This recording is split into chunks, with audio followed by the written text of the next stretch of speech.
Hello! Hello, We're hello. ready for this incredible video game that we are playing for the video game and not for any ulterior motive. Real quick before we start, because I lost that one fight last time, which I don't think would happen again, but I just kicked the difficulty down one, and then I remembered to actually put the retries up. I don't think it should matter, but just in case. So we're basically gonna have a lot of text to skip for this first part because it's the Yes. entire first fight. Let's skip to and that everything then. after that. So, welcome Analog, welcome Shu. Thanks for stopping by. Welcome, welcome. Let's look. This is still talking about the heat. Still talking about the heat. Oh, we stopped talking about the heat. There we go. God, this game is so much. Oh, right. There's words. There's Many words.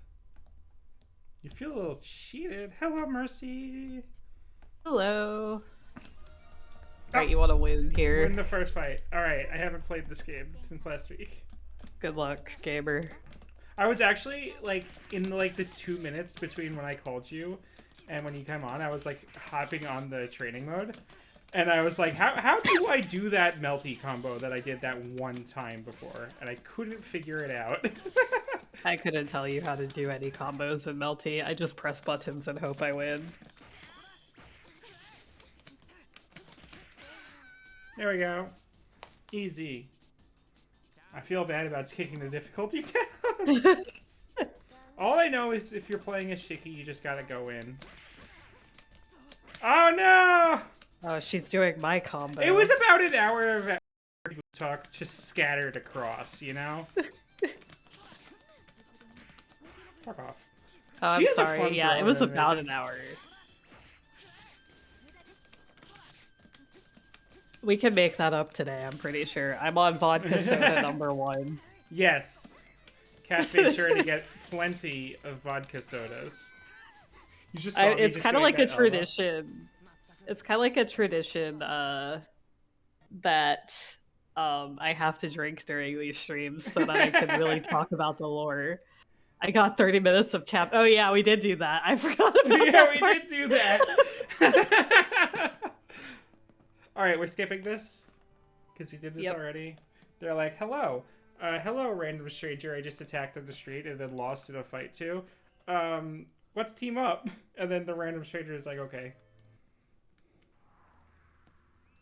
I was trying to do 3C, but like that wasn't working in this game. That might work in Actress again, but in this game 3C wasn't doing anything. I could show you next time we get into a fight. Lose the next fight, right? Yes, we want to lose both fights. Okay. You have to let Shiel kick your ass. I know that's a really hard thing to ask you to yeah, win, I know. But... I know. It's just you're really asking so much of me. Okay, that could be today's topic while God. we wait for the CPU to kick our ass. So this is 3. Real quick, this is 3C, Mercy. It just does the normal 2C. So it's not in this game.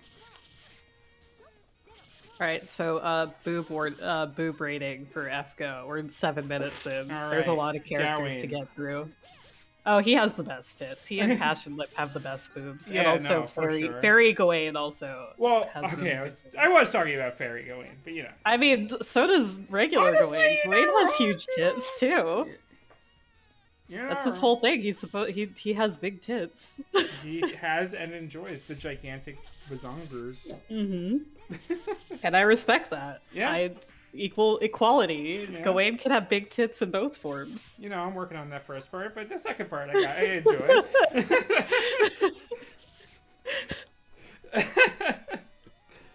CL? CL? I just watch.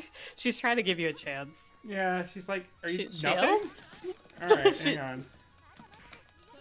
There we go. I had to activate her fight or flight response. There we go. Oh wait, do we skip this? Did we lose CL? No, we don't skip this. We don't skip this. Fuck me. Whoops. Can you go back? I don't think I can. Damn, I guess we'll find out. What do you mean by that? Just what I said. CL if you... Oh wait, no, we did do this. No, we have seen this. We have seen this. This is when fucking what's her name? Sion threatens to just fucking murder Shiki as a hostage. Yeah. Okay, yeah, so we've seen all this. We can skip this. Okay. Yeah. Musashi's got good ones. Wait, does it not let you skip through it? I think that's true, but I'm not 100%. Alright, now we lose to this fight too, but I think that you can just skip all this. Yes. Yeah.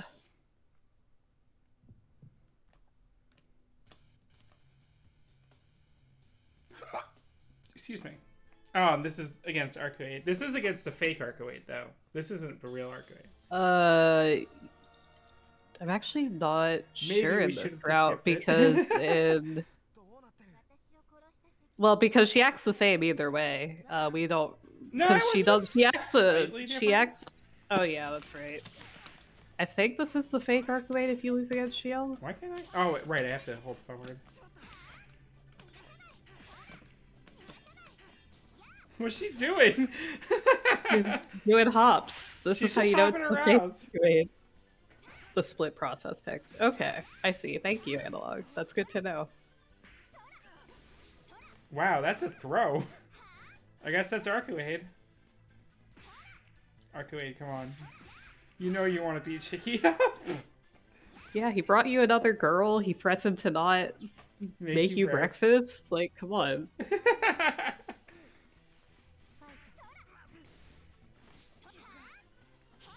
I really like her voice acting in this game.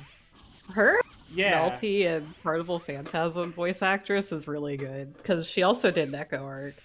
The original Neko Arc. But the new voice actress does the new Neko Arc, which is why she sounds less feral. Yeah, the new Neko Arc is less. Like, I do like her new voice acting in the remake. It's just that the new Neko Arc, she doesn't nail it. It's not the same energy. Yeah. Honestly, not bad. Ah! I actually have to do the reading now. But yeah, the new Neko Arc is just like... significantly less creature. Yeah! She's less energetic overall. Yeah. I mean, this voice actress is also the one who did all the arc screaming and shit in Extra as well. So like, I think she just is really good at doing feral voices. Yeah. It's a shame. Yeah, it's like I understand why they did the recasting, especially since Hisue's Sayun passed away, but... And I guess they just kind of wanted to do something new for the remake, but it's like, man, I would have loved to hear her actually do, like, Tsukihime story scenes. Mm-hmm. Not bad. You managed to hang in there, Shiki. You helped me to relieve some boredom. But it's time to stop playing around. I'm out of time, so I'll end it here. Run away, Sion! I cannot. Shiki, my body is still... Damn it. Then I'll attack again! What?! Don't be stupid. If you fight again, Shiki, your body won't last. Idiot, it's not time to worry about that. This is exactly the same scene as when Arcuate fights Ciel.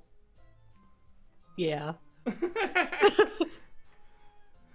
Oh, you don't have to worry about that. I won't kill this girl. Not yet. This time will be special, so we'll need another alchemist for the final decision? What? The daughter of Eltnam will come in handy then. So don't worry, Shiki. I'll only kill you. Shiki. Bye, Shiki. I love the idea that the real Arcuate is just, like, watching from a tree, and it's like, huh, I wonder what he's gonna do. Like, being, like, really petty about it.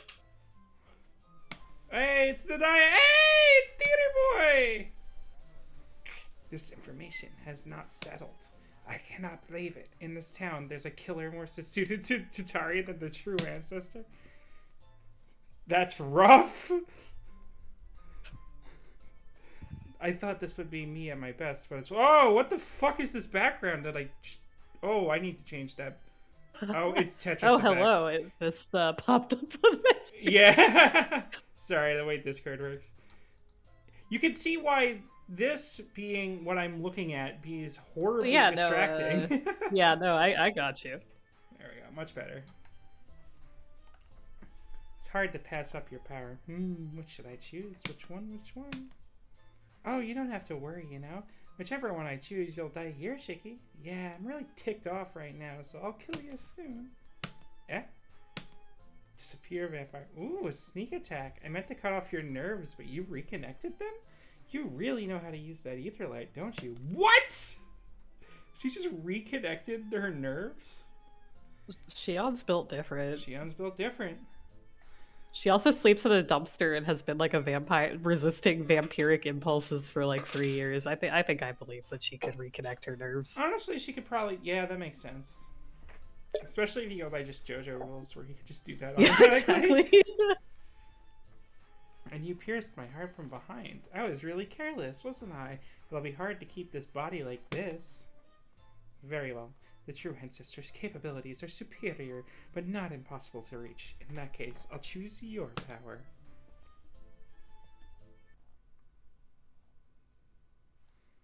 So we get to be Knife Boy!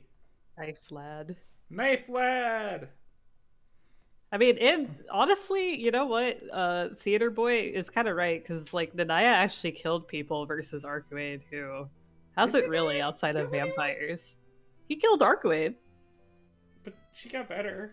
Yeah, but, like, he actually killed her. And then, like, he also, I think he kills, like, one lady in Kohaku's route. Oh. And also, okay. there's the dream, what's it called? Kagetsu Toya. He's the first big bad.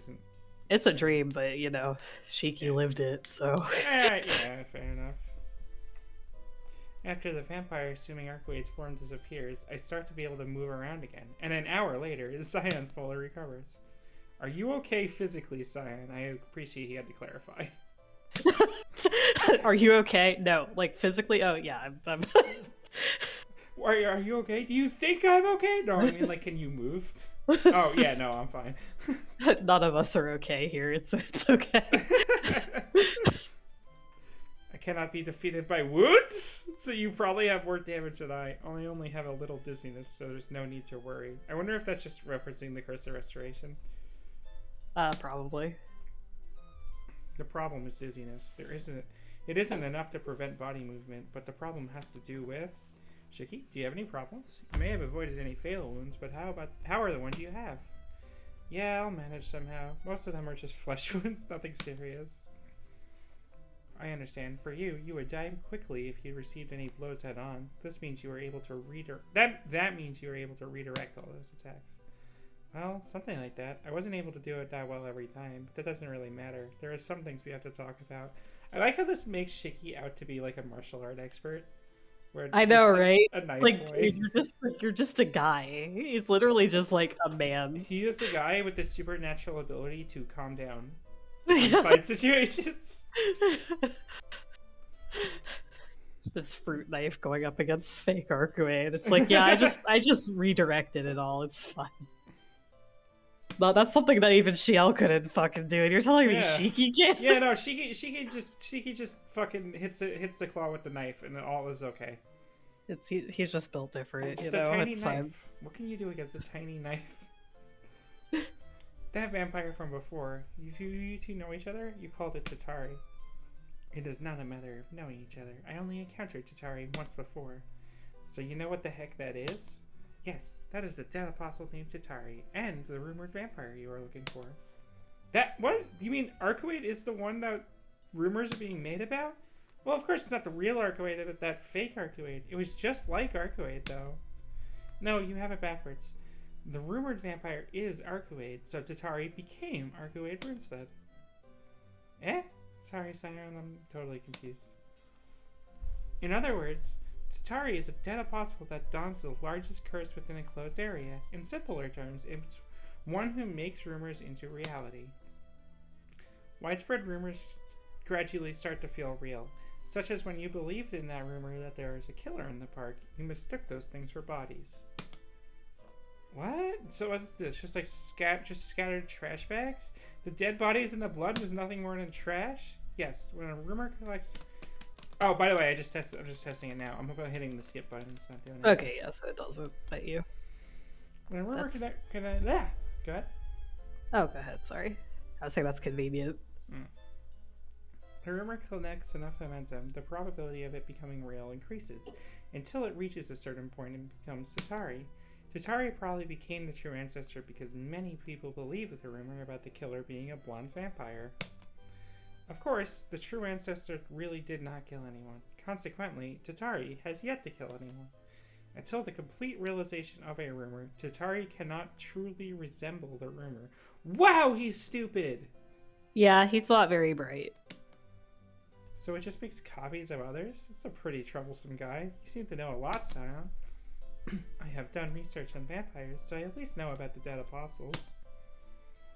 Perhaps. It seems there may be another reason why Scion knows about Tatari. I have to figure it out. Scion, you and that vampire. More importantly, I have to warn you, Shiki. Unfortunately, Tatari did not choose the true ancestor, but an irregular like you. No, choose is not the correct word. Tatari does not have the power to do that. Says Scion and exhales in utter exhaustion. Eh? Choose me? For what? The vampire chose you. It wanted not a true ancestor who does not drink blood, but a true killer. Tatari is a dead apostle that emerges from rumor and information. If Tatari copies the killer named Shiki, many people will die. Copy Shiki? You mean Roa Shiki? No, not Roa. The other Shiki. You dumbass. One of the many Shikis. Shiki Ryogi? It's like, no, you, no, dude. No. You mean the other Shiki Ryogi? No. What about that other Christ. Shiki Nanaya? No. Why? I love the idea that, like, Tatari's like, yes, I will become this lad, but then he has anemia and is just like nice boy. Like, so, like, you know how he gets like the intelligence of arguing. He gets the anemia of Todo Shiki. He's just walking down the street trying to stalk some lady and just keeps collapsing. Yeah, he just like collapses and it's like, well, that was easy. Game over. Hizuri just hits him with a chair. Okay, but like honestly, like, okay, so like I know the true ancestor is like powerful, right? Like Archwade's very powerful. I'm not gonna deny that. But honestly, his best choice is Nero. Because Nero is like at least vaguely smart, is very powerful, can like create like 666 creatures. Well, Nero is unkillable to most people other than Shiki. It's like, yeah, if Kohaku sees him and drags him back to the main mansion, like it's just like he's like so focused on being the true ancestor, but he doesn't understand that the true ancestor is stupid. I mean, really, what are his options here? Because Shiki is also stupid. Nero barely exists and is apparently really stupid. He went after a true ancestor, the true ancestor, for no good reason. They're all but at least like Nero is a bit smarter than Archwade. Because Archwade has like one brain cell. Her power comes from being able to punch hard, and that's it. That's true. Like she's very powerful, but because of all that power, she doesn't have enough room for brain. Well, the thing is, like, she has like magic powers, but she opts to just hit things very hard because it's easier, and she doesn't feel like doing the magic part. Yeah, exactly. And it's just like, but the thing is, by inheriting her intelligence, he's also going to do that. Like if it was his, if it was like his intelligence with Archwade's power, he'd be unstoppable. But the fact that he takes on the intelligence of the he is like taking over, like that, or like making a copy of, like that just makes it. Does he not know? I guess he wouldn't know that Archwade is stupid as hell. I guess that's the whole thing. Nobody really knows. Because Archwade just wakes up, kills something, goes back home. Like nobody knows that she's just like insane. Yeah, she's just stupid. It's like, imagine just being as old as Archwade is, and you finally get the chance to meet her for the first time, and she's trying to drag her boyfriend to the movie theater, and like her boyfriend is like making like yelling at her and like being annoyed, and she's like, "Shiki, I want to watch." Like, haha. It's like, haha, you're so funny, Shiki. Like carries him like a football to the movie theater. There was like, I wanted to draw like because you know, like that meme that's like this character has two hands. It's like Archwade has two hands, but she's just football carrying Shiki and Shiel. She has Shiki over, or like sitting on one shoulder, and Shiel just slumped over the other shoulder. Yeah, exactly. It's like, yes, finally the true ancestor, and then you meet the true ancestor. Maybe that's why Roa went insane. Maybe it's like finally the true ancestor, okay. And she has like no brain cells. No, genuinely, that's what it is in the remake. Straight up, Roa, like, okay, so they changed Roa's motivation a little bit. He went to Archwade with the intention of tricking her into doing the thing. Like you said that in Kagetsu Toya they had it so like, oh, he's actually a bit more sympathetic in Kagetsu Toya. In Tsukihime, he goes to Archwade's place and sees Archwade and goes, oh man, she's so hot and she's so dumb. I want to be with her, but I have to stick with the plan. And then he sticks with the plan, unfortunately. It's like, man. And then there's more, but I don't want to spoil it because it's so okay. Good. Yeah, I'll wait. I'll wait. I'll read it. Don't worry. You'll read it. I'll see.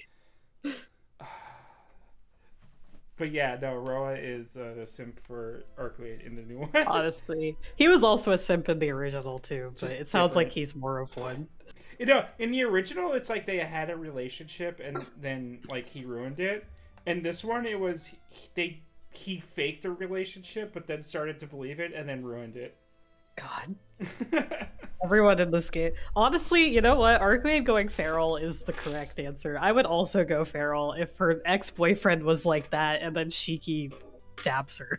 You know what? Honestly, I know people are like, it's yandere, but it's like, you know, it's like, I get it, but also like, I don't know. She doesn't know what human emotions are. She's kind of fucked. She doesn't learn in that route. The first guy she talks to and is nice to her in 800 years. Like, you know what? Maybe it's a little reasonable that she wants to keep him around. It's just like, the whole thing is like, she doesn't really know like how humans work, you know? It's just like, because like ultimately like true ancestors are not humans, and they do like go like straight up in the remake and the original, like, oh man, a vampire and a human falling in love is like a bad thing because we're two different species. So it's like, especially in OG, and from what I hear in remake, it goes a bit more into detail. Like she does just like think about just taking control of Shiki and taking control of him and just making him fight Roa. And it's like, or not Roa, Nero. Mm-hmm. And it's like the whole thing where it's like she realizes like that bodily consent is very important, and you get the implication that like she just never knew that. Yeah, like, in remake, there's that scene where she wants to just like take over Shiki, but she keeps like saying to him like, please just choose it. I do not actually want to take you over.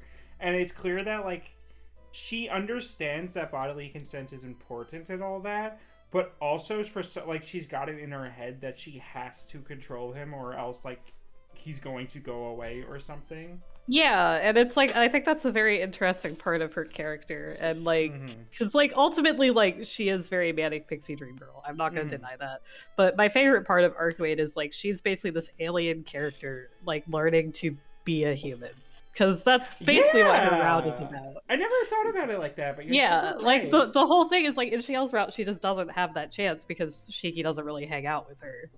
So like ultimately her reactions are like very real, like, you know, understandable as like, you know, like it's like, imagine like an alien or like a beast or something like showing up and suddenly getting human emotions out of nowhere without asking for them, and then just being super overwhelmed by it, and nobody's there to help you. Exactly, that's exactly it. She's like totally does not know how to process these feelings that she's having for the first time in 800 years. Yeah, and it's just like, because now she needs to suppress. Well, the ideal is now that she has to suppress all of her emotions to suppress her bloodlust. Whereas 800 years ago she wouldn't have had it. So it's not the first time she's had it. It's just the first time she's had it in a very long time. Yeah, and it's also like it the whole thing wasn't her choice either. Like she was forced into it. I don't think she would have actively chosen to do it. You know, like unless she had been killed. There is actually a line in the CL route where she would, wow, I had no idea it would be this fun to stop suppressing my emotions. Yeah, exactly. And it's like she's having a good time, but at the same time, it's like she doesn't know how. Like her whole thing in her own route is like, oh, I don't understand why humans want to like just go to school and do all these things. Like you guys literally don't live for that long, so what's the point? And she realizes like, oh, there's more to life than just living forever and like. But she doesn't get that in Shale's route. So like that's why I really hate when it's like yandere waifu, when people are like, oh yeah, she becomes yandere, because it's like it's not that like she's just obsessed with Shiki, it's that she literally doesn't know how to healthily express those emotions because she just doesn't learn in Shale's route. And there's something to be said about the fact that you said something to the effect of like you wouldn't date her because she's kind of like nuts, doesn't understand human emotions, all that. But she is actively trying to listen. Yeah. And when Shiki like tells her off, she does her best to be like, look, Shiki, see, I'm not doing the insane thing you told me not to do. Praise me. But, I mean, like so... she is actively trying to understand. She's not just like doing it out of like, she's not caring. You know what I mean? Yeah, like she does care. And somebody actually brought up a point where it's like the alleyway scene is actually really important to her route, because the whole thing is like consent is such like a huge part of the route, right? Because like she thinks about taking over his brain to take out Nero, or like if she bit him then she would have power, and he's like you can do that, but she knows that he doesn't actually want that. And like the whole thing is like learning this stuff. And in Shiel's route she just doesn't get that, which is understandable because it's not about her, it's about Shiel. But it's also the fact that like she isn't there to tell her to like stop being insane. Yeah, it's like, hey, this isn't okay, and she is like, oh, okay, that's not okay, all right, I won't do that anymore. I will do a different she keeps like, you're really thing. Stupid. Like ultimately she just doesn't know, because like her one human friend ended up being Roa, who literally used her. Yeah, exactly.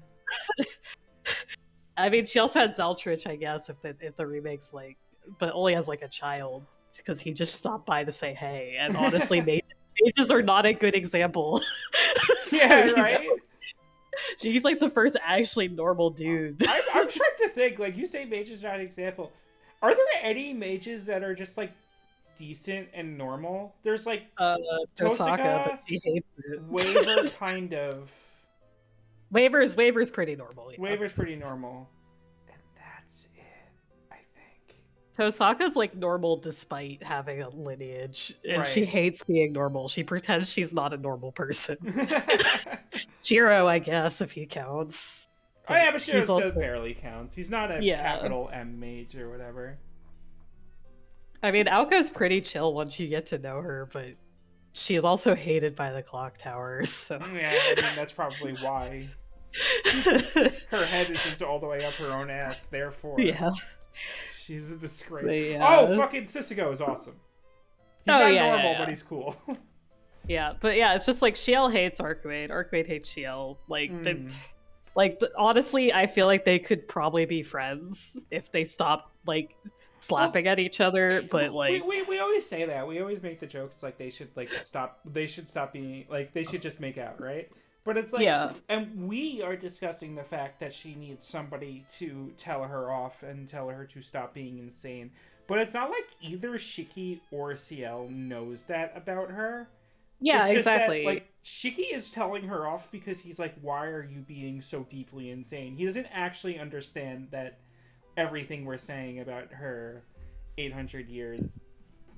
Yeah, so in Kagetsu Toya, he kind of has like learned that about her, and it's kind of implied that like he knows, and also in Melty Blood, and you kind of see it with the whole breakfast thing, where it's like he's kind of learned how to wrangle her a bit better, and the whole thing is like he learns about Crimson Moon, right? And he's like, oh well, you're still Archwade, you're still an idiot, and he's like, no, I'm not, I'm literally Crimson Moon. Why am I blushing? Wait a minute. So he is like the one person who actively accepts all versions of Arcuade. And I think that's kind of it's very it's nice a lot. It's a really good character thing for both Arcuade and for Shiki. Because it's like Roa meets Crimson Moon and like basically snaps, and Shiki's like, "Nah, you're still Arcuade. So if you're gonna try and take over Arcuade, like I'm gonna like Crimson Moon snap you back to your." And Shiki goes, "Oh, you're both the same." Yeah, exactly. And he's like, "Listen, if you do anything to hurt Arcuade and her happiness, like you're still Arcuade, and because of that, I'll scold you until you stop, doing that." And he's like, wow, I don't know how to. I think Arcuade. I think Shiki would be like if Arahiko was streaming and Arcuade wanted to be on his stream, Shiki would have a list of like 1,000 rules. But like other than that. Okay, here's the thing. The reason why he doesn't really want Arihiko talking to Arcuade is because Arihiko's a bad influence and Arcuade's stupid. Like the whole thing is he doesn't care if she talks to the other guys. He's mostly like, please don't talk to my classmates because I don't want people to get a weird idea. And also Arihiko is like the worst person to talk to because like there's like a whole scene in Kagetsu Toyo where Arcuade's like, well, I heard from a student at your school that you only have to go to 3/4 of your classes and you'll still be fine. And he's like, wait, who did you hear that from? It's like somebody who was like in your uniform outside, and he was like, damn you, Tono. And he was just like, oh, okay, well, don't listen to that guy. Like I don't think he actually cares if Arcuade talks to other people.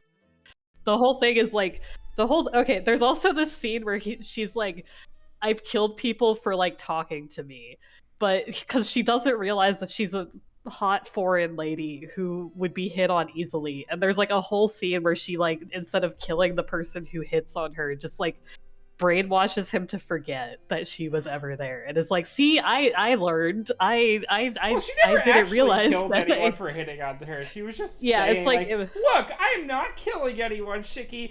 Aren't I so hot and cute? Yeah, it's just like she's like she doesn't realize. So it's not that he doesn't like her talking to other people. It's literally that she's super easily influenced, and also Arihiko's like the worst person for that. Especially because it's like she straight up uses because he's the only other guy in the entire game who is not a villain. Yeah, that's true. Arihiko is very chill, but also Shiki and Arihiko have like an Arcuade-esque relationship. I really do think that Arihiko and fucking I really think that Arihiko and Arcuade would get along like fucking. Oh yeah, that's exactly why Shiki doesn't want to. Salted vinegar. It's just like the thing is, it's like he's such a bad influence. Like she's like, you can hang out with me today. You don't have to go to class. It's fine because I heard. And it's like, no, don't. Shiki trying to turn her into a reasonable member of society, and Arihiko coming in and smashing all that with like one sentence. Also, people at his school learned that he was going out with a hot blonde lady. Like, oh god, he just likes kind of being in the background. Yeah, that's the thing I was going to bring up earlier with Tatari. Is like he inherits Shiki's anemia, but he also inherits Shiki's like melancholy and just like, I don't feel like going out and killing the town right now. Yeah, it's just like the whole reason he and Arihiko are even friends is because they both understand death and have the same attitude about it. Like that's literally like it. Like that's the only reason that they're close, is because Arihiko got pissed off at him about it, and then they realized they were like the same because Arihiko had a near-death experience and watched his grandma die in front of him. So it's like that's like the only reason they're friends. It's still just like a better excuse than Shiro and Shinji, though. Okay, Shiro's just nice to everyone, though. Like, I do think the retcons of like, Shinji was a bullied kid and Shiro stepped in to help him when like they were in elementary school. Yeah, like, that's fun. That's fine, but still, it's like Shinji just. Yeah. I mean, he also doesn't know what's happening at the Mato household, yeah. But. Well, he figures it out. Like before the story, he remember when Sakura has a bruise and he's like, "Was that fucking Shinji hitting you again? I swear to God, I will kill him." Yeah, and she's like, "No, it's fine. Don't worry." Well, that specific bruise was not. Actually Shinji, that one was like the command seal, but Like, I think that she's like, I don't want to stir up trouble. Yeah. He doesn't do anything because of that. But yeah, it's the Shinji Shiro relationship is very strange. Very strange. But also, Shiro rolls over as soon as anyone asks him to do anything. Yeah. So. Well, that's what you have to do as a hero of justice, right? Yeah, you have to fix all the air conditioners in the school.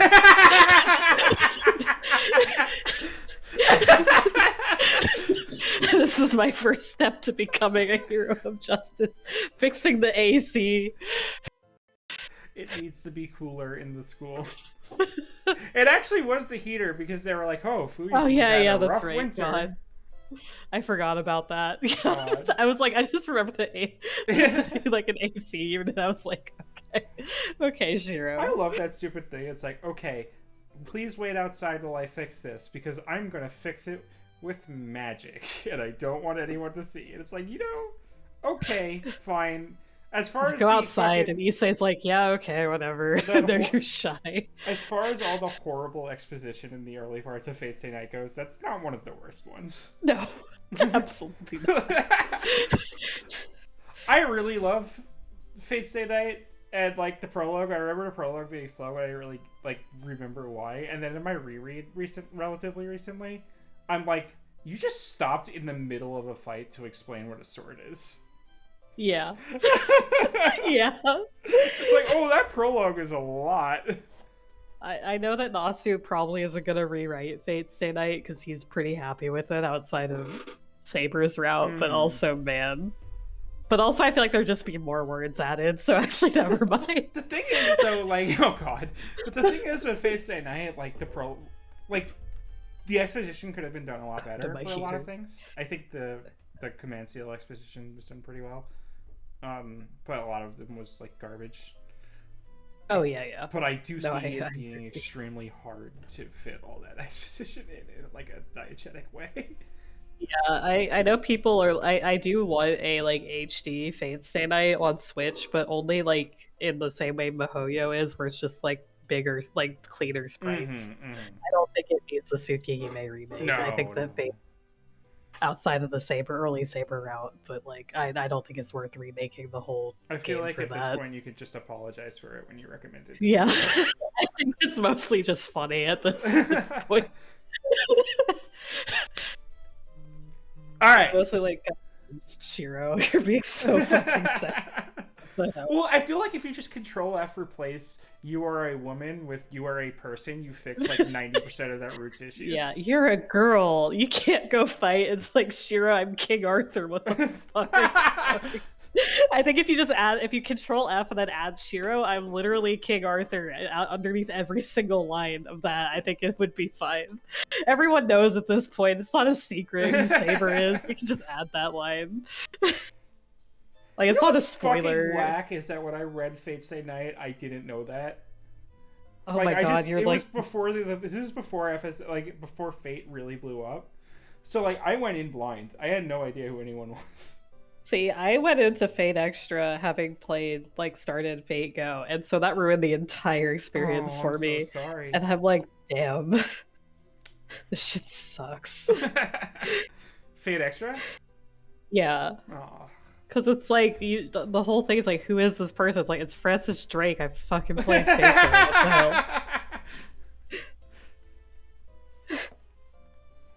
hell? So I'm kind of curious what the remake's gonna do, because at this point, like, everyone knows who Tamamo is. Like, I'm curious if they're gonna play into that. Everyone knows who Tamamo is in Japan, probably. Okay, Mercy, I'll see you when you get home. Have a good one.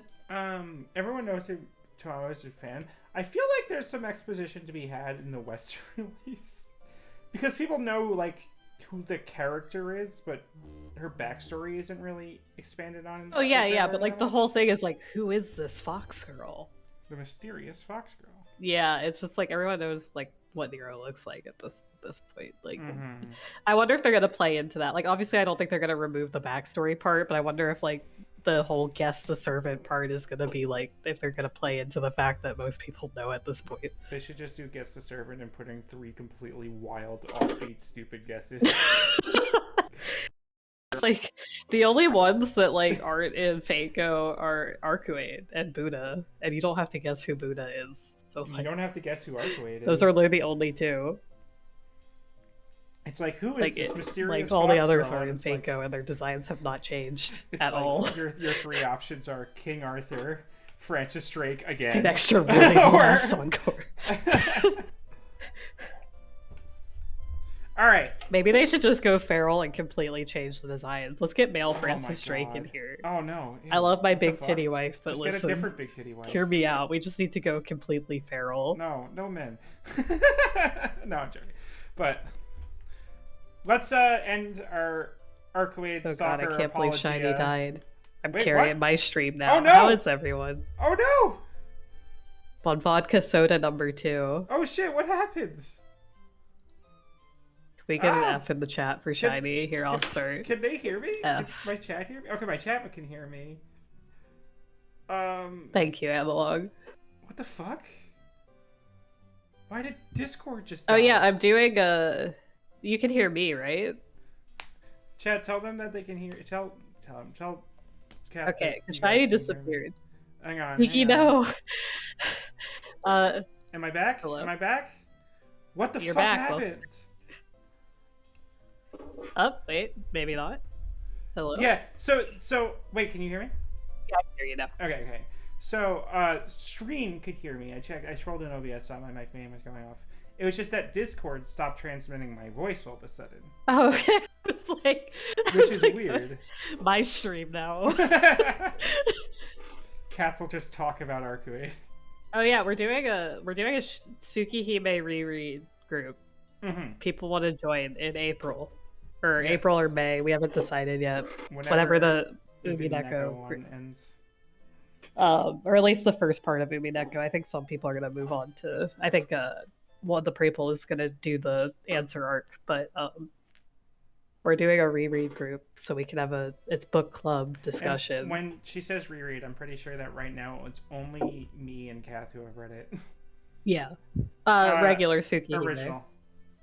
So, like, the thing is, the remake is really good with Deep L if you know context. If you don't know context, the Deep L is basically unreadable.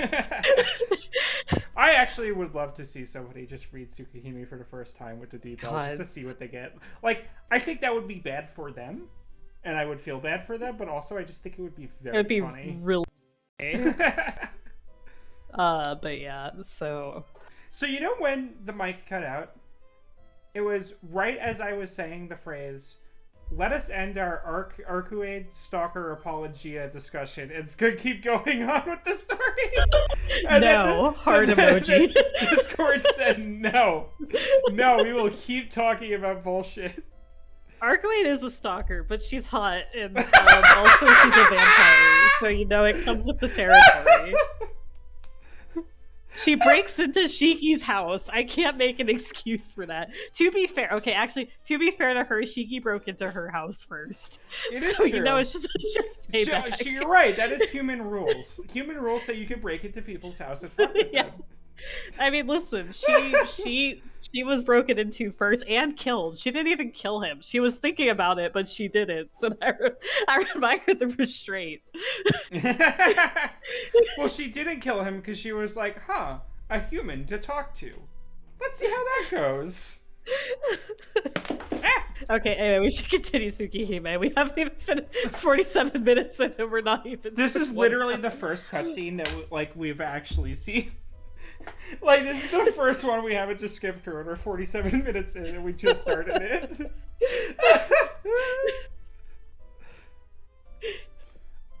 Not Roa. Maybe the rumors are based on the vampire Roa, but the one believed to be the killer is you. Even you fear the possibility of you becoming a killer. How does anyone else know, though? I guess we're going by Kagetsu Toyo rules. Because that's a rumor there. Although I guess Shiki is afraid of Nero, and then he was able to manifest Nero, but like a shitty version of Nero. Yeah. Also, like, the whole thing is like Len can show up because this is kind of a dream world at the same time. So I kind of figure that like maybe reality and dreams are kind of merging. Mm-hmm. So you have the whole, like, oh, did you hear the rumors about the killer from Kagetsu Toya? And that's the Naya. I just imagine going to school and somebody saying, "Did you hear about the rumors from Kagetsu Toya?" Yeah. Did you hear that our classmate Shiki Tono is like out there killing people? It's like, what? The more a rumor spreads, the more people will fear. Tatara uses that pattern to find an easy form to assume. Once someone is killed, those rumors will become completely true. Like I would let that happen. Shine, you really know a lot about him, so you know where he went, right? I cannot say for sure happened, but if Tatari wishes to become She-Killer... She-Killer! Hell yeah. I mean, I guess we can call him that. What is the original? Is it literally just Sachijinki? Probably. She-Killer. Oh, that's good. I mean, yeah, the whole thing is like he's literally called like a pun. It's like a pun in Japan. Yeah, because Shiki and Killer. It was like Sachijin is like main character or something. Yeah, then, like, something else is serial killer. Where he is recorded most vividly. The alleyway. He does frequent that alleyway. He really loves that alley. They're going to the school, of course. Oh, you were joking. You were not joking. No, of course not. Why would I? It's the one back alley. We run to the back alley. As no one's around, as usual, it is totally quiet. The hot summer night air flows through this place. Right there in the middle of it all, like a chick emerging from an egg, it stands there covered in viscous night. I knew it. You chose that instead of the true ancestor, Tatari. Yeah, I don't know what you think of this nonsense, but soon these eyes will be godlike. I mean, yeah, anyone with magic skill with those eyes are... I'm telling you, Shiki just needs to learn that one spell that, like Mage Hand from D&D, where it's just like a hand that appears so that he can just trace lines from a distance. Like, if he does that at all, if he just learns that one spell, he becomes an unstoppable killer. Oh no, is Cat dead?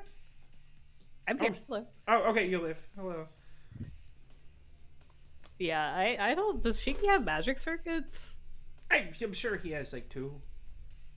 He doesn't need a lot of fancy magic. He just needs the one that lets him just slice from a distance. Because the eyes are magic, right? And he is from a demon hunter family, so you... Yeah, but they don't really do, like, magic. It's not actual, like, real mystic eyes. It's, like, a different thing. Pumpkin got to me earlier. She bit me. Again? Yeah. Oh, demon. She's Satan cat. She got upset. It was yeah. Anyway, I'm fine. Fair enough. She's just preparing you for your inevitable vampire GF. Yeah, finally. You know, honestly, I respect that. She's fine. She's outside my room though, so she won't bite me. But yeah. She is a demon. She's upset right now. She's fine. She redirected on Wednesday, and then I think that she's still a little bit yeah. It's not that easy to calm down. Yeah. I wasn't panicked though, so she bit me twice and then like immediately backed off and let me put her in the bathroom, so I think she just got spooked. She's very sad now. She wants me to come out and pet her, and I'm like, just lady, no. You're busy. We're busy talking about Arcuate. Yeah, exactly. It's like, you can wait your turn. Goddamn. It's too much for the vampire Tatari that prefers blood, but isn't it human to want to try things at least once? Foolish. Like that, you cannot reach your goal. You'll run away from your ultimate goal just for momentary pleasure. Easy for you to say. Certainly this time it's the best yet. I will not have this opportunity again, but that is not to say never. This is horrible. This is a terrible excuse. Tatari is so stupid. What a theater kid. I mean, like, his grand plan was Arcuate, who was dumb. So, like, honestly, he was never smart. I don't get it, though. Like, sorry, doesn't he go away after he's killed everyone in the town?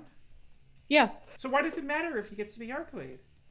I think like he just wants to like have that, you know, like so it's like tucked away, and that way he reincarnates. Oh, he can pick her when the Crimson Moon returns. Oh, then he can just reincarnate as. Yeah, then he'll have like the power of Arcuate. Real talk though, if he can pick and choose forms like that, I do wonder if he could just whatever form he puts put the mystic eyes on it.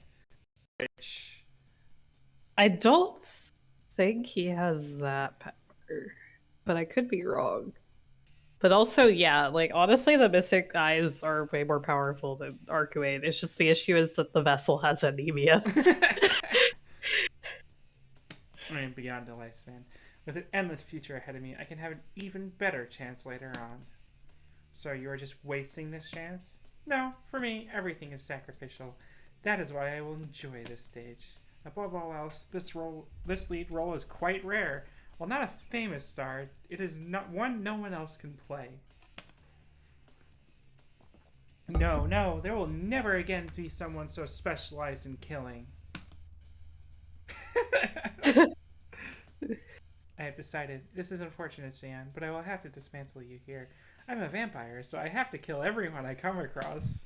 God, I'm imagining him like going out like killing people, but like every 2 seconds, it's like he just has to stop for a breath because like he's not gonna be able to finish off the whole town in a night if he's cheeky. Like he's just fucked. The police come with like a regular pistol and shoot him, and he's just down.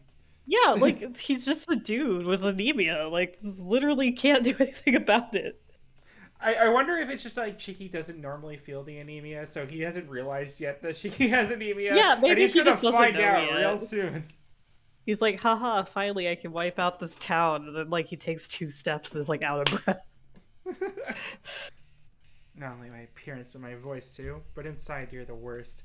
I guess this is what they mean by a poor copy job. Shiki, you literally killed Arcuate. Come on, dude.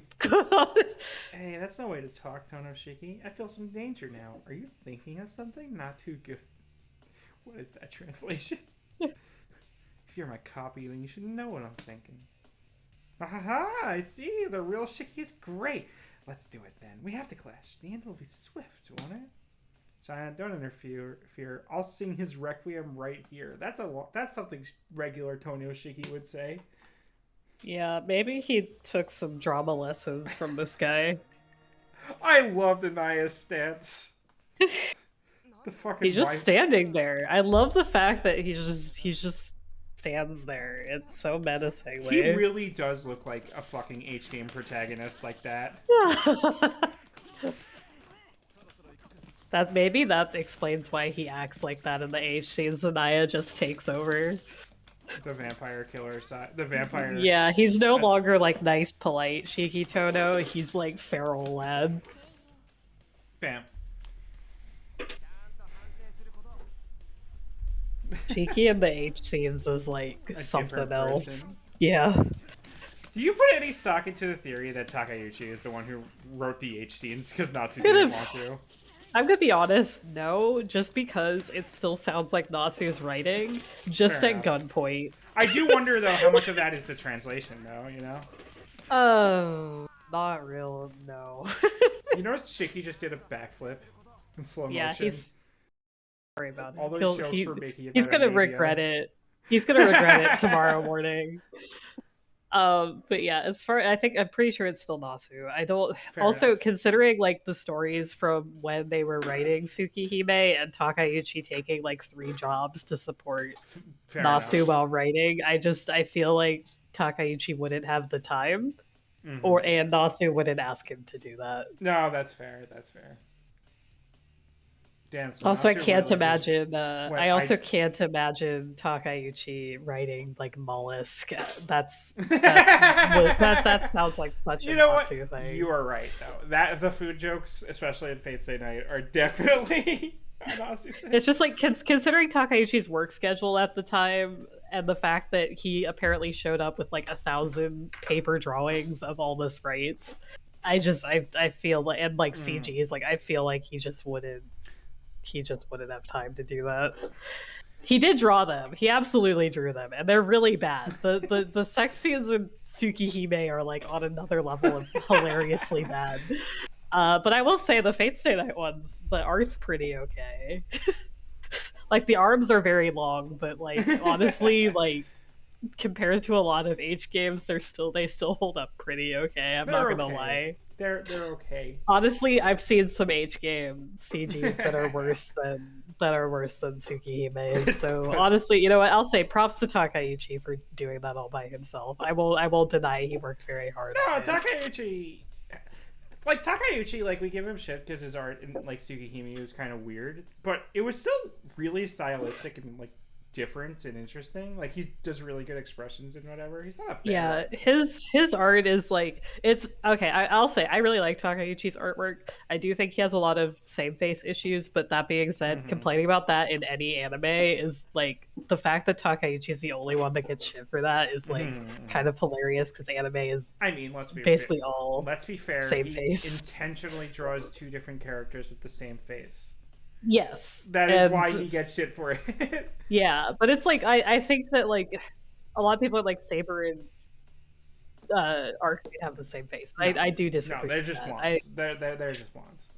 Yeah, I just I mean there are a couple things where he traced the Arcuate image to do Gene and things like that, but also it's his own work. He's not tracing somebody else's work. Like he also the company president. Like I think that he's allowed to take shortcuts. Yeah, he's the one who runs Tight Moon. Oh shit! I thought okay. No, Nasu's just like the creative lead. Takeuchi does all the business shit. It's like I think that he's allowed to, you know, use shortcuts, especially when the Tsukihime remake did not have a release date at the time. He's allowed to reuse work. So it's like, you know, it is very egregious, but like I think that there's a lot worse artists out there that get way less shit. So I think Takeuchi's a good artist. No, he is. His expression work is very, very good. I think it's one of the better ones in a lot of VNs. I know he doesn't do his own coloring anymore, but like his Iraq expressions, especially like really like his expression work is like very good. Honestly, I was just showing Mercy just a bunch of Iraq images. Like, hello, this is from Tsukihime remake, which I am very not saying out loud. You should go read. Like my whole thing is like I've read a lot of good VNs, a lot of very bad VNs, and Takeuchi's expression work is very good and very purposeful.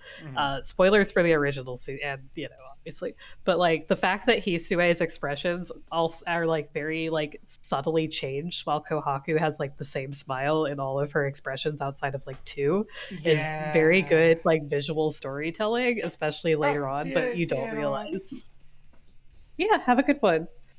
But yeah, I think that Takeuchi gets a lot of shit, and I think that a lot of that comes from his Faco work, which admittedly is pretty lazy in comparison to a lot of artists that do on Faco.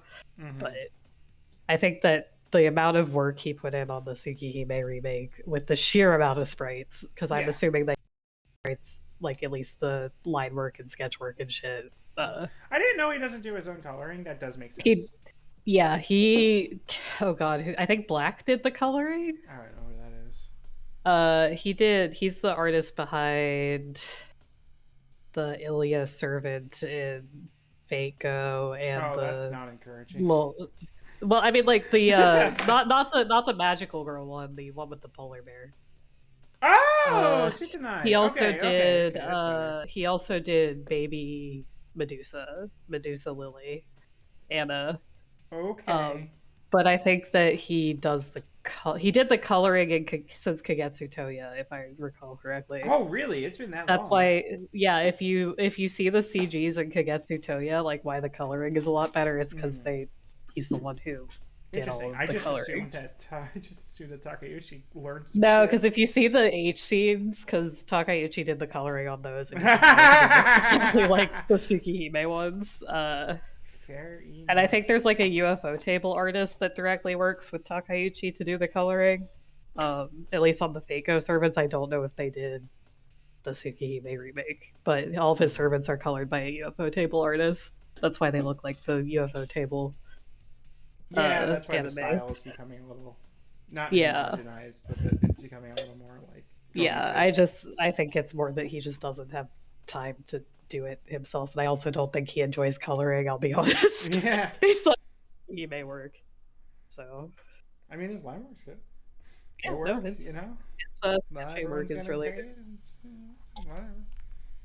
I mean, I also don't enjoy rendering, so I get well, you don't enjoy the texture work, right? No, I hate rendering. I love sketching and I love doing rough animation, but fuck, I hate rendering. If I could pay someone to just be my rendering person, I would absolutely do that. I'd get a lot more work done that way. Well, honestly, anyway, we a lot of people have like posted rough animation, gotten positive reactions or whatever. But yeah. Yeah. It's over. I don't know who you are, but don't speak of killers with that face. that was amazing. I have to acknowledge, I truly acknowledge what it means to be a killer. Shiki, get away from there. Tatari is not disappearing. It is too early, so it still has some strength. It is too early? Sion, what does that mean? When Tatari is fully matured, it becomes a materialized rumor. No matter how many times it is defeated, Tatari does not exist. It is a phenomenon. Even if defeated, it will seek out another rumor. Exactly, Outnum. Like you said, I appear no matter how many times I am defeated. That is how I operate in this human world. This museum which I have amused myself with. God, fucking theater, dude. I know! But the stage is set! For the first time, I was defeated by the same ones who actually caused me. So how was it, human? Defeating your sin with your sin. Bro, what? I am punishment. I became your sin which could not take shape. And I am also the phenomenon which will award your penalty. Not accepting that, you sin further to dispel it. God, dude, shut the fuck up. You penalize yourself with murdering in order to eliminate your sin of murder. Bastard. Smiling like that. Are you enjoying this? I would have just said bro what a second time, but you know, Shiki, you do you. Wait, actually this is the Sachin route, so like oh, he didn't kill anyone. I do wonder if he does that to like, because this is sort of Sachin normal ending, not true ending, and I do wonder if it's like he has to old Yeller Sachin. I don't want to say anything yet, but you'll learn some more in the arcade. Yeah, you'll learn some more in the arcade modes. Okay. Yes, very. There have been many short plays until now, but never one stunted like this. In order to cover up your past, you do the same horrible acts you tried to seal away in the first place. Is he basically saying if you punch the fascist, you're basically a fascist? Yeah, he's basically like, if you kill the vampire, you're actually a killer. It's like, dude, you're gonna wipe out the whole town. What the fuck are you talking about? What skill? I know nothing compared to humans when it comes to glittering emotion. Earth, dude, shut up. Vampires are so fucking stupid. I just wanted to wipe out the town. I'm just a little guy. I'm just a little birthday boy. My birthday. You want to hit a guy on his birthday? Just a little guy. But that's that.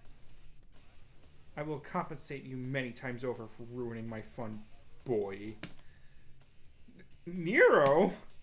Curses will always return to those who uttered them. You are the one who killed yourself. Therefore, it is logical you should be killed by your sin. Bro, there's a lot of words you could have used. Logical? Maybe an out there one.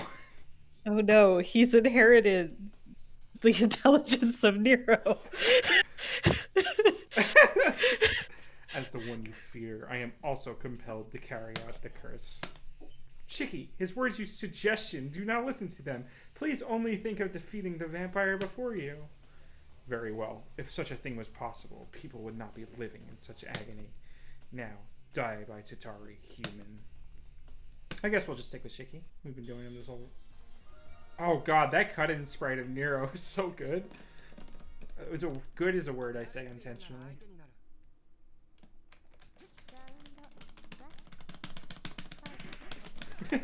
You heard my mashing.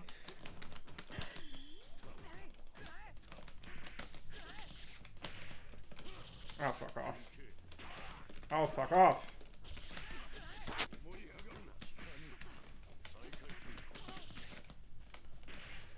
I still can't believe that Vlav is his owner in the story. Yeah.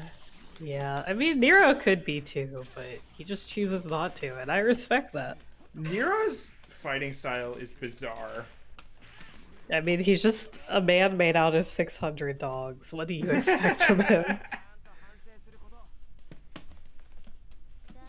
I feel like Nero was created while Nasu still had like really interesting and fun ideas. I mean, he still does, but like now all of his ideas are different types of giant ladies. Oh but, yeah, I mean, this was before he discovered his fetish. Don't be rude. But like, listen, you know what? I'm okay with it. Oh yeah, being a bunch of giant ladies. I mean, I'm not complaining. I'm just making fun of him. I want to do my super. I mean, the thing is, this is also before there was like a whole ass Nasu-verse to like power balance around. Well, that's what I was about to say. Like this is while he had fun ideas. Oh fuck! I want to do my super. There we go. Hey! Did my super. I did it. This is why he used to like good ideas for like powers and such, but this is not one he really knew how to write fight scenes. No, it's still a cool fight scene. It still is cool. I will say it's kind of sick as hell. Did I do it this time? It appears so. This Tatari no longer has any strength to move information. As long as Tatari cannot occur in the sound, all that can be done is wait for the dispersed conditions to happen again. Ah. Disappear, Tatari. Next time will be 10 years from now. As long as I live, I will destroy you. Key. True assassin.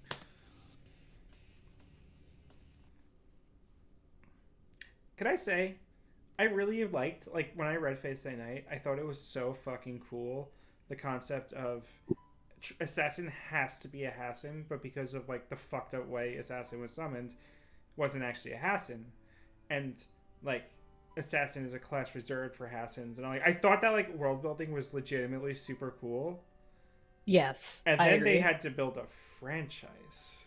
Yeah. And then assassin became a normal class. I'm gonna be honest, like, I actually like the Fate Extra version of it. I think that Li Xuan's very cool. Yeah. I think that Nasu, the fact that he wanted it to end at Triple C would have, like, it makes sense. It's like, he's like, okay, I don't want to do this anymore. I'm gonna make it super horny, and also that I don't have to keep making up rules. And I know that like they were working on Apocrypha before that to be an online game and everything, but like Apocrypha, like canceled before. Yeah, it was canceled before Triple C, at least I know for that, because they reused Karna for Triple C. God, but so fucking cool. I love Karna a lot. I feel like everything that happens in Fate Apocrypha, other than the main characters and the pacing, is very good. Yeah, I don't actually mind Apocrypha that much, but it's the pacing. It does feel like it would have been a cooler video game back in the anime. But I don't know. I watched it with my friend, and there were so many moments where, like, if they had just shifted this, or if, like the moment where like the big golem comes out, and that's just a boss fight, came after 3 other big enemy boss fights, and I'm like, this is like the 3rd or 4th one in a row. It loses impact when that keeps happening over and over again. Like the Spartacus thing, I thought was bad. I think that it would have been pretty cool as a video game. I would have loved to see the original idea there, but it could have been. I have no idea what they meant by an online game. I assume it was supposed to be like SMT 9. No, not 9. What the fuck was it called? No, SMT, like Shin Megami Tensei. There was a Shin Megami Tensei MMO. Yeah. I didn't know about that. Yeah, and it was actually really good. And I feel like it was probably gonna be like that. Huh. Which honestly I wouldn't have been mad about, because the SMT MMO was really good. Like it was not great, but like as far as like, you know, tie-in MMO, it was pretty good. So like I think it would have been cool, but yeah, no, I think that my personal onion is that Fate Grand Order is like fine. I do wonder what Nasu would have done if they had actually canceled Fate after Triple C, or like really passed it off to. Like I get that Tsukihime remake can only exist because of Fate Grand Order based on the interviews, but like I am very curious. It could have only existed because of the next visual novel that could have theoretically popped off. I know that Mihoyo didn't really pop off that much, so yeah. That being said, I'm excited to see what they do after Lost Belt ends, because I think that that's actually Time Moon like pulling out officially.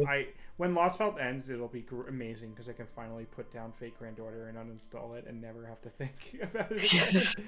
They are bringing on. They brought on some pretty good writers though to like take part, but yeah, it's like I'm curious to see what they do with new writers, but I'm also like I want to see what Time Moon is going to do. Fate free is of a franchise that is fantastically easy to fuck up. Yeah, no, I agree with you. And like maybe the good writers will do good things with it, but maybe we'll get Agartha the arc instead of just one. Yeah, I do feel like Nasu's not going to just like straight up abandon it, because I think that he's a bit too protective of his stuff. I worry that he's going to like take the Kojima thing where it's like his team starts working on a Metal Gear without him, and then he looks over and sees what they're doing and goes, "What the fuck? No, hang on, no, I'm going back in here." I don't think Nasu's that bad, because he pretty much approves any servant that like passes the desk as long as it's like vaguely researched.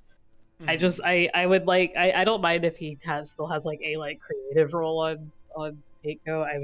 I want to see like stuff from them. I just want because like I'm excited about remake. You know, I'm excited about remake and everything, but also, like I've already read Tsukihime. I want to see like what next. You know. Yeah, well, Sachin Root's new, but. Oh yeah, but like it's also not new unless they're completely rewriting it. I bet $100 that they are completely rewriting it. Like, there's no way that the old, like, especially if they're rewriting the Roa stuff like that. Oh yeah. I'm just curious to see what they do next, because like, are they gonna do a Tsukihime too? I don't think they will. Honestly, like, are they gonna do something like completely different? Like, are they gonna like expand? I know that Mihoyo was supposed to. When did that 2010. 2010. So that was well before Fate Grand Order and well before Fate really blew up as a franchise. Let me double check on that. Actually, it might not be 2000. 2010 seems early, but it was still before Fate Grand Order. Mihoyo. I mean, it was based on his novel from high school, so it was 2012. Sorry, 2012. But still, like that was before Fate like really blew up. Yeah, I know that Mihoyo is supposed to have a sequel because they were teasing it. That might be why it's coming out on the Switch. Mm-hmm. Because like that's the thing, it's like Mihoyo didn't pop off, but that was before Fate really blew up. So maybe Mihoyo he's built up the groundswell to like make a novel that pops off. Mihoyo is also not a visual novel; it's a kinetic novel. It doesn't have choices, so it's more like Umineko. Which, it's straight up just a sound novel. Especially, it doesn't have voice acting or anything. Welcome back, Analog. Welcome back. It does. I didn't even know that it doesn't have voice acting. You said the Switch version is going to, but the original version does not. So we have to wait for the Mihoyo patch translation and then the patch with the voice acting. Or the Deep L, because it's going to be on Switch. So. I'm not going to do a Deep L of Mihoyo. I am going to hold Hollow Moon at gunpoint and say, finish your college work. Please finish your college work so you can get back to work. I get it. Maybe Tsukihimates will hop on it or help or offer to help. Because I know that they're like, hey, please don't talk shit about the other translation groups. Which, you know, good on them for... You know. And Tsukihimates is doing their own, like, style of translation, which is very different than the traditional, a group of people get together. Okay, but also Hollow Moon translated the French version and is now translating the Japanese. It's literally the least efficient. Yeah, and the people in charge are all busy with their real lives. Yeah, it's like I'm not mad at them, but I think that like shitting all over them is kind of rude. Not saying that you're doing that, but there's been a lot of people doing it. doing it for free. Maybe we'll just get an official localization. Like, God, could you fucking imagine Hollow Moon? Like, they have free time. They start working on it. They're like really buckling down. They're almost done, and the official localization gets announced. I don't think they'd be mad. Is the thing. I think that they'd be like, "Oh, thank God, we don't have to fucking finish it." God. Yeah, I'm hoping that the Tsukihime's patch comes out because it seems like or sooner rather than later. Because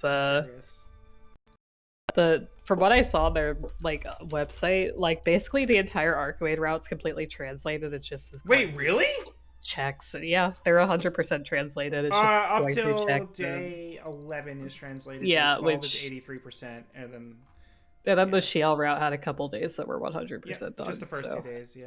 I'm looking at it right now. That's why. Okay, cool.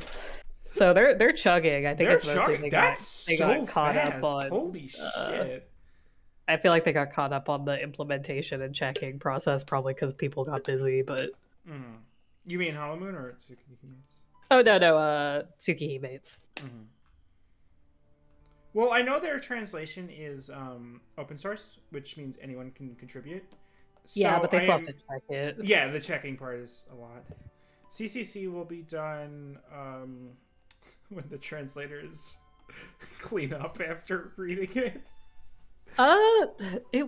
There was like one big section that still needed to be translated, but the entire thing was translated. It just needs to be implemented. And honestly, cool. Like in their defense, the PSP is, especially Japanese games, is notorious for being really hard to hack into. So the fact that they actually managed to get the prologue working is actually a huge deal, because like Persona 2 Eternal Punishment never got a fan translation because of how bad it is to fan hack into the PS2 for translating. And that's Persona, which is a lot bigger than Fate. Wait, CCC was a PSP game. PSP, yeah. That's what I meant. Sorry. I didn't mean to say PS2 if I said PS2. Okay, Persona 2 was also PSP then? They re-released Persona 2 for PSP. Okay. And they just couldn't get the fan translation done because the coding was so bad. It's interesting that you... Oh, well, I guess so. It's interesting you say that, because the PSP was notorious for being, like, massively hackable, and you could put your own custom themes on or whatever. Yeah, you can hack the console. It's, like, a lot of Japanese games are very hard to, like, break it. Like understand what's going on. Old from Japanese what I understand. Games. Yeah. I mean... The PSP games, yeah. Because, like... Eternal Punishment especially was like they didn't know what the fuck was going on with the code. So like we never got a fan translation of it. So like honestly the code so that nobody can the fact that they actually managed to get the prologue working and fully translated and functional is actually very impressive. Shit, when was that? Was that recent? Yeah, they streamed it. Oh, hell yeah. It was a couple of months ago, so... So that means they can actually start chugging along with the rest of it. Yeah, I think it's like a 2-person team, though, so I don't... Yeah, that makes sense. Yeah, it'll get there eventually, hopefully. And then we will stream it together, and then we'll get TOS'd off of Twitch. And we will get TOS'd right the fuck off of Twitch. Twitch will go, oh, never mind, we're taking this game off of our list right now. I mean, there's no actual nudity, so it's fine. My goal is to learn how to speedrun it and then get really long-a-thon TOS off of Twitch. Don't tell Zell. Or Rod. Or Rod. Gone. Is he dead? Yes, it will never appear in this town again, and neither will I. Cyan, did you say something? Cyan, don't tell me. You... Forgive me. I used my Ethernet connected to you. You will lose consciousness for about 1 hour. During that time, I will take your memories! Shion, you dumbass. I fulfilled my purpose. I do not mind that, but it would be troubling if you revealed my connection to Tatari to anyone else. So I am removing the memories related to me and Tatari. You don't have to. Yes, you will probably not say anything. I believe you, but I cannot rely on you, Shiggy. There are those in this world who will peer into your memories no matter what you wish. Those, like me. This is goodbye. I really must thank you for your help and your courtesy, Shiggy. Wait, Shion, then what? Out. Shion's so fucking stupid, honestly. My eyes open to a Friday sunshine. Oh, she's wrong! The heat is still there! God damn it. In the middle of summer, the warm air resumes its daily rise in temperature. The asphalt shimmers with mirages, and I am the only one around. Probably because it is so hot. That is why, even though things are as peaceful as always, there is not a soul to be seen. I walk to the park. I wonder what Photoshop filter they used to like make this mirage happen.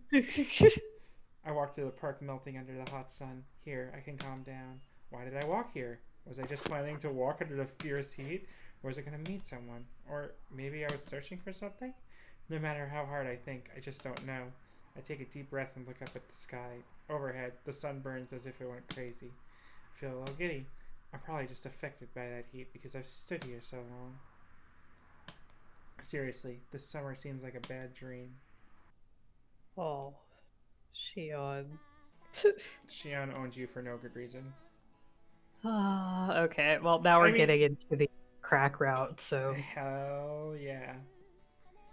Alright, so there was 2 fights, 1 very short scene. The ending was actually really short for Melty standards. I mean, yeah, because Shion just fucked off. Honestly, all of those scenes were extremely short. That took us 1 hour and 24 minutes.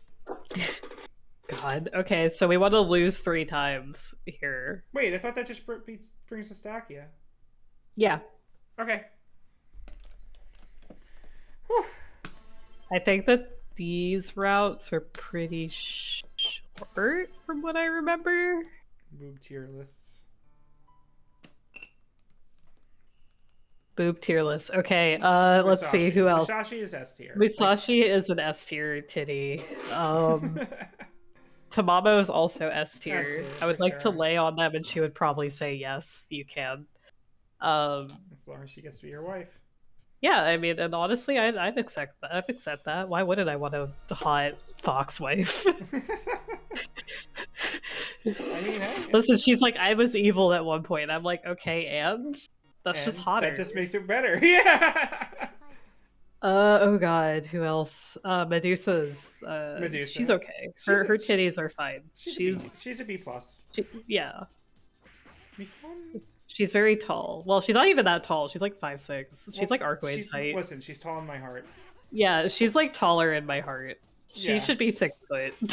I remember when I found out that like she was a good 3 inches shorter than me. I was like the most upset I've ever been at Kinokunasu.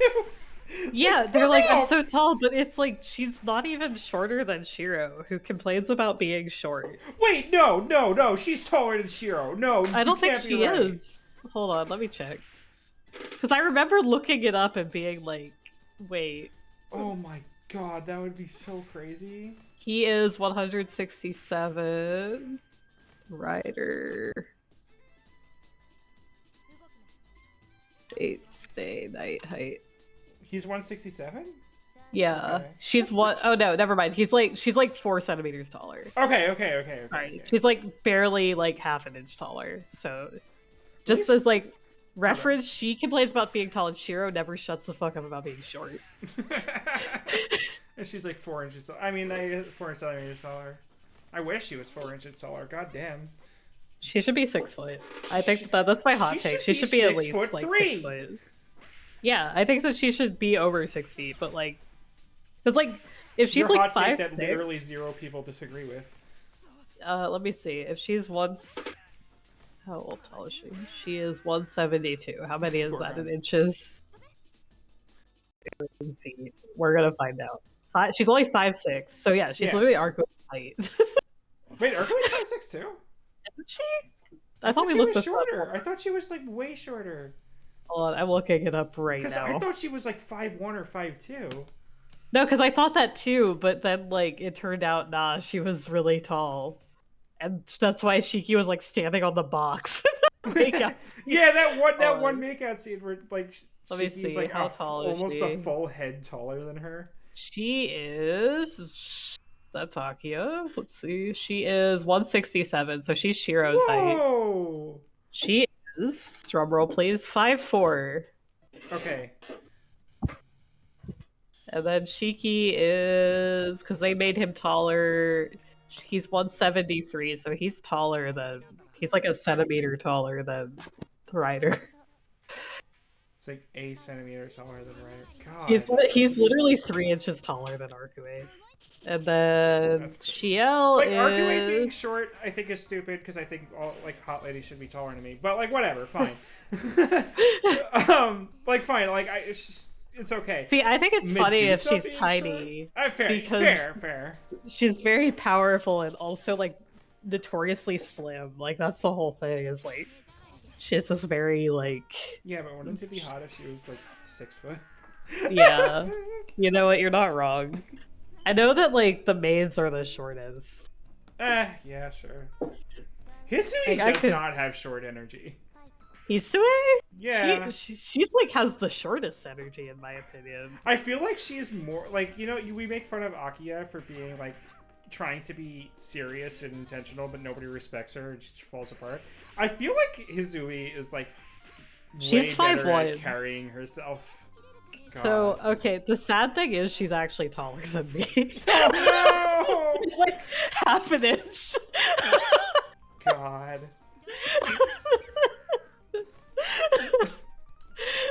That's crazy. I'm very short. Let me stress, I'm extremely short. Apparently. Akiya is 5'2". Just to clear the air here, I'm 5'9". God, I wish I was tall. 69 genuinely. inches. I'm not even that tall. My ex was taller than me. It was bullshit. Oh, wait. Apparently... Wait, are they not the same height? Yeah, they are. Okay, never mind. I was like, why is Kohaku not the same height as Hisue? Sachin is... Now I'm caught up in the shit. Yeah. Sachin is about 5'3". Sure. I know, like, Japanese people tend to be a little shorter or whatever. Noelle is... How tall is Ciel? Shiel is... She's shorter than Arcuate. Let me double check inch-wise. Oh my god. She is, like, only by, like, 2 centimeters. She's 165, so she is 5'4".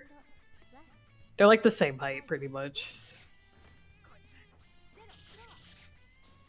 He's, like, the tallest outside of, like, the Goro and, or Gojo and... What the fuck is his name? Bandage guy and Blob. Psyche and Blob. Yeah, and Roa's 168 or 178, so he's really tall. I think 6 foot is 190, right? Yeah, that sounds right. Because Roa, Shiki all caps Toto is 5'8", which makes sense. Which I'm still taller than. You know, Mio's like literally 4'9". Jesus, like the purple hair lady. Yeah, she's small. What the hell? I assume how old is she? I feel like she's pretty young. She's 14. Yeah, so. Oh, really? She's a baby. Wow, I didn't know that. Again, Hisue and... Wait, what? Hisue and Kohaku are 16, apparently. Estimated, so... Oh, I thought they were older than Shiki. That's what I thought, too. I feel like in Remake they were, because the maid, like, Hisue is said to be, like, big sisterly. I feel like they probably... I mean, it says estimated. Yeah, it says Arcuate is... Oh, Arcuate is 17, self-proclaimed. Shut the fuck up. You know she why literally she went, wait, how old are you? Yeah, exactly, yeah! It's like, okay, I'm that old too. It's like, bitch, you're over 800. I love how in the original she looks like she's like 28, 30. Oh, yeah. I mean... I love it because she also says her birthday is December 25th. Yeah, which means she was like, what's a good birthday? It's Christmas? Yeah, sure. She saw somebody on TV complaining like that they get like man, I get double presents on Christmas. And she was, ooh, she can give me 2 things.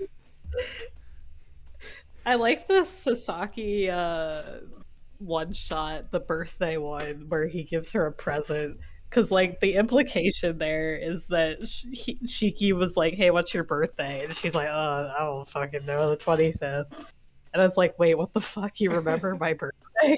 That I literally just gave you out of nowhere. I made up. She gave him a fake number and he, like, actually calls it. I love her. She's so stupid. She's like, wait, how old are you, Shiki? It's like, 17. It's like, okay, I'm also 17. I imagine somebody asked her, like, how old are you? And she looks to Shiki and then goes, wait, Shiki, you're 17, right? And, like, in front of that person. It's like, aren't you like 800? No, I'm 17. It's like, what? She saw some people online complaining about Twilight, about how the ages are weird, and she goes, right, I'm 17. Honestly, she would. She'd be like, okay, wait, I don't want to be like a weirdo. I don't want to be like a weirdo about this. How old are you, Shiki? It's like, oh yeah, I'm 17. It's like, okay, I'm also 17. Don't ask questions. It's like, what? I mean, in terms of how long she's awake, she's probably only like a couple years. She's like 3. Yeah, probably all together. Yeah. Yeah, because like she only wakes up for like a few days at a time. But yeah. It's just it's so fucking fun. It's like self-proclaimed. It's like bitch. Well, like Noelle is 25 parentheses self-proclaimed. There's a really, really great scene where Shiki does the math and goes, wait a minute, Noelle said she was 25, and Seal goes, 25? Noelle, I know we're allowed to mess with personal details for like identification purposes, but 25? Noelle. God, that's so fucking funny. I will. My unpopular onion is I wish that Shiel was older than Noelle because I think it would be funnier. Yes, but also it would make more sense. I think like they really tried really hard to retcon it to make like Ciel is only about mentally 19 years old, so it's okay for her to date Shiki, and it's because in the original really Roa didn't take over till 18. Because in this, it's like, Roa took over at 12. It's been 13 years. But she was asleep for 6 of those years. So she's been awake for 19 total years. And it's like, what the fuck? Yeah, it's like, just accept it. Just have the problem being a 30-year-old. It's fine. Here's my hot take. It's a vampire romance novel. I think people are, like, you go into it expecting that shit. Like if it was like Akia or the maids that were like that, it's like, no, that's not okay. But like the two of them are like immortal vampire-esque creatures. Like well, with Ciel, you had the prior excuse of she was focused on her mission and she never like grew and she was emotionally stunted, and it's like, whatever, fine. It's like she doesn't have the experiences of a 32-year-old. She has the experiences of a fucking cold calculating machine that kills vampires. Yeah, there was also like nobody, like she spent like basically all of her years since the incident being tortured by the church. Yeah. So Shiki's like the first person who actually cared about her, which is like it's like the whole vampire fantasy, right? Like that's the whole. Like, here's my thing, right? Like in vampire fiction, you kind of accept that there's going to be age gaps, and the way that authors handle it is kind of what matters. And I feel like in this case, like they really avoid going over it. So it's like, okay, you just think about it until you make it a thing. It's like, what is the actual problem with age gaps? The actual problem with age gaps is someone with way more experience is very easily able to manipulate someone with less experience. And in the case of a vampire romance novel, it's like, okay, well, things are already kind of fucked up and weird. So yeah, it's just like, it's the thing is like your romance options in Tsukihime are Arcuade, who has literally been away for like 3 years max, and she doesn't know anything about human relationships, so just as her growing as becoming a person, and Shiel, who literally spent her time basically suicidal for like however many years and being tortured by the church as an experiment. So like it's not like they're out there, like it's not like Twilight where it's like, yeah, I fought in the fucking Civil War and I've had many lovers. It's like Nah, like you just at some point you have to have like a okay, like we have to not think of this as in terms of time, but like in terms of experience. I'm just like Arcuate and CL are not manipulative in terms of like romantic relationships. Oh yeah, absolutely not. And it's like, okay, fine. You know, you just accept it. It's problematic. They're not taking advantage of Shiki. I mean, CL is, but for different reasons. Yeah, but like it's not like, you know, sexually or Noelle, on the other hand. Noelle is, and that's the whole thing, is like she's very much treated like that in the narrative, but like the whole thing where she's like out in the hallway flirting with Shiki is played as a fucking horror scene. Yeah. Like what I heard about that. Like I heard out of context that she was sexually harassing Shiki, and I'm like, oh, that sucks ass. I don't want to read that. And then Shiki's like, this is fucked up, and I don't want to be a part of this, and this is miserable. I'm like, oh, yeah, it's treated as a horror scene. It has the horror like sound effects. It's like straight up, and like he snaps out of it because she touches his glasses. He's like, "Ow, be gone, thought." Yeah. It's just like, yeah. So it's I don't know. It's just like in vampire romance novels, and I always here's the thing, right? Mm-hmm. A lot of the problematic part, like obviously I'm not going to argue that they aren't problematic, but a lot of them that get focused on are like in female oriented like novels and shit, and it's like, listen, you kind of gotta like, I mean, you kind of gotta accept some Twilight to some extent. It's just bad. And oh yeah, I mean, I'm not arguing, but it's like. But it's also like, the vampires are inherently like a problematic thing, and you just kind of gotta take the L, and you know. You gotta, like, there was that one webtoon that was like Major Demon Queen where it goes, wait a minute, isn't she 200 years old and you're 19? And they literally look at the camera and say, look, don't worry about it, shut the hell up. I do love that webcomic though. It's so good. It's so good. It's yeah, it's like, listen, it's a fantasy, lesbian fantasy thing, okay? You gotta take the L on some things, all right? Yeah. I would like by a hot demon queen. It's all I'm saying. Really hot. She's really hot. like all those shots of her back, like fuck. God, she's so hot. It's like, listen, it's a fantasy for a reason, okay? It can't happen in reality. If I would have been fucked by a hot vampire with a lot of experience, like that's fine. Not saying that Arcuate is that, but like just in general. You know. Yeah, I mean, hey, listen, I know she killed a bunch of ladies, but like, hey, Carmilla, DM me. Like, I can fix her. So, anyway, we need to fix Shion. She's having a time. She's been just sitting here, ... waiting for us to talk about how hot vampires are while she's trying to not be a vampire. I mean, honestly, listen, Shion, you just gotta accept it's hot. It's vampire sex. You gotta accept it. This is far enough. By the authority of the church, I will restrain you, Sion Outno Malaysia. Okay. I have one more thing. While you're fast forwarding through this, I can't fast forward through. This is not one we've already seen. This is the third one. This is the third one. Holy shit! I didn't even realize. We lost to Sion, we lost to Akia, now we lost to Ciel. Okay. I just want to say, the vampires in Tsukihime are really sexy. Like the men and the women. Okay, yeah. Next. Why is Roa shirtless? Maybe, like, come on now. Maybe Nero could like wear some better clothes. Okay, Nero is not, but like Blob is pretty. Blob is he's very tall, and I would like him to carry me. Yes. Okay. Anyway, let's continue. Didn't Blob like have like 11 lovers canonically or something stupid? I don't fucking know. That was like just Melty though. I don't know if that's like a translation thing in Melty or not. I have no fucking clue. It would make sense though. He's very attractive. I don't even like men, but like honestly, love. If somebody told me they were attracted to Vlav, I would go, yeah, all right, that makes sense. Yeah, it makes sense. Nero, I know, but like Roa, like I would be like, okay. If someone said but they like were attracted to Tatari, I'd question them, but I wouldn't like, you know, I would. I mean, like theater, fucked up theater kid, like theater dude. I feel like it would make more sense if dudes were attracted to Tatari. Okay, so here's the thing. I'm not going to go into spoilers, but in Endwalker, there is like basically the same character as Tatari, and people have been so horny for him. So like, I've seen it. I know it's a thing, and I'm not going to. That's all I'm saying. I won't go into any more details because Endwalker is very good and people should play it. But like, it is on my forever list.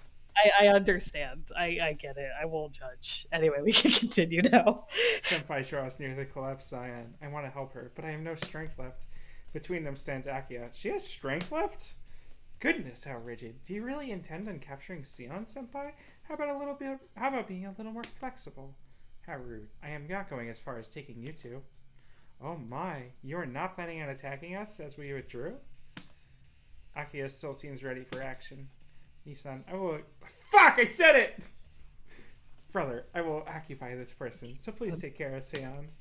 Got it. A safe escape as soon as you can, too. Yes, even I know not to face this brute monster directly. Akia's tough, but boy, she has no chance. Yeah, there's like 0 chance. But also, Shiel wouldn't kill Akia, so... And she's kind of like a fucked up version of a vampire. She's not actually a vampire. Yeah, but also, like, Shiel respects Shiki, and I think that if she killed Akia, it would be... bad. There would be 0 chance. Also, Akia also hunts vampires, so, like, I feel like it's more like, okay, we just won't acknowledge your existence, and you just mind your own business. As I carry her, Akia and Senpai face off. Excuse me. Electrical Mad Parade. This is such a good background. I just love the crooked buildings. I like compared this to the CG you first see when everything's hot out and it just looks normal. And then we get like cartoon land. Yeah. Yeah. I run with her all the way to the main street. Akia must be doing a good job at stopping her because Senpai hasn't been following us. At this point, they're just having tea. Yeah. Literally. We made it. It was tiring, but I got a chance to rest some. Getting tired from running is different from getting tired from fighting. Fights with CL Senpai are especially draining on the body. Compared to that, running is a nice break. Bro, you have anemia! That's how fucked up Shiel is. Sion, are you better now? Senpai wasn't holding back, so your wounds may be pretty bad. No, I have always sutured these wounds. There is not much damage. That's a fun way of saying vampire healing. Yeah, don't worry about it. It's fine. More importantly, mages are just built different. It's all right. Yeah, no need to worry yet. Akia is handy with her abilities, and even Senpai won't truly fight her. They will hold themselves back, and it'll be all over. Senpai only truly fights vampires. Certainly, Akia needs blood donated to preserve her mind, but that isn't like being a vampire that attacks other people. You can't group her with that kind. This is out of character for fucking Satsuki Root Shiki to say.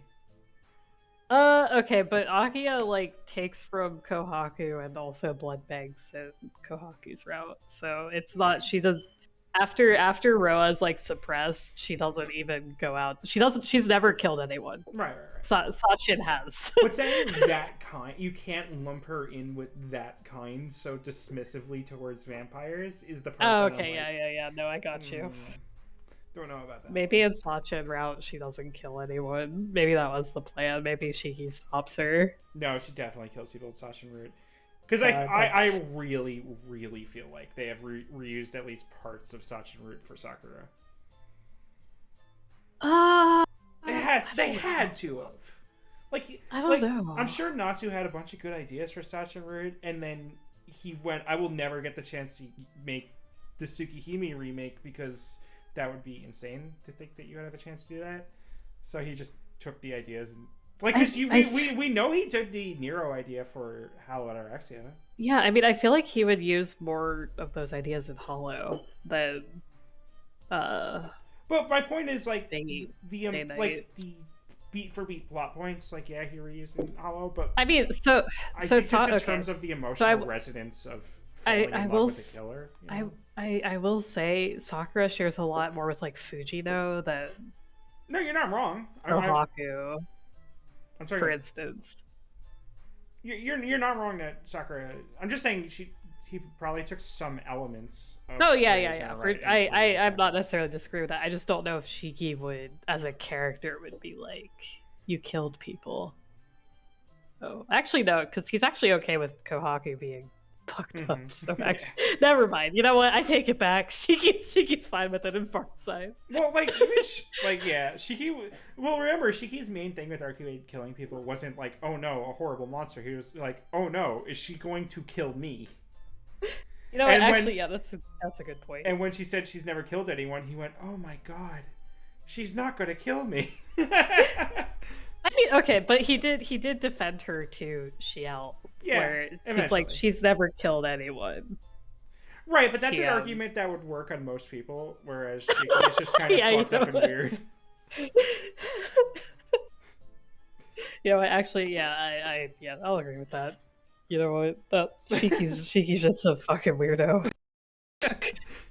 I always forget sometimes, you know. Honestly, Shiro being man, like, you can see death Sakura, you killed people is... Well, like, that's the whole point. Shiro yeah, I know it's the whole point. It's just really fucking funny. I'm not gonna... He's like, actually, you know what? It's okay. You can kill a few people as a treat. You hurt so you can hurt other people. That is the rule that Shiro says. And then he thinks about it and he starts falling apart, like, physically and mentally. Wait a minute. Sakura's like, haha, let's have sex now.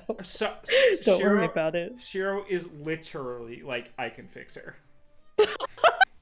You're not wrong. Fuck. He isn't even the one that fixes her in the end. It's Rin. I mean, yeah. It makes it even funnier. Like, I can fix her. Proceeds to not be the one that fixes her. Proceeds to stab her after she was fixed. My favorite part is like, oh man, I can't fix her because Rin already did, so I'm just gonna beat up Konomine instead. God, that fight was so cool though! Oh, it's really cool. That fight was so cool and was literally the most disappointing thing about the Heaven's Feel movie. It was so bad. So oh my god, like... Light and Darkness did not play! Yeah, that was so weird. I was like, wait, there's something missing, and now I'm realizing. No, like I was watching it with my friend, and I was going, hell yeah, we're gonna get this fucking sick ass remix of Light and Darkness, and it never came on, and I was just so angry. Yeah, because like my friend. Okay, so I'm gonna start pitching about the Heaven's Feel movies really quick. All right. So my friend is like an anime only Fate fan. And please don't judge her. She just doesn't have time to read the visual novel, and I get it. Fine. She's watched the dub of Unlimited Blade Works. She's watched Fate Zero. She's watched all the movies. We went into the last Fate Stay Night and Fate Howler Ataraxia. It's longer than all of Harry Potter combined. Like easily, like 1 1/3 times as long. Yeah, it's like Tsukihime is literally longer than like Lord of the Rings. Like Fate Stay Night is also literally longer than Lord of the Rings. Yeah. Yeah. So it's like, I get it. But we went into we watched all the Heaven's Feel movies. She's a lot more of a casual fan than me. So like, you watched them. She watched them with no context. Yeah, she watched them by watching Unlimited Blade Works and Zero. So she was like, okay, I you know, because it's kind of like implied that you can just do that. You don't need context. And so like we watched the first two and she really enjoyed them, and then we watched the last one and she was like, I don't know what's going on. Like, because straight up they just don't explain anything. They cut out all the Ilya parts, and they cut out like, and like the last fight scene is so confusingly cut because it's like they wasted their entire budget on the rider, like the rider saber altar scene, which is super cool. Like, I'm not gonna lie, it's like a really fucking cool fight scene, but like they don't spend any time on like Sakura as a character or anything. It's just like, and she's like, we walked out, like we watched it, and when like it finished, and she was like, I don't I'll be real. Even the second movie, me and my friend who I watched it with, Selkie, you might have seen them pop up at some point in one of our Melty streams. I have no idea, but we had both read Fate Stay Night. We had both. I know more about Tymoon, but like, you know, they were also a fan, and we were watching even by the second movie. I'm like, this is just doesn't set up the stuff it needs to for the later one, because they're just moving so fast from scene to scene to scene to scene. And it's just like the scene where Shiro's standing above Sakura and with holding the knife, and he's just like, there's just like a bunch of moments of silence, and it's just him being upset, and then he leaves, and there's like zero of his internal monologue that is so desperately important to that scene. It's like, Christ. Because, like, the whole thing was, like, I walked out of the second one, and I was like, okay, well, maybe they'll show the Ilya scene as, like, a flashback in the third movie. So, like, I didn't really... about the Ilya scene, too. I didn't really think about... Because they showed it as, like, a montage thing. And I was like, okay, well, maybe they'll talk about it in the third movie. So I went out of it, like, still enjoying it, because I was like, okay, it's pretty good.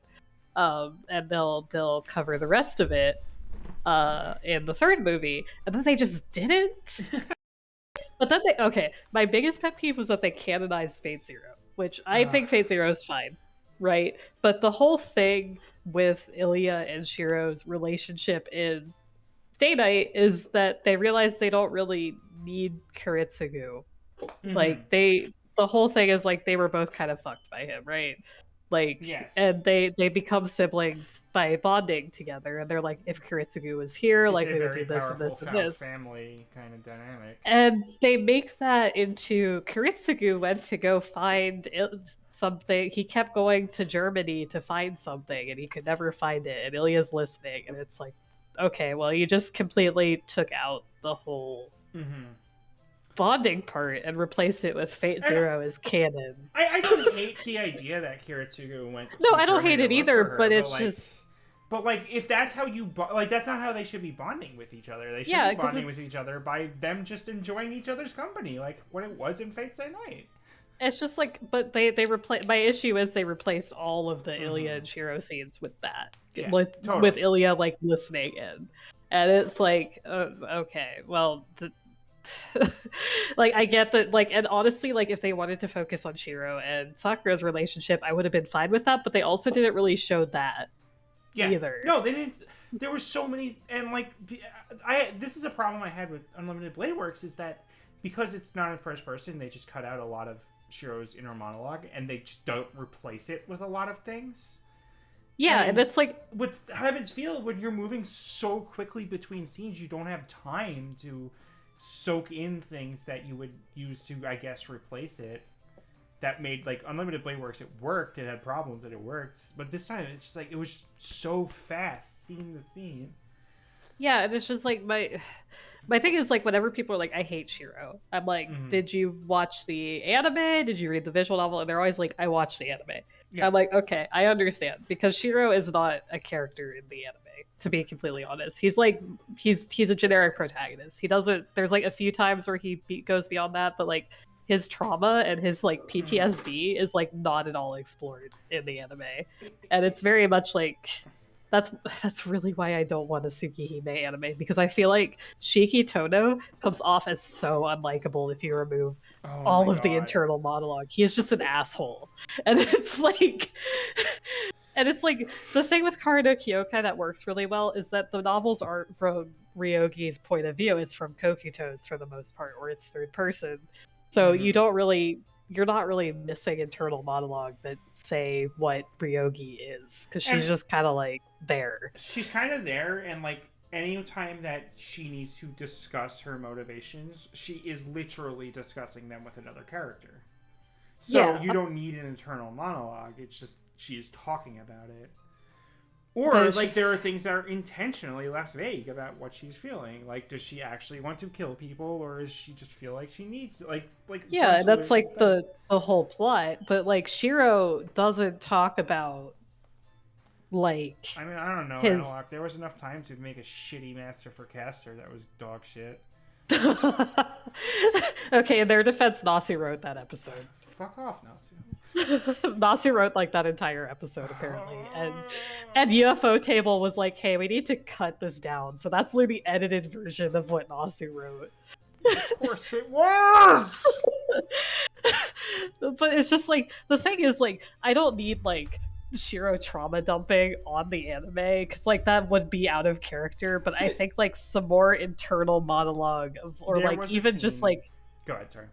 Oh yeah, go ahead. No, you're fine. There was a scene during my reread. I make jokes about how I brought up Fate Stay Night with my therapist, but there was like a scene during my reread on the date with Tosca where her point was, I want to make you have fun. You're going to have fun with me. We're going to have fun together, you stupid bitch. And towards the end, she goes, did you have fun? And he's like, yeah, I had a lot of fun. And they're walking home, and he suddenly just gets a flashback to the he suddenly just gets a flashback to the big fire, and then immediately his mood just completely sours, and he goes, I don't deserve this. I don't deserve a day where I can be having fun. And that scene just, like, emotionally fucking ruined me, because that's all in his head, and that happens, like, very quickly. I don't remember that happening in the anime. I could be wrong. No, because the date scene is in there, and it's a very cute scene. But scene in the anime, like, very quickly, you just have him just snap to, like, the fire, and a vision of the fire, watch his face go down, and then, like, keep moving. You don't need the monologue. And it's like, yeah, because it's like they basically reserve all of his trauma dumping to Archer, like the entire like the Archer scene. And it's like I actually really like the Archer scene in the anime. I think it's actually a lot better than the visual novel. There are some scenes that are better, yeah. And like I think it's really good, but without context, like without the context of Shiro as a deeply emotionally fucked up dude with like survivors like PTSD, like a lot of it falls really flat because you're like, okay, he has a lot of trauma, clearly, right? It makes sense, but like he never talks about it, and it's never really brought up anywhere other than Tosaka being like, stop fucking throwing yourself in danger, you dipshit. There's a really good Aaron Headbutt video where Tosaka is just talking to him, and he's just staring blankly ahead, and it's cutting to scenes through the fire. And, like, it is so in character that me and everyone else in the comments were like, oh, I thought this was just a clip from the show. Yeah. But, like that's what it should have been. It should have just been, like, he'll be having a normal conversation, and then, bam, flashback. Like, just, like, instant flashback that lasts for a quarter of a second, and then back to where it is, and then you see him just like blankly staring ahead. Like that kind of thing could replace his monologue, but they did nothing. Yeah, and it's like, okay, so here's my hot take about the Tsukihime anime, right? I know it doesn't exist, etc., etc. It's not good, and I will say that the music that started the stream came from nowhere. The music's very good, and I actually don't mind the art style too much. No, yeah, absolutely. The thing is, a Tsukihime anime would literally never work because so much of it is entirely about mental health and also about Shiki, like as a character. And Shiki does not talk about his problems. That's his whole thing. He's just this kind of a live and let live kind of dude with so much fucked up baggage. And the anime like really exemplifies this because like not only do they kind of like, so I kind of get what they were going for because they wanted to be like more serious, and Arcuate they made her have a brain cell and actually be kind of smart in the anime. But well, there's one episode that's actually pretty good in the anime that I actually do recommend people watch. Cath, I told you, I remember a singular scene from that anime, and that was Shiki jumping out a window, and like I heard the sound of glass shattering, and I went, what the fuck is happening in the anime? Why is it like... I remember the only reason I remember that is because I just started getting so angry because I had no idea what was going on. There's one episode where she shows up at his school and like actually acts like Arcuate from the visual novel, and it's actually pretty good. Apart from that, like it's very bad. But that one episode I did enjoy. I disagree that they could have done an anime of Tsukihime. They would have to really have internal monologue. No, or something. They would have to do it from Arcuate's perspective. And just have Shiki be a weirdo, and just let him be a weirdo, and then have Arcuate be the main character, and then she just keeps encountering this weirdo. Like, it would be more of a spin-off than a straight adaptation at that point, but like...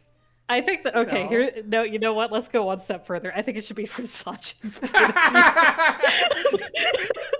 And it just ends 7 days in. No, like, it's her, but she survives. So it's like only the school perspective.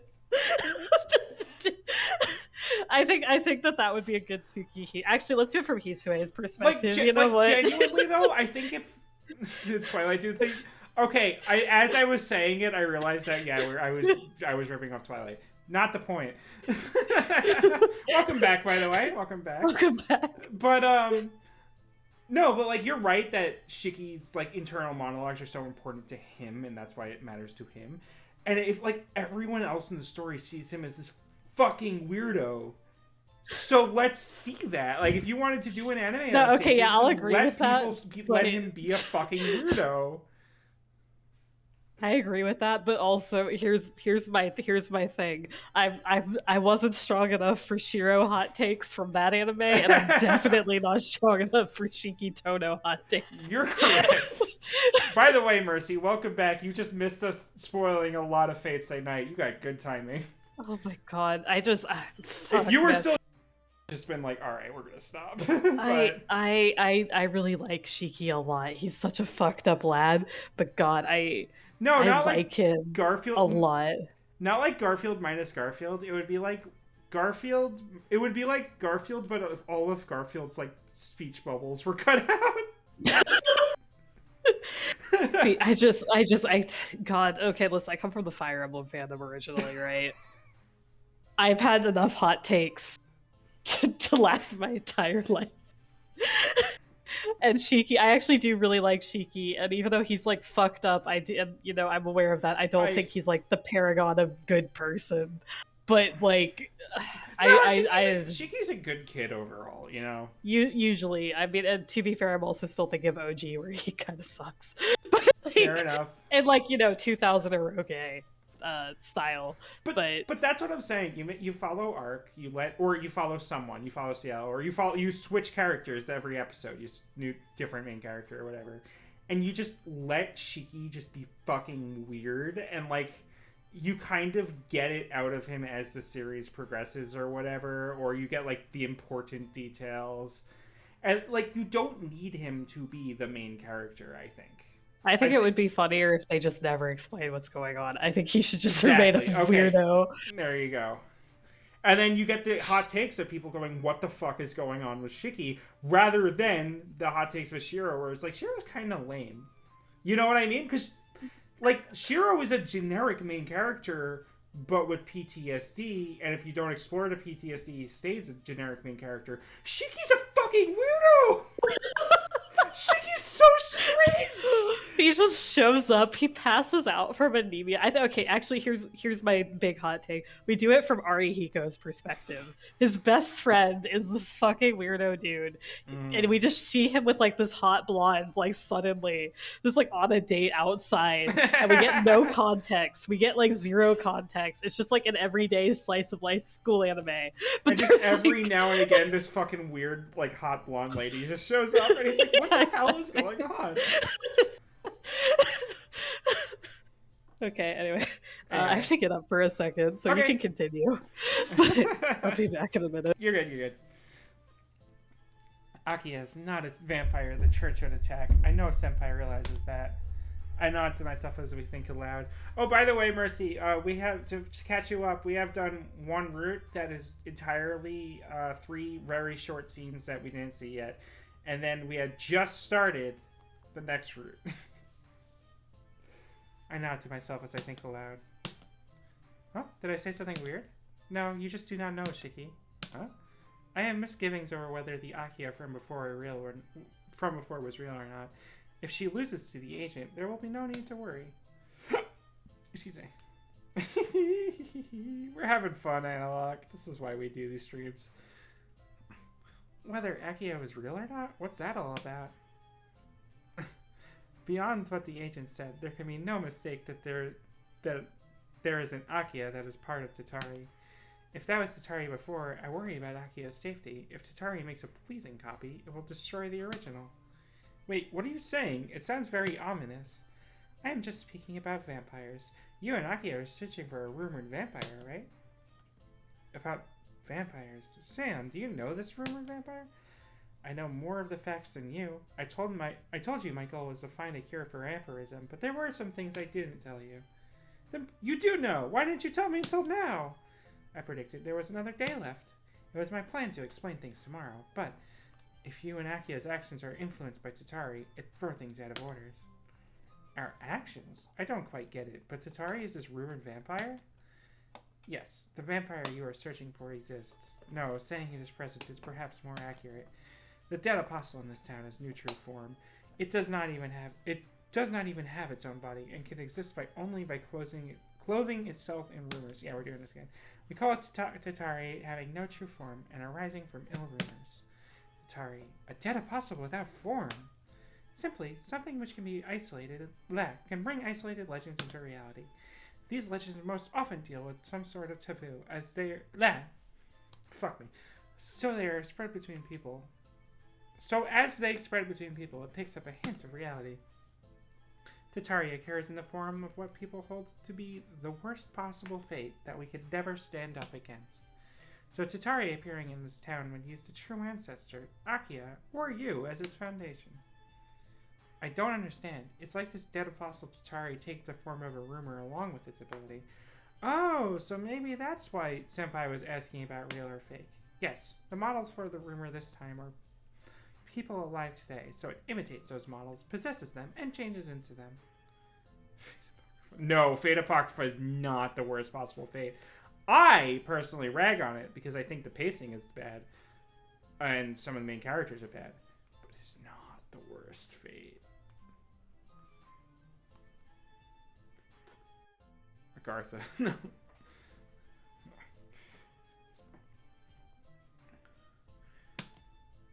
Then if rumors about Arcuate spread, this Tatari guy will make a copy of her and prep her to be a rumored vampire?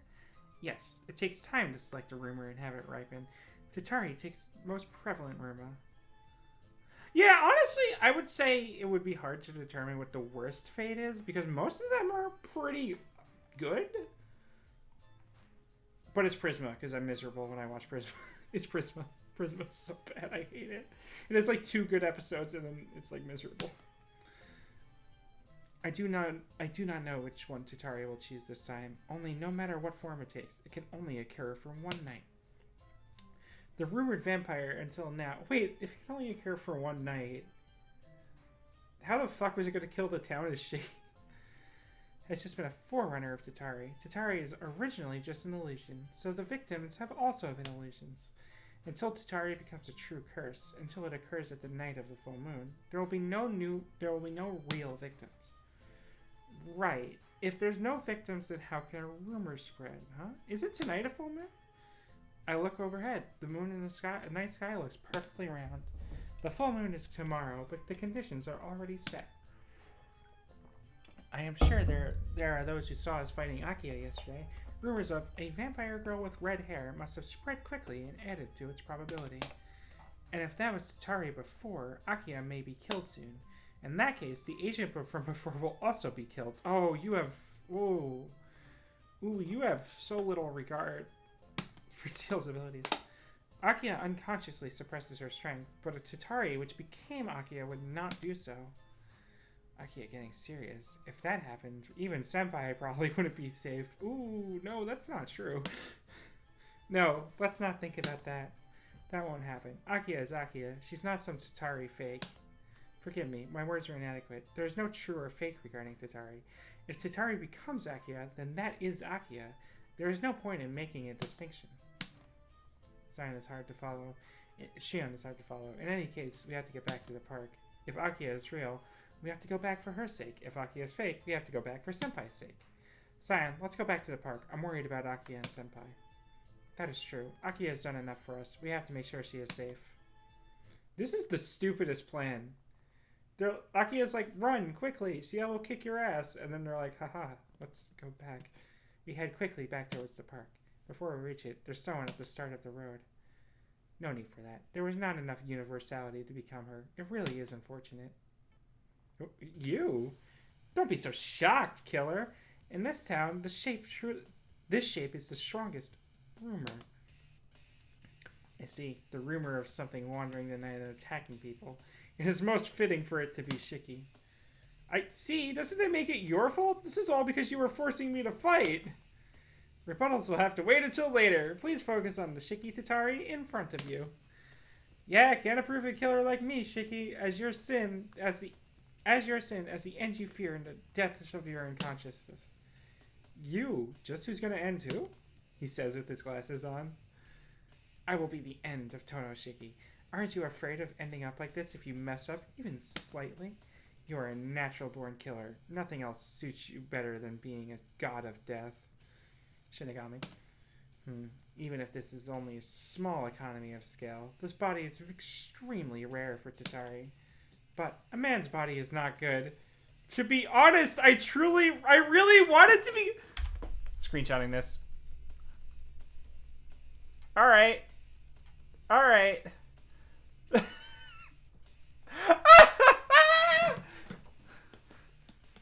I really wanted to become Tono Akia. It is disappointing. The probability of me becoming what I want is low. It has been a long time since I have experienced the pleasure of a woman. I wonder if you guys can hear that screenshot sound. Tatari, you wanted to become Tono Akia? Of course, but it seems rumors of me have congregated, or rumors of me are a little more concentrated than rumors of her. I'm a little regretful, but Tatari could never choose. I can only assume the shape of what people want. Well, I do have another chance. Before that, I have to finish some business. Business? Didn't that girl tell you? Tatari's a rumor. The definite truth is only an obstacle. Okay, Analog, have a good one. Oops. Saying that, my mirror image smiles and grips his knife. I have no need for the real thing. All I need is the rumored serial killer. I don't need an incomplete Tono Shiki. Shiki, you are fighting that thing, so don't be distracted. I hear Sam's voice behind me. I answer the voice by meeting the attack of the killer, Tatari. Who will fight? I've been playing as Shiki this whole time, so I might as well. Although, I probably should have waited for Cath to get back. Actually, I do have the guide. I do have the guide in another tab, so I can just look it up. I'll just pause it. I'm pretty sure if I... Yeah, pause. I'm pretty sure if I die here, I'll just get a ban end, because that's just what makes sense. But I have no reason not to double check myself. Where's this image? Oh, God.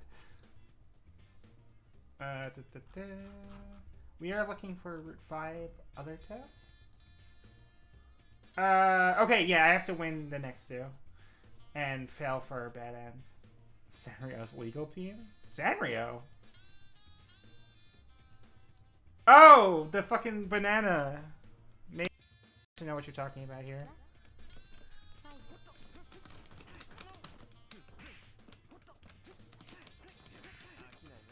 Just mash A. When has that ever not worked for anyone?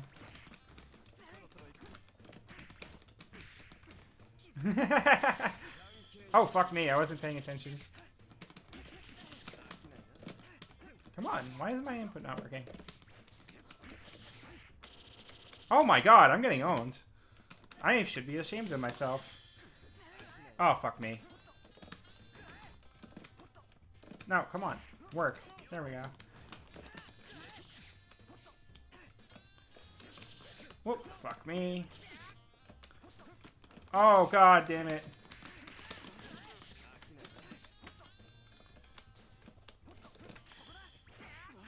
Nice.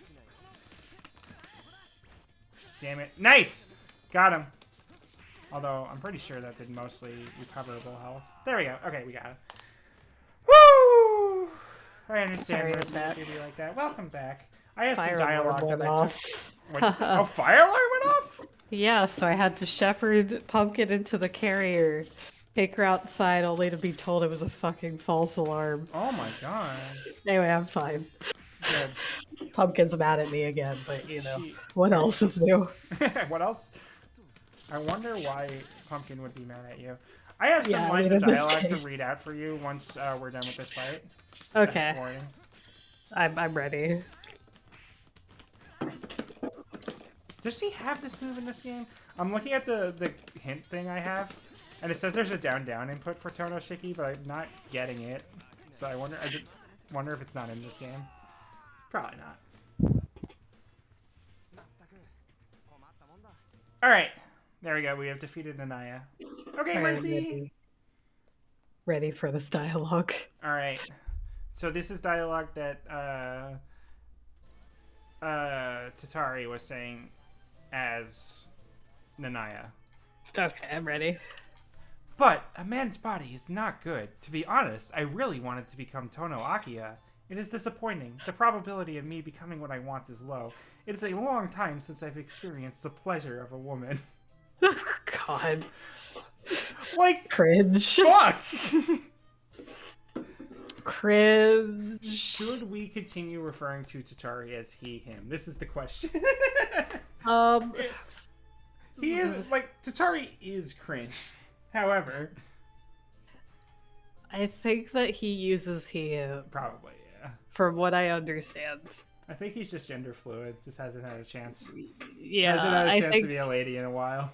I think that he uses he him. Yeah, probably. But also, I think that it's more like it depends on the form he takes. Yeah. Because they refer to Wark as she. So I think it's like one of them shapeshifter types that just you could tell what gender they're looking for at the moment. A warp sound. Well, I guess if he becomes Nanaya, then that's assuming the pronouns. God, that's so weird. Anyway, a warp sound with discomfortingly grating noises. It retreats. I focus on the lines floating out its body. Were they always so thin to begin with, or just a contradiction? There are no lines running throughout the body, only a swirling point. There's been a point this whole time? Jesus. Disappear, killer.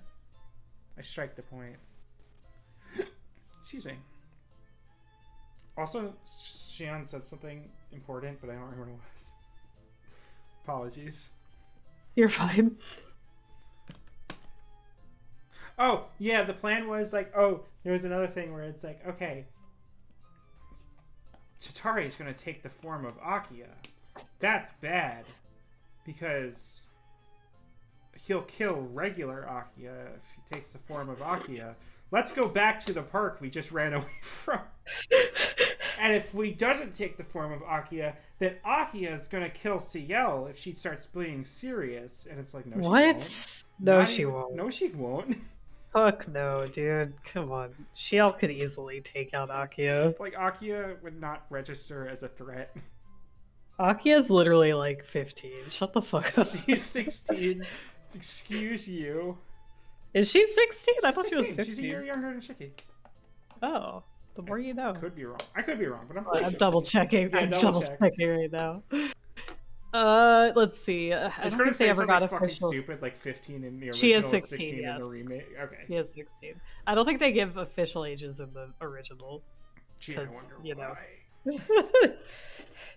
I love They're that. All 18 I love that in Fate Stay Night you can just do the math and realize, oh, Sakura's like 16, and thus Shiro's probably 17. Yeah. They're all 18. It's fine. They're Don't all worry 18. about it. All the characters in the story, including the one who took the sword out of the stone when she was 15, is 18. I think actually she's physically 14. Or something. Yeah. She's not drawn like that, which is the weirdest contrivance. She's yeah. Anyway, we just don't think about it. We just don't think about it. Just don't worry about it. Don't worry about it. She's actually 35. She's however old King Arthur is. How old is that? Oh, whatever you think is the best age for King Arthur. Yes. Yes. It sounds like a broken record. It laughs loudly like something rising and falling down a hill. Of course, any falling would be into the abyss. The theater basements. Jesus Christ, dude. Still without understanding. Corpse, insufficient execution. What? Not enough killing, boring, unsatisfied, unsated. Is that like an actual error with the coding, or is that just really weird inclusion? I think that so the whole thing is like Nasu has always referred to magic as like kind of programming-esque. Yeah, but it's not like Nasu knows how to program. Yeah, exactly. So it's like, you know, it's kind of that. But no, this is part of the novel. This isn't a coding error. Standing, understanding, no understanding, savage, fifth floor, tile break, ling, killing. This is just the fucking Metal Gear Solid 2 breakdown.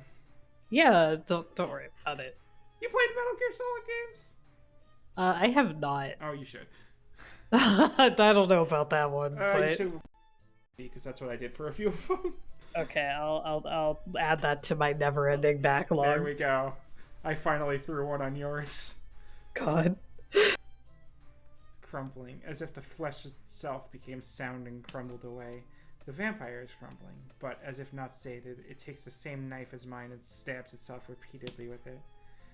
There is no frustration kneeling final, even if it is an utter tragedy, failure, incompetence, fame, glory, allegation, the chivalrous order given to me, to me, to me.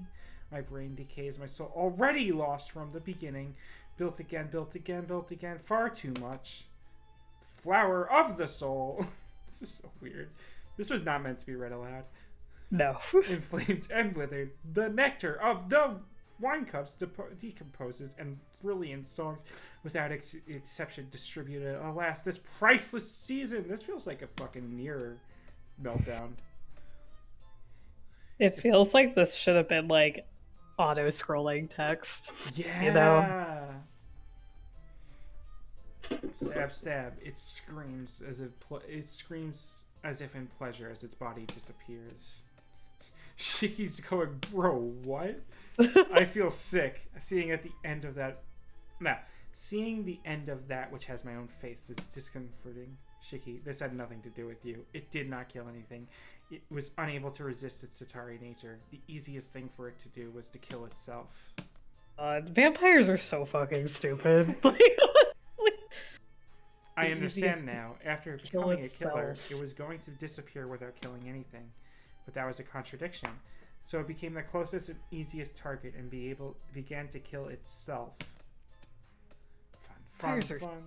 So fucking stupid. I do wonder if Shiki could have killed him before. What would have happened if Shiki went, nah, point two, and just it disappeared without killing anything? I wonder if that fucks with Tatari in some way. I think that he would be seething, molding, coping. The next incarnation would just be just having a meltdown. Angry. Certainly, it was difficult watching something with my own face break down like that, but compared to the worst that can happen, it was bearable. If things were slightly different, it could have been Akia. Ooh, that would have been not fun to watch. Yeah, but Akia's also not a killer, so I don't think she would have done that, you know? Yeah, but the rumors are of her as a killer. Yeah, that's true. It's really only something I think about, but if some accident things were slightly different and Tatari became Akia... ... Eh? In that instant, I see. You are anxious? Oh! Why? It's simple, brother. You were the one who anxiously thought about me becoming a vampire. Since you suggested it so clearly, brother, it was able to become a widespread rumor. That is not what these words mean. I suggested it? That's stupid. I only just thought of it just now, and it couldn't have spread. That is only for rumors that aren't an original, you know. I will explain it to you, brother. As long as information flows of a rumor where the original exists, it is a confirmed reality. There is a Tono Akia who drinks blood, so all it requires is for the one who remembers it to become fearful and thus confirm it. Yes, it is merely presenting something which was hiding behind a curtain. He was afraid of watching Akia stab herself over and over again. Yeah. So does that mean that Tatari is about to start? Tatari's just built different, don't worry about it. That's not dramatic enough. He needs to go full theater kid. All that stabbing and stuff was really just to set up the stage. Yeah, exactly. This is what he wanted all along. This song is good, though. I'm digging it. I agree. But this turnover is really something. This is also just probably the most old Type Moon ass song in the thing so far. Absolutely, yeah. Yeah. I have no choice but to use this form to begin the curse, even with this lack of ability. Her abilities are limited, but I am quite interested in this appearance. But things cannot climax without a woman's body to drink blood, right? Jesus Christ, dude. That's kind of cringe. With Akia's face, that thing starts to giggle with amusement. What a vulgar, unpleasant sound. Oh my, it seems you do not like what I am saying. But please don't worry, brother. Very soon you will be unable to hear anything. Just like that one JoJo line where it's like, your face, that is. I know, it's Akia's form, but it's a vampire. I'll have to return its noise once more. Yeah, I've been playing Shiki this whole time. I want to play more Sion, but whatever. I think that it only makes sense if Shiki beats up his own sister in this. Yeah, that's true. Hey, it's a song.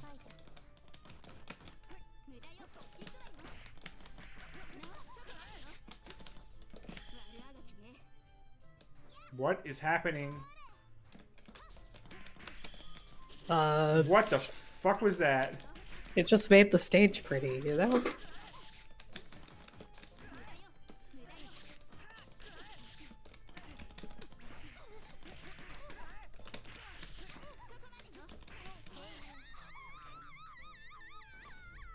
That's a hell of a scream!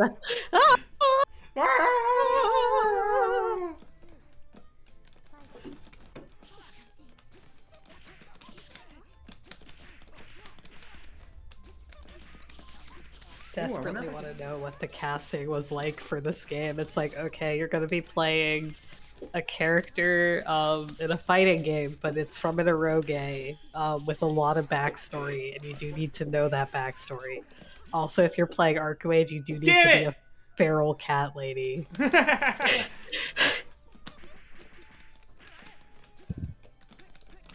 God, that's a really good 2A. Fine. We're fine. That noise is...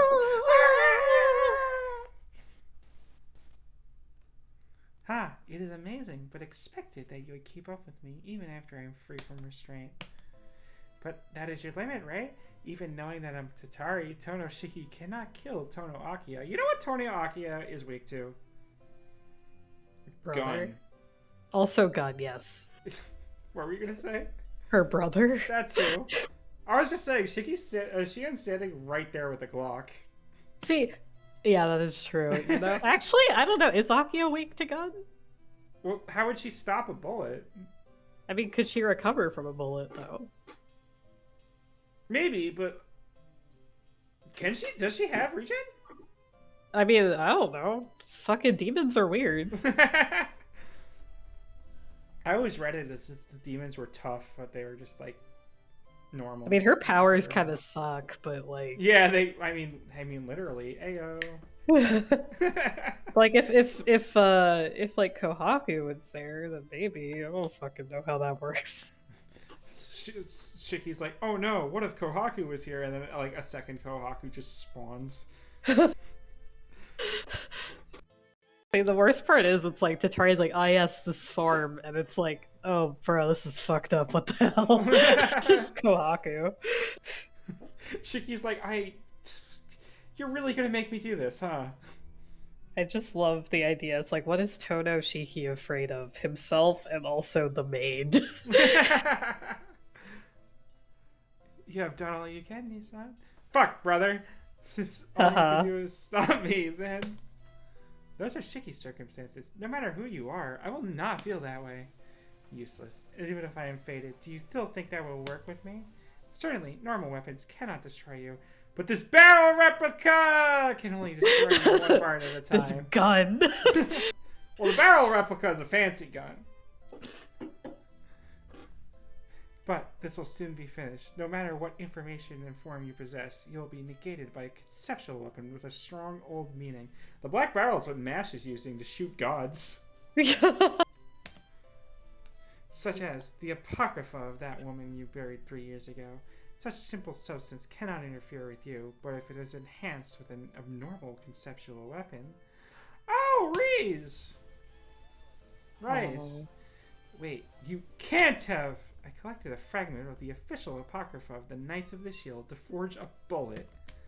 A pure conceptual lance key made to annihilate vampires, an imitation of the conceptual weapon of longevity gun barrel. All rise. All rise. The merger of these two will destroy one who has no shape such as you. That is also useless. Destroying me does not mean I will disappear. To make me disappear just once you would use your precious apocrypha, Eltnum? Yes, this is meaningless revenge. It is an action to put at rest both her, the one you killed, me, the one you caused to fall. You should laugh. An alchemist should find a better way to stabilize her mind. But I could not. Even if I was given the name Atlasia, I was mistaken from the very start. And even here, even with this, I still do not understand. Stop! What will you do after destroying me? You have been pursuing me to stop your vampiric transformation, right? If you destroy me without doing that, will you not be in the same cycle as before? I will find a cure myself. Fortunately, I am imperfect. There is one in this country afflicted the same way as I am, and she can manage herself very well? Oh, that's what you meant! Smiles. If I learn how she does so, I can last for many years. Then I will not die here with you. Disappear, Tatari. The next time you occur, I will face you as one who can suppress you. Very well. Those words, I will remember you. Ooh, are we gonna get a CG?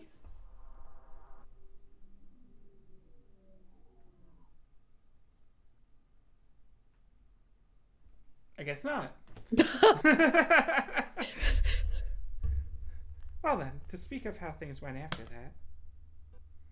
Xian, have you seen Brother? Dashing to the lot. This song is new. Yeah. We're in the mansion now. I guess so. I guess this is the first time we've been in the mansion. This is the wrong song to play for the Tono Mansion. Dashing into the lobby, Akia runs up to Xian. Did she just wake up? Xian squints her eyes as if not feeling well. No, I have not seen him today. At this time, should he not be in the dining room? There are only a few minutes until dinner. He is not there, that's why I'm looking. Goodness, it's the only thing he seems sharp about. Or maybe he's just good at running away. Did Shiki do something again? Something? He bribed Kohaku and started a job.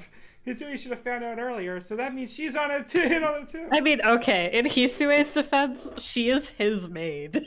Yeah. I mean, Akia is her employer. Yeah, but like, if she had to pick, she would pick Shiki. Yes, which is the correct choice, I think. Kohaku, like, he only had to bribe Kohaku. Like, he bribed Kohaku, and Kohaku only accepted the bribe because she thought it would be funny because with absolutely freak out about it. I don't think he even needed to like bribe her. I think he just needed to ask nicely, but she thought it would be funnier this way. Yeah. I see. It seems they're quite crafty, as is Shiki, aren't they? But he chose to sell flowers! Flowers! Why must the oldest son of the Tono family sell flowers? I see. It seems he is just being nice enough to help Kohaku. It seems that way. But I warned Kohaku and Hisui to be cautious and prepare for dinner, but brother still... He must have sensed danger and hid himself. In that case, he is probably not even here in the mansion anymore. Fearing your anger, he may stay at his friend's house for a day or two. That's right, the entrance! You must hurry if you wish to catch him. Once outside, Shiki will have the advantage. That's true. Thanks for the tip. Homosexuals. They're getting along too well. They are. Akia strides forth with amazing energy. Akia, you should not run in the hallway. God, they're lesbians. Oh, that got me. Okay, that was really I'll be fair. Okay, Shion is bi. Akia, yeah. there is no heterosexual. There is not a single liking boy bone in her body. Yeah, I mean, apart from her brother, which honestly, like, it doesn't count. It really doesn't count. It's different. It's different and weird. Therefore, it's the most fucked up compet of all time. It really is. Again, the Tonos are really fucked up as a family. So. I don't blame her, you know. She has to have some stuff to work through. Yeah. She mumbles to herself. Well then, Shiki, that place does not have an escape route. It may not be the best place to hide. She noticed? Sion calls out to me. You're right. If you hadn't helped me, I would have been caught. I get out from behind the stairs and enter the lobby. As if dissatisfied, Sion stares at me in both amazement and concern. I will not be your lifeline every time. I helped Akia yesterday, so today I helped you. As I live in this mansion, there must be a balance. You're right, this is the bisexual disaster coming out. God, I love. Okay, my favorite part of this is not like Shion being a bi disaster, but Akiya literally just agreeing for this stranger to live in their mansion. Right? That she kicked her entire family out of. You're super right! She kicked her whole family out, but the moment a cute girl is like, hello, you could help me, she's like, well, I have Akiya's a room slowly for building you. her, like, lesbian harem. There's Kohaku and Sion. Who's gonna be next? Yeah, it's we just got Akira next. I think she can work stuff out with Arcuate at some point. Oh.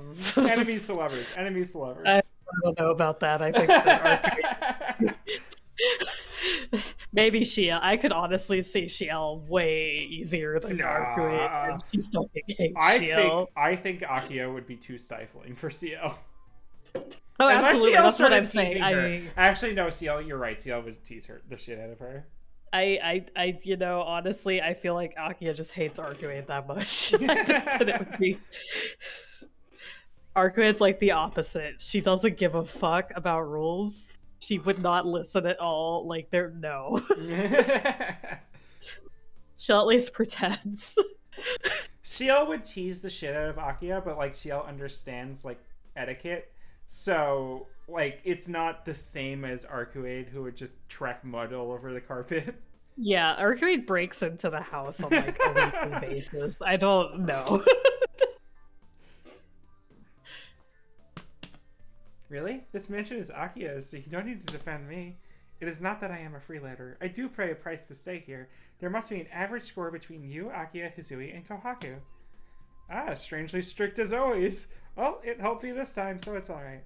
I am a guest after all. I will be returning to my room after dinner. But is there a way you could ask the true ancestor to negotiate once more? Arcuate? She said she was fed up with it last time, but I'll still ask even if it's useless. God, he fucking knows. She would never.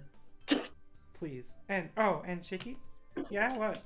There are less than 5 minutes till Akiya returns. Whether you choose to eat dinner or disappear, you need to choose quickly.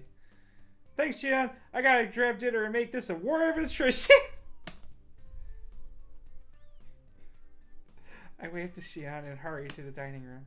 If you are hiding, the game room is in the east wing would be ideal. There's plenty of wind circulation, which means you will be not assailed by the heat if you barricade yourself! I leave the lobby and go towards the dining room. It's been about a month since Shion started living here, and recently, it's just been like this. I do not know how long she intends on staying, but having someone to help me out isn't a bad thing. I mean, you have Hisui.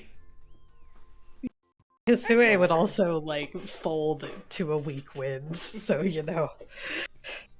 I mean... Also, like, honestly, yes, if Akiya was mean to Hisui, you would feel really bad about it. If she was mean to Shion, it'd be like, well, okay. Yeah, but that's what I'm saying, like, Hisui, if she stood up for Shiki, Akiya would just be like, oh, well, still. You know what I mean? Akiya does hit Hisui, like, multiple times in the game. Yeah. Oh, fuck. She tries to slap her when in Ark's route, and then in Hisue's route she actually manages to because we can't stop her. Wait, in the original? Mm-hmm. That's not in the remake. No, it's in the remake. It's in the remake? I don't fucking remember. Yeah, she like raises a hand, but Shiki wakes up in time to stop her. Oh shit! Because the whole thing is like they think it's Hisue that walks out to that leads Shiki out to the old house and gives him the flashbacks, but it's actually Kohaku, presumably, in Hisue's outfit, and Hisue doesn't, try to defend herself. Which I'm like 99% sure that Akiya just wants her to like admit that it wasn't her, because I feel like Akiya would know, but she does slap Hisue in the original. God, that's crazy. It's like once, and it's like an understandable heat of the moment thing, but it's like fuck. But like, and she's 16, but like still, that's still fucked up. Yeah, it's really fucked up. With the end of summer, it'll soon be fall. I still don't know what happened or what should have happened during that white summer. The only thing I know is that Sion's fight is not over yet. Even though I can't help her any longer, I have to make her days peaceful. What about fucking Satsuki? That was a bomb! That was a really big bomb! Don't worry about it. It's fine. I'm very worried about it. All right, we got one more? Okay. We got two more? Yep. I actually don't know. Okay, we have two more. We have the true... No, sorry, we have three more. We have the crack route, we have the true route, and then we have the bonus end. So you think we're doing true route tonight? I guess we could just skip all the way to the new stuff if you want to do that. Yeah, we can do that. It's lose, win. Actually, I think this next round is like entirely new stuff. Oh, really? The crack route? Yeah. Okay. It's lose, win. Yeah, okay, that makes sense. We haven't done that. Right, okay. So Pumpkin is literally outside my door crying because she wants me to pet her. And I'm like, bitch, you bit me. What do you want? I am about to use the restroom, so if you want to take that couple minutes to say hi to Pumpkin. Yeah, I'll go give her a treat. Okay, I'll be right back. We'll be right back, folks. BRB. BRB.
Make.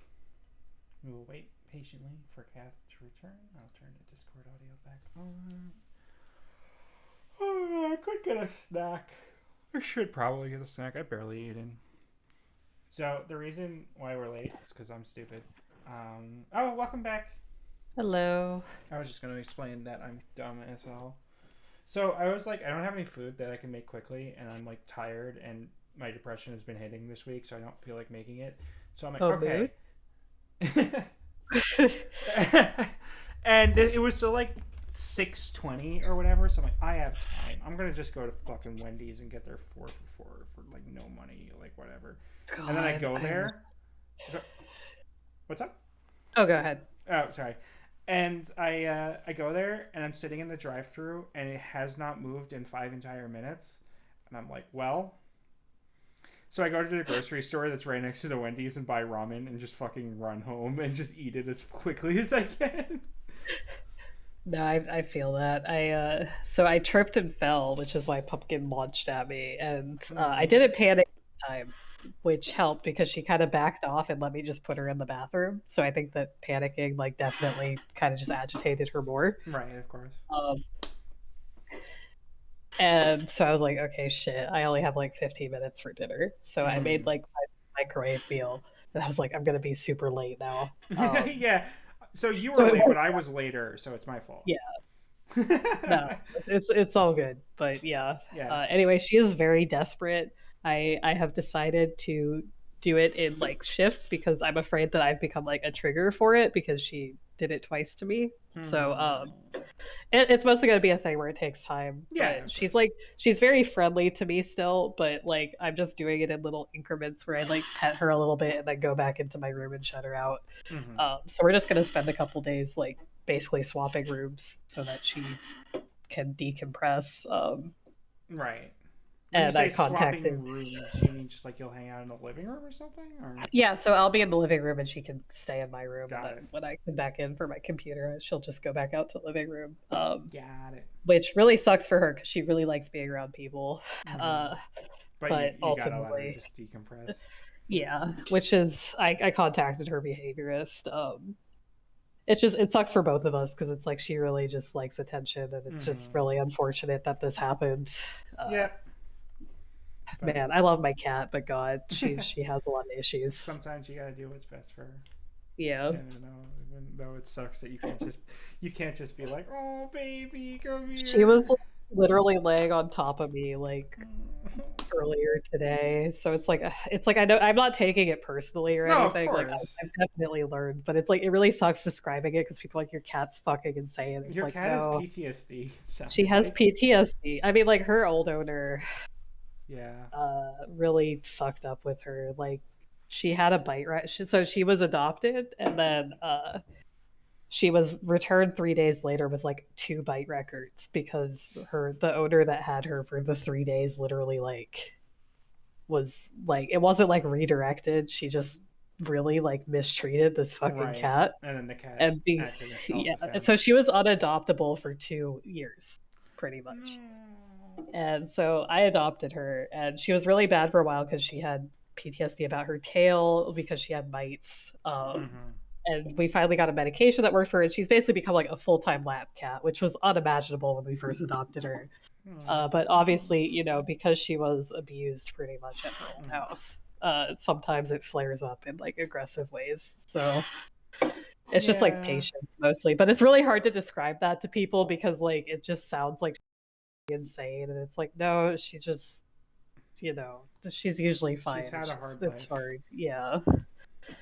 And it's like I feel like people are more understanding with dogs about that than cats because cats Mm-hmm. just have such a bad rep. But it's like, man, And with dogs, it's like a lot of behavioral responses are very clear and cause and effect kind of thing. Where yeah. cats are a little more mysterious if you're not like I mean, yeah, immediately clued in. dogs are also like super bred to be like domesticated, whereas Mm-hmm. cats are like a lot less. So it's a lot harder to read them because they Well, also have like way more distinct boundaries. yeah, and it's less that cats are domesticated and more just like, oh, these food storages these weird animals keep setting up, keep attracting mice. Let's hang out over there. And then we went, oh shit, they're Yeah. getting all the mice. Let's keep them around.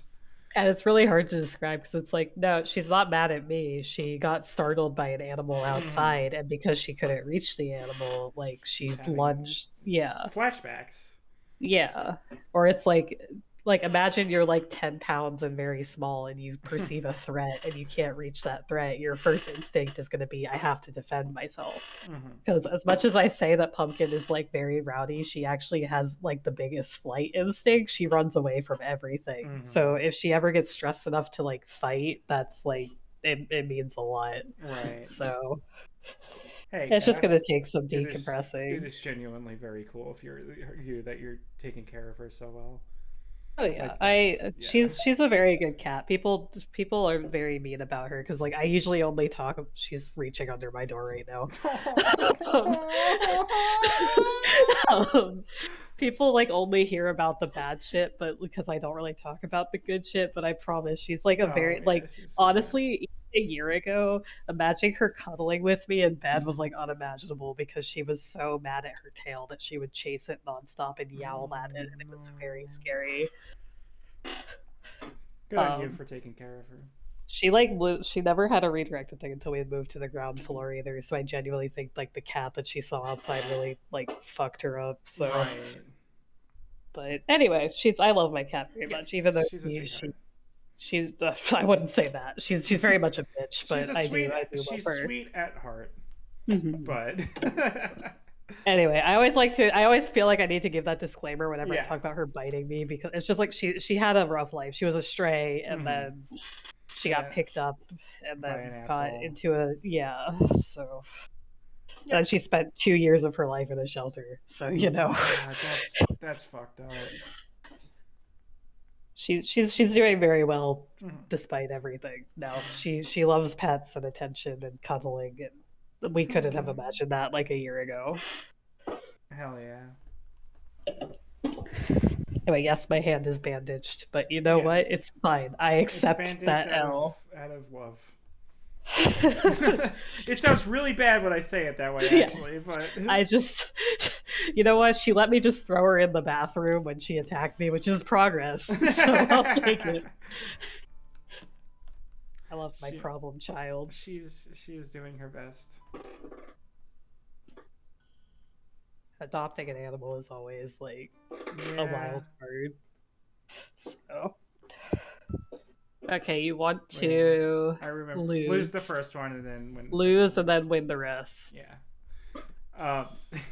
The first dog we adopted was feral, and my parents were like, "Oh, we have children." Like I was like the oldest, and I think I was like 10 at the time. Yeah. And my parents were like, "Oh, I don't think this could work out." Like no, like I had to send them back to the shelter. Like I'm straight. Like I mean, that's good of your parents, because honestly, like sometimes it's animals is like if I had to move back home with my family, I have a younger sister who's like in high school, and I would have to rehome Pumpkin because honestly, like first of all, my family has dogs, which Pumpkin would not be happy with. Right. But it's like ultimately it would be what's best for the animal because they don't really have a choice, you know. Right. So it's just like it's better to acknowledge that you are not the home for this animal, and that was like kind of that was kind of like a discussion I had with her behaviorist like 6 months ago when she first redirected on me. It was like, no, you're doing fine. It's just, you know, this cat has some issues and we need to work through them. And she's been really good for 6 months. So yeah, and then she just flared up. I mean, she got spooked, and it happens. I'm also very small and would attack something, so it's like I empathize. I'm very happy my roommate's very understanding about Pumpkin. Yeah, your roommate seems really cool about it. Mm-hmm.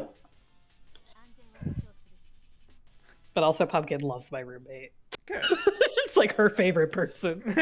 She's at home all the time.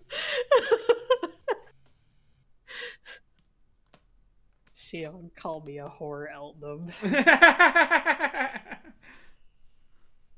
Oh, we have to beat Akia here. Yeah, we have to actually win against Akia. Man, Pumpkin's a cutie. All the pictures you post of Pumpkin are just so good. She's very pretty. Like, she had a lot of interest in her at the shelter until they learned about her behavior issues, and then it was like, never mind. Apparently there were a lot of, like, she just can't live with like people under 18, like straight up, like just because she has a bite record, so like don't hit me with that combo. It's like, I promise she's very sweet. I love my cat, but God, she has PTSD. Yeah. I mean, animals be like having PTSD. Yeah. What does that do? Oh, I see.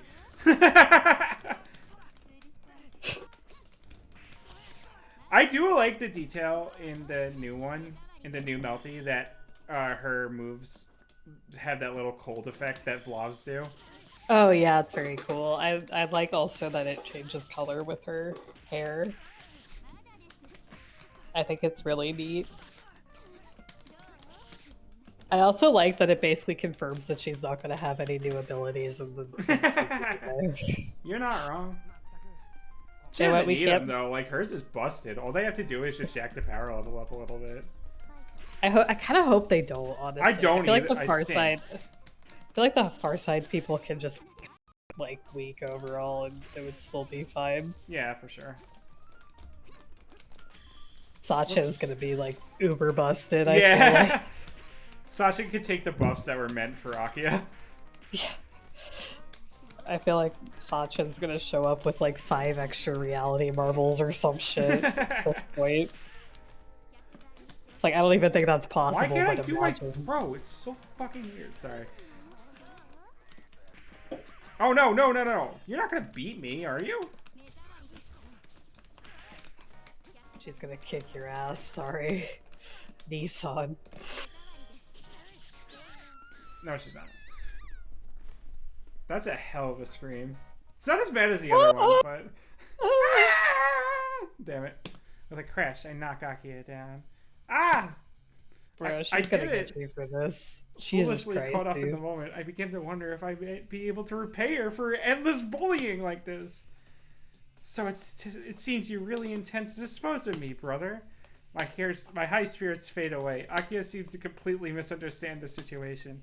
No, you don't understand, Akia. I don't want to fight you, but Cyan, I understand. I'm just a nuisance to you. If I were not in the way, Jesus Christ, the Tono dude. family would pass to you as the eldest son. I had hoped Kohaku's fears were just unjustified. What? God, you're listening to Kohaku? Oh. Wow, that Kohaku sound. Still messing around and spreading rumors for fun? But it won't be that easy, brother. If you want the Tono family, you have to get through me first. With a chuckle like a battleful cry, Akia turns and flees. Her destination is, of course, the Tono Mansion. What are you waiting for, Shiki? Follow her. Shion, are you serious? I am serious. I do not know why, but I strongly feel we should follow that girl right now. What's that feeling? A feeling, huh? That doesn't seem like you. Don't you usually base your actions on more precise information? You don't have to tell me that. That feeling was just a feeling. Now hurry up and chase.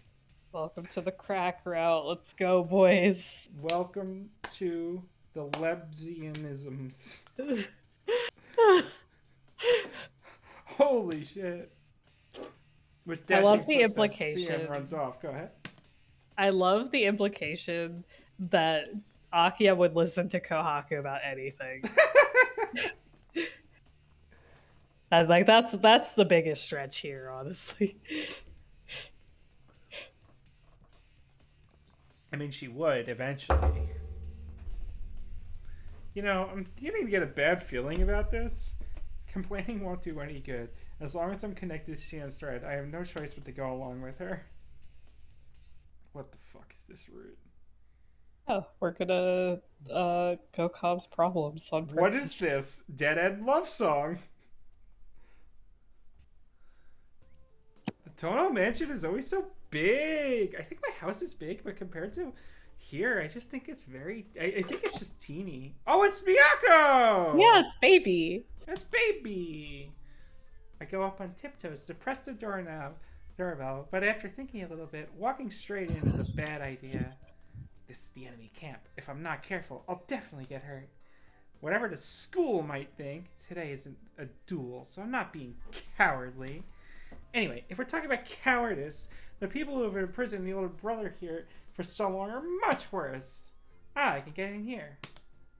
I would be caught dead before saying that phrase on stream. Oni-chan? Yeah. Damn. I squeeze between the railings. Although my hand goes through easily, my cheek gets stuck. I messed up. Yeah, the school is right after all. Straightforward use of force is best! Should I bend the railings or just jump over them? Shit, yeah! I punched the railings. Disappointing. The next round will certainly be jumping as soon as my fingers start. Strength is 3 times greater than mine. I look up at the tall railings. A master would be able to leap over these with no sweat. Yeah. Yes, thinking is a weakness such as that. Every single character. I love Miyako. She is Baby. She is Baby. I've never seen her character. I've only seen her as a fighter. She's such a baby. It's like, man. She reminds me of my little sister. Aww, okay. But I mean, my sister's older now, but you know what I mean. I fall to the ground with a crash. Ow. I stand up, rubbing my butt. To my amazing, I see the wonderful mansion before me. Hey, that wasn't so hard. My eternal confusion helped out here, too. The entrance has to be over there, right? I gradually edge over. Even though going in uninvited is wrong, I don't feel bad about it at all. After all, the people here are the bad ones. My older brother's my older brother, and I think it's weird for him to go off with a strange woman. Which strange woman? Akia. Akia. Remember that the Arimas are like a branch family. Right. They don't interact at all. They didn't even stay at the mansion. I wasn't sure if she was referring to Akia, or if she just saw him walking around with Urkuade and went, "What the fuck is going on over there?" Yeah, it's Akia, because she's the one who ordered him to come back also. Yeah, fair enough.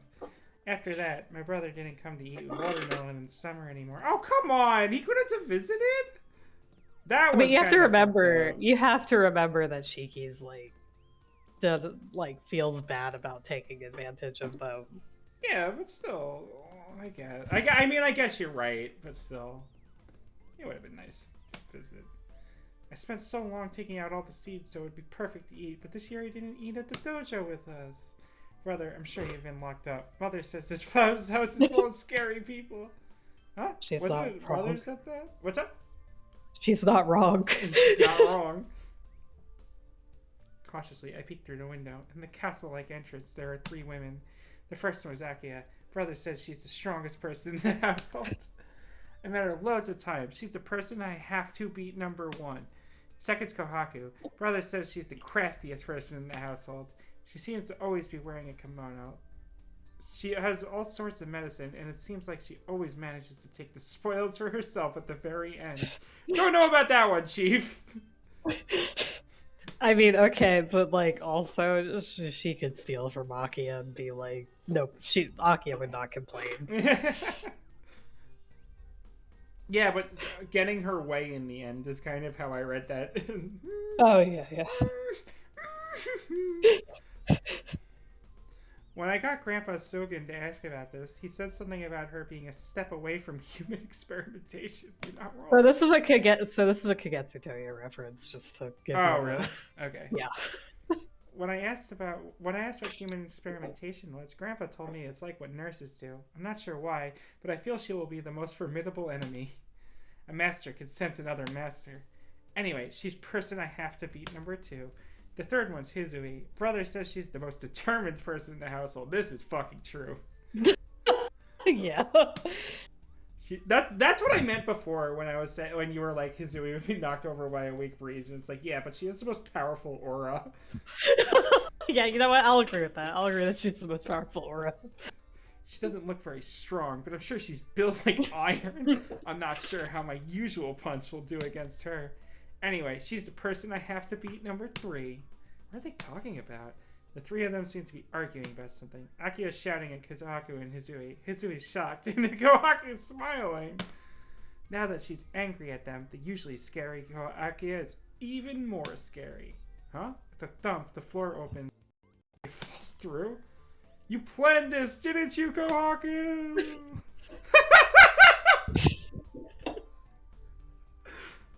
Thump. The floor is back to normal. Kohaku giggles. Welcome back to the crack route, Mercy. Yeah. So if you just missed it, fucking Kohaku just opened a floor trap and dropped Akiya. So this also happens in Kagetsu Toya, except it's Tashiki. Actually, I think I remember that because that's when he gets trapped in the basement.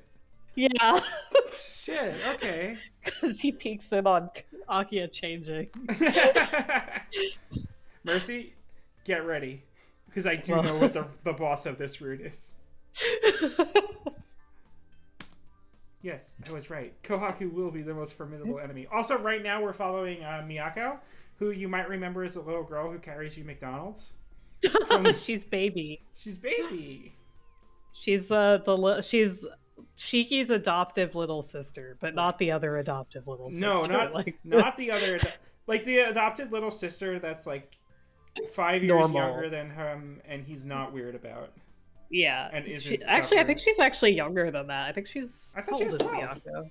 Is she 12? She could. Be. She was. Honestly, I might be just seeing this character act like Miyako. A 12-year-old and then go, she's 12, and it might be anime, so it's different. Let me check if she has an age. She's 11. She's like 6 years. Wow, that's actually less than the age gap between me and my sister. Holy shit! Oh my god. We return to the mansion. Yeah, I have a younger sister that's like 5 years younger than me, but it was a very different experience. Mine is 8 years younger. It's like basically this. This is basically how she treated me. I really like Miyako a lot. Yeah, Everybody's like, it's not realistic. I'm like, you don't understand the age gap here. She has a big brother she looks up to a lot. That's cute. Yeah, so I am the eldest. I am 2 years older than my brother, or 3 years older than my brother, and 5 years older than my sister. Yeah, I'm the eldest of 3 other siblings, so. Oh wow, okay. Yeah. So I understand Miyako because my youngest sister is a lot like that, or was a lot like that. She's in high school now. Holy fuck. Yeah. Yeah, that was a mood when my sister started college. I was like, what the fuck? I'm old. Yeah, I know, right? She just shrivels into her raisin and dies. I'm the youngest. When my sister How does that feel? I wish I understood that. No, you don't. Being the eldest in my household was weird because my parents were like really strict, and then every time I got old enough that they stopped caring, they immediately stopped caring for my younger brother and sister. Yeah, and I was like, that's what happened to me too. That's what happened for me too. I was 15 when they finally let me play rated M video games, which was 17, and then immediately my fucking 10-year-old sister is playing rated M games. So I'm like, what the fuck? So like, okay, so the whole thing is like I have a sister who's like about a year younger than me, and then my brother is fuck, how old is he?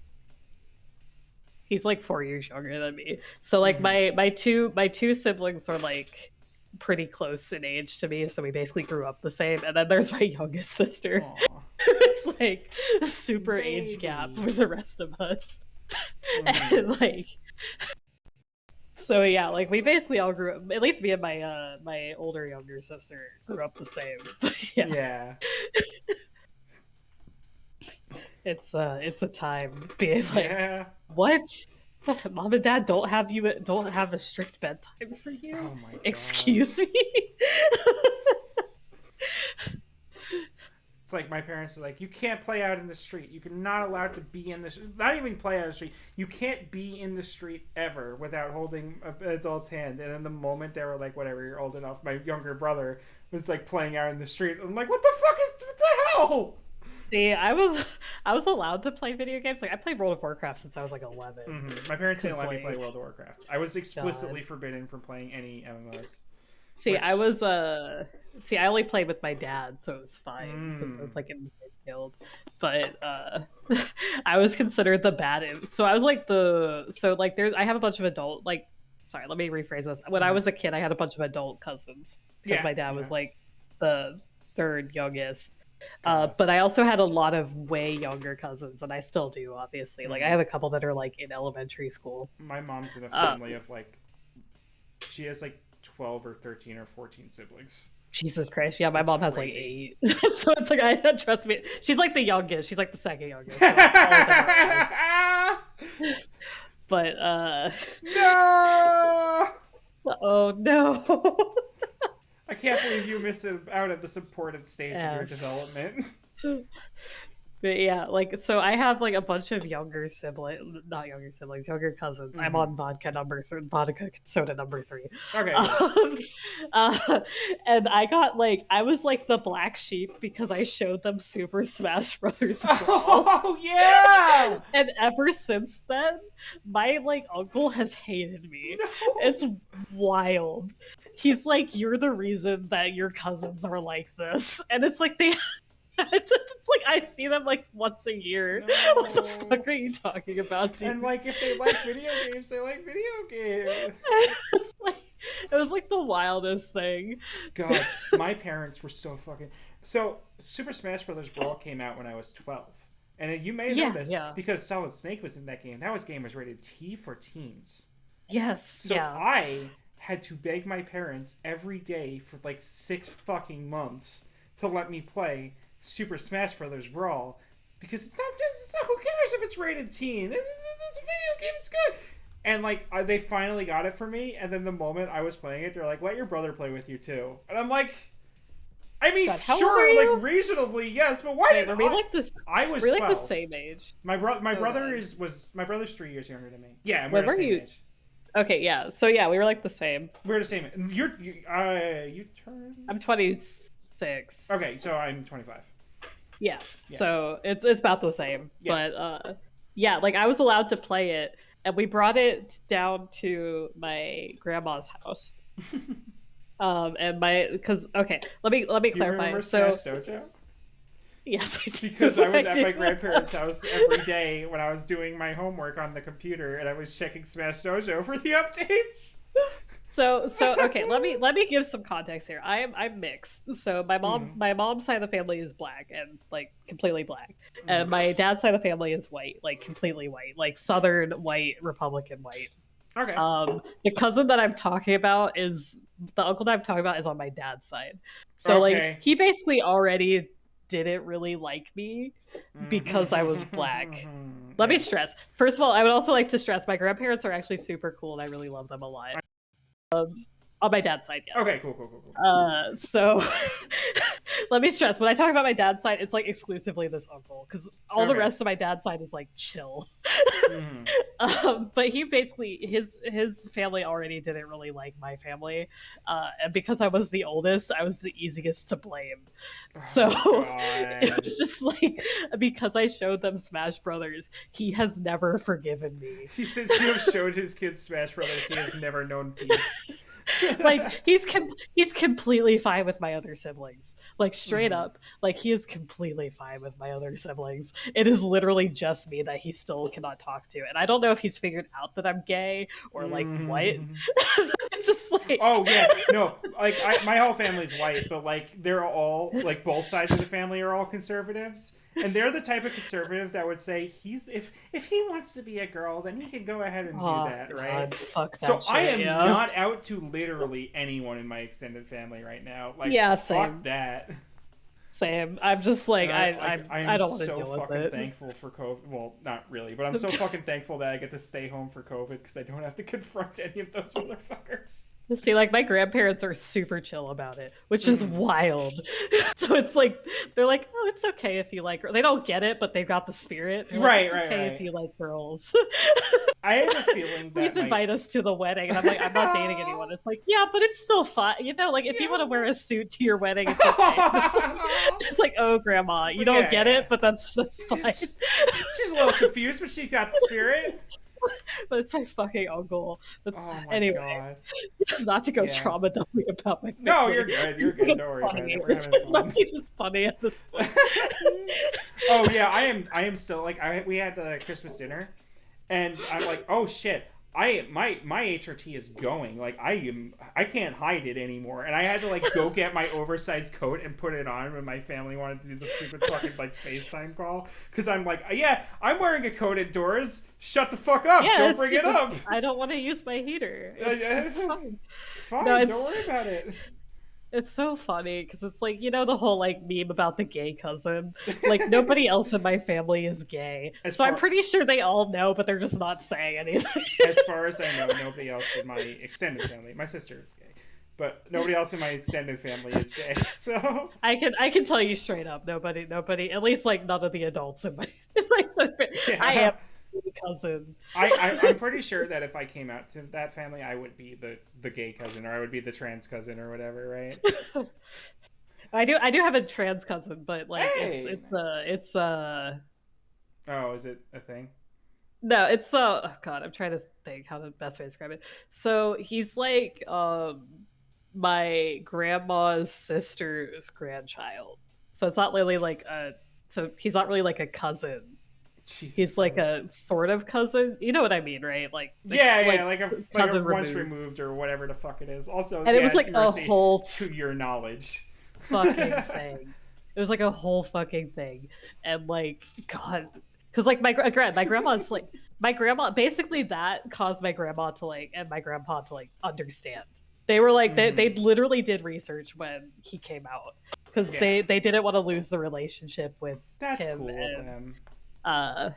My grandparents are no longer here, and it's like, oh, a part of me is like, thank God I don't have to explain this to them. Yeah, like my mom's mom or my mom's side is no longer with us, and honestly, you know, it's we had an okay relationship, but right. There's a lot of generational trauma as like a Black woman who you know lived during like. You know, like all that that spread to my mom's family, but obviously they miss her a lot. But I'm so part of me is like, thank God I don't have to explain. Well, that's it. Like gay is. my grandparents on my dad's side were very Republican, and it's like my grandma I think was like mostly understanding. I think I don't have to explain to her because okay. Like, I don't want to risk it. But my grandpa would have been like, fuck you. They were like Republican, and then my cousin came out, and so they suddenly like immediately like swapped. Well, that's a very slow process that's happening with my dad, where my sister came out to him as gay, just regular gay, and then he started like learning to kind of accept it, and then years later, after he's been to therapy and after all this, I came out as trans. And it went all right. He literally said to me that night, if you had come out to me 2 years ago, I would have kicked you out. And I'm like, yeah, why do you think I was so terrified to come out? Yeah, exactly. That's kind of like the thing with my parents too, is like they've gotten a lot better about it, like a lot better. So it's like, it's one of those things where it's like, I'm not necessarily out to them, but they know. It's like a kind of like I needed to, because I was on their insurance, and it's like, getting on HRT, I can do this the money way or the I'm very privileged to be like a cis lesbian, so I don't really need to say anything like that. But it's very much like my siblings all know, and like I'm out to them. And like my sister's out to me, but not my parents. But like they know, like like. Wait, your sister is out to you? Is that... She's bi. She came out to me. Cool. But, or my youngest sister is. Yeah. But the Miyaku girl. Yeah. Bringing it back to the video game we're actually playing. Yeah. But it's one of those things where it's like they keep dropping hints that they know. They're like, if you're into girls, it's okay, and I'm like. Well, thanks. The thing is, my mom is the most like liberal person in our family, and she was very much the type that was like, if you married a boy, it would be okay. And I'm just like, okay, Mom, thank you. Growing up, I was like, okay, Mom, thank you. And then when I came out to her, I was legitimately in the back of my head going like, well, I guess we're gonna find out if you were okay. It's just like they're like if you came, if you wanted to marry a girl, it's fine. I'm like, okay, thanks, but I enjoy my like privacy right now. Right. It's like if I ever seriously date someone, then that's like going to be a whole discussion. But it's like, right now I'm still figuring myself out. Oh, okay. Like, I mean, I'm gay. Don't. I figured that much. You seem pretty fucking confident about that part of it. But it's like, as far as like everything else, like mental health wise and everything, and like it's just like I don't want to deal with my family at the same time. Crying. My family bullshit at the same time. So. No, I fucking. Yeah, it's like I'm gay because I like women. Basically. Yeah. When you were telling me about that, I was like, ooh, that was a messy one. Me telling. I love that everybody in my family knows. They knew before I knew. It was so fucking funny.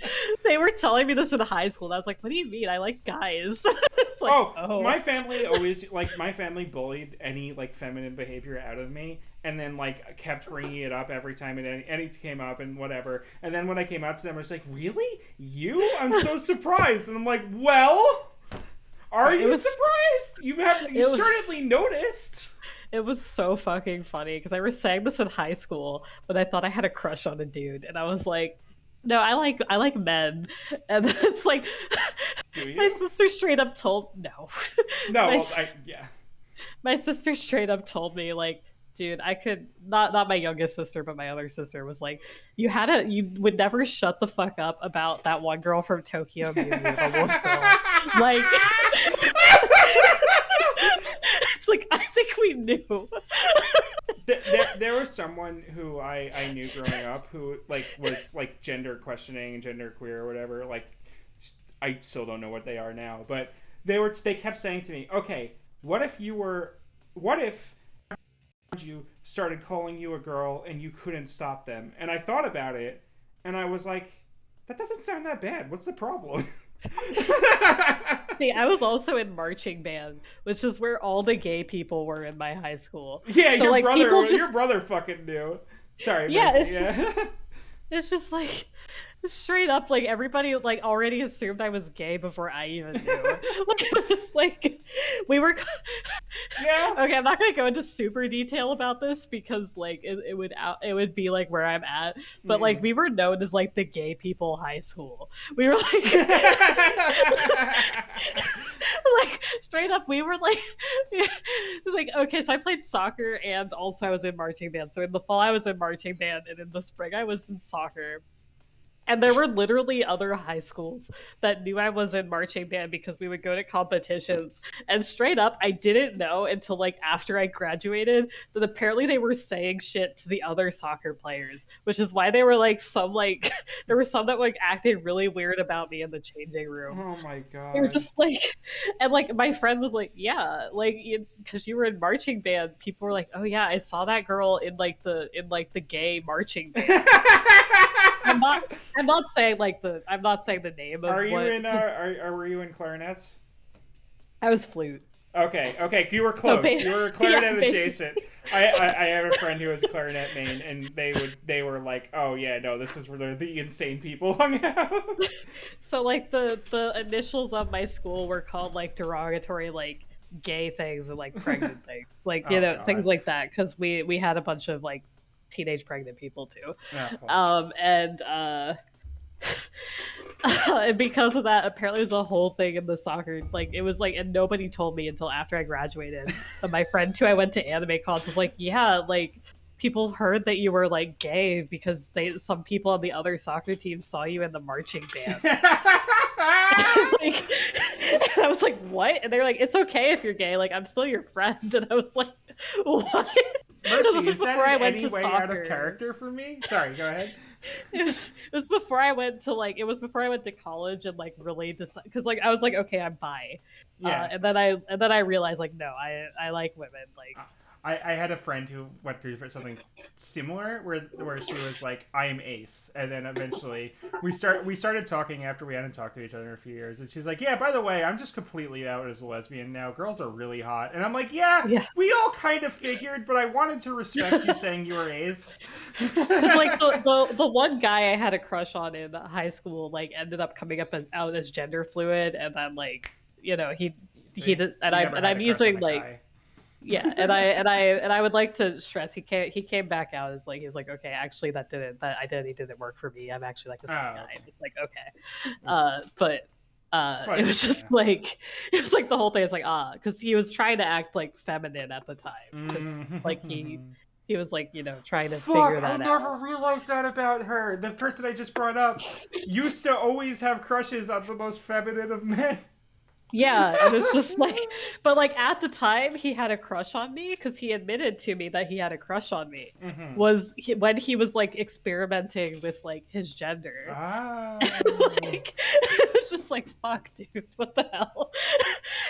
And so like during college we were actually kind of like friends in that, and unfortunately we like had some distance between us, but it was just like, I mean, high school, right? Yeah. But it's just like, it was like, I understand a lot more now about myself.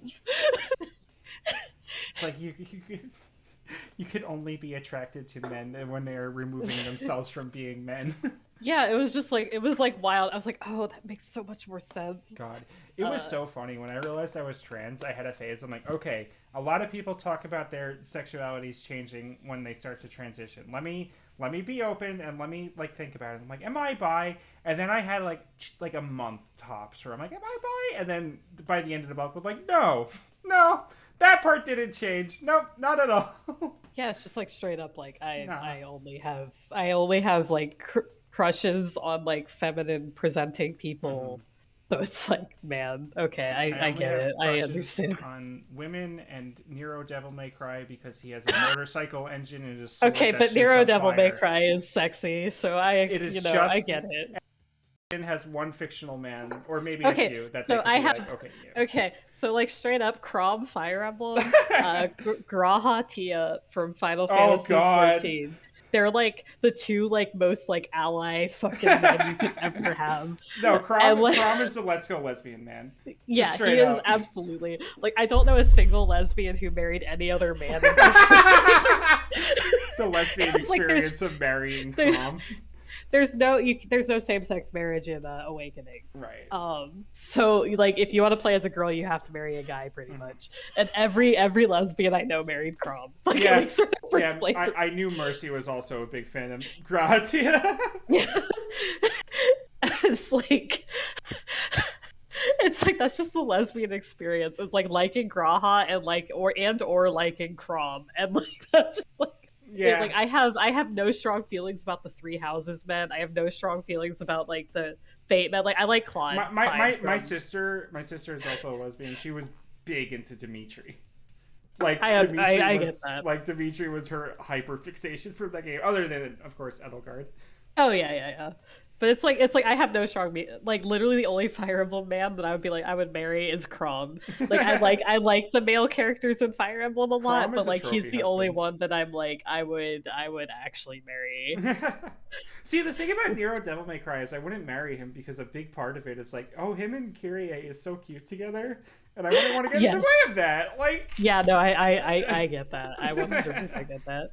It's like I like Dante from Devil May Cry, but it's like I wouldn't marry him. But I do admit he is attractive. He's a train wreck, but like that just makes him more appealing. It's like Crom energy. You're like, this man is stupid. I like that in a man. He's stupid. Dante failing to pay the rent. He's stupid. I like that in a man. It's like I ship my Final Fantasy character with like Thancred for a bit, but like who's like the playboy guy, because I was like, he's also stupid. And I like the idea of two like unable to form healthy relationships characters getting together. But like apart from that, I'm like, okay, I actually like Grahatia. Like as a male character, like I get it. I understand straight women in this one. I'll be honest, there are some men I look at, I'm like, I get it, but I would never. Like... Yeah. No, I that's me with Claude. It's like I like his character and he's like hot, but like I'm like I romance him. Yeah, totally. I side with Dimitri because he's edgy. I never did. Okay, full disclosure, I never did Blue Lions. I did Crimson Eagles and Claude's route, and then I got really burnt out on the game because you had to play the first half like over and over again. My sister fucking has more Dimitri stuff at this point than Edelgard stuff. Honestly, I respect that. Also, more people made merch of Dimitri than Edelgard. I did like buy my sister a print of Dimitri as something for Christmas one year. Yeah, I mean, I get it. I like Shiro a lot, and I like Shiki a lot. I want to date either of them. Well, fuck no, but... Fuck no, I wouldn't date. I like Archway Shiro because would be like a reliable. She's blonde. Yeah, she's I hot, have a she's type. Blonde. I have a type, and I didn't realize this until my roommate pointed out. I like. God, have you ever watched Mon Musu? Okay, first of all, don't watch Mon Musu. Second of all, I really like Centauria, who is the All right, let me look her up. Well, let me see what her name is. Centauria. Mon Musu. She's a centaur girl. I'm drunk at this point. Yeah, you're fine. I'm just gonna Google it. Oh, yeah. Correct, Auto. Yeah. Oh yeah, no, that's your type. Blonde lady, big boobs, dumb as hell. All right. And she's like a night lady who's like, but also stupid as fuck. And I like Darkness. Darkness? I was just about to say Darkness. I was just about to say Darkness Konosuba. God, I'm trying to think who else. And I like my favorite Bandori girl used to be Mercy also Alisa. likes Darkness a lot. Good, I love Darkness. I also like Megumin, but as a character, I don't really. Yeah. I like everyone in Konosuba. Same. It's a really strong cast. I would really not date a single one of those motherfuckers. But the movie was so bad, but I actually really enjoy the movie, or not the movie, the series. The movie was really bad. I hear the series, the movie has like transphobia in it, and I'm like, it does have transphobia in it, which is really unfortunate because it didn't need to be there, and it still would have been funny. But it's like fuck. I still want to watch it, but I also don't put it that highly on my to-do list. It's I wouldn't say it's. I went and saw it in theaters. Okay. Because I was like, oh, Konosuba movie. And I dragged my roommate with me who knew nothing about Konosuba. Oh, no. The theater, like that was like the transphobic joke was like the one that the theater laughed the loudest No! at. Of course, y'all. Uh, it's like you could just have like a trans queen. It's fine. Yeah. Like God. I don't know. I don't know anything about it. I just saw people walk out of the theater going, It's a "Man, that trans sucked." woman. Yeah, it's a trans woman that the joke is made about. Damn. And it's also like there's also like a lot of the main character being creepy towards Megumi. And so honestly, I feel like it's not really worth watching because I genuinely don't remember the light novel being that bad about that. Fair. Because I actually read the light novels. I have the first one. I just never read it.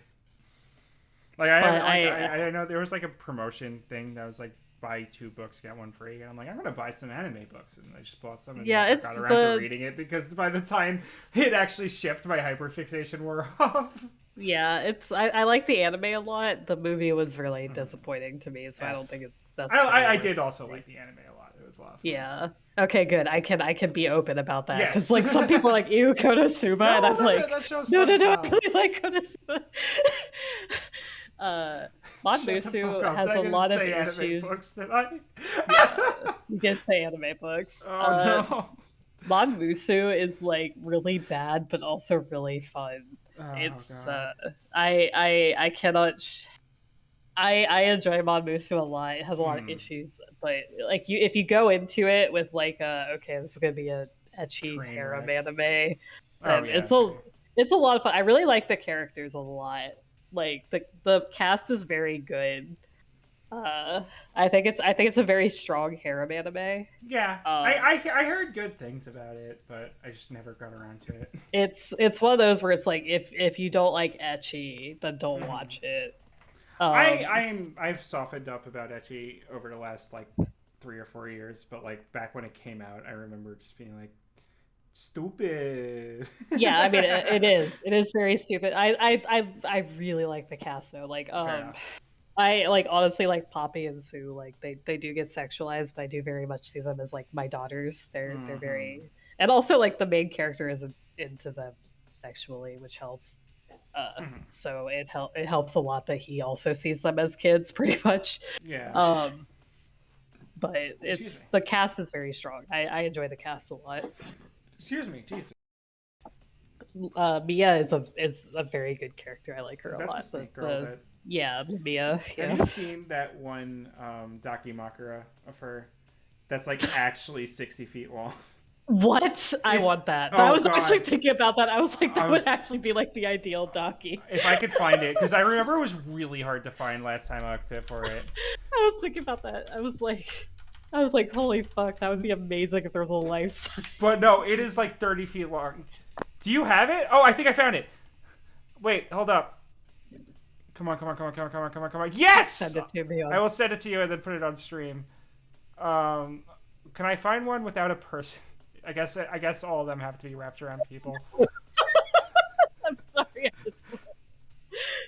Wait, send it to me. I want to see it. I have the image. I don't actually have it. You should send me. I know. I'm doing it. Okay. While I'm drunk, and I'm not gonna regret this. Here, I'm putting it on stream. What? I want this. Yeah, right. Okay, I want to commission a titty mouse pad of Arcuade. Yeah, I really do. I'm like, man, that's on brand. I have like Here like it is. This is like the super long Mia Dakimakura. I do own a body pillow. It's not lewd. It's safe for work. I feel like at this point I should own one. I don't have one. Well, let me post the picture of the one because you weren't in Alice's Discord when I posted it. What is going on? Let me find it, Artoria. Because I got a ruler Artoria. Because I really like yeah, art. Okay. I'm like really picky about body pillow art. If I don't like the art, no, I won't even think about it. At this point, that is why I don't have one, because I'm like, I can't think of any that I enjoy, I guess. Here, I'm gonna post the image in here. This is the one I have. Oh yeah, okay, that's good. It has a background. I really like the artwork on it. I was like, oh, she actually looks like Artoria, but also like she looks like you know. And I didn't get the lewd version. That's the version I have, is that one. Yeah, hang on. Because I was like, I really like the art. You own 0 body pillows, Mercy? What the fuck? God, I wish I owned more. I only have one. I only have this one. I wanted Arcuate one so bad. This one's a good one. It's really good. I kept hoping that, because there's like one that I want, and I'm not gonna link it because it's not safe for work, and also I'd have to find it. But I'm like, because like, so there's 2 that I've found that were like sold at Comic Cat, and one of them, it doesn't look like Arcuate at all, and the other one is like perfect. It looks exactly like her. Oh my god. And I'm like, fuck, I want this so bad, even though it has titties. And I was like, roommate, would it be okay? Kieran, would it be okay if I got a titty body pillow? And she was like, I don't give a fuck. It's you do you, dude. So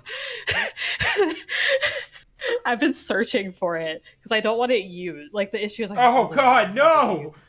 I'm just like, fuck, man. But I really want a titty mouse pad of Arcuate. Because like there's so many like Artoria ones, and I'm like, that doesn't make sense. She's flat. Yeah, this makes no fucking sense. She has no tits. She was retconned out of being flat.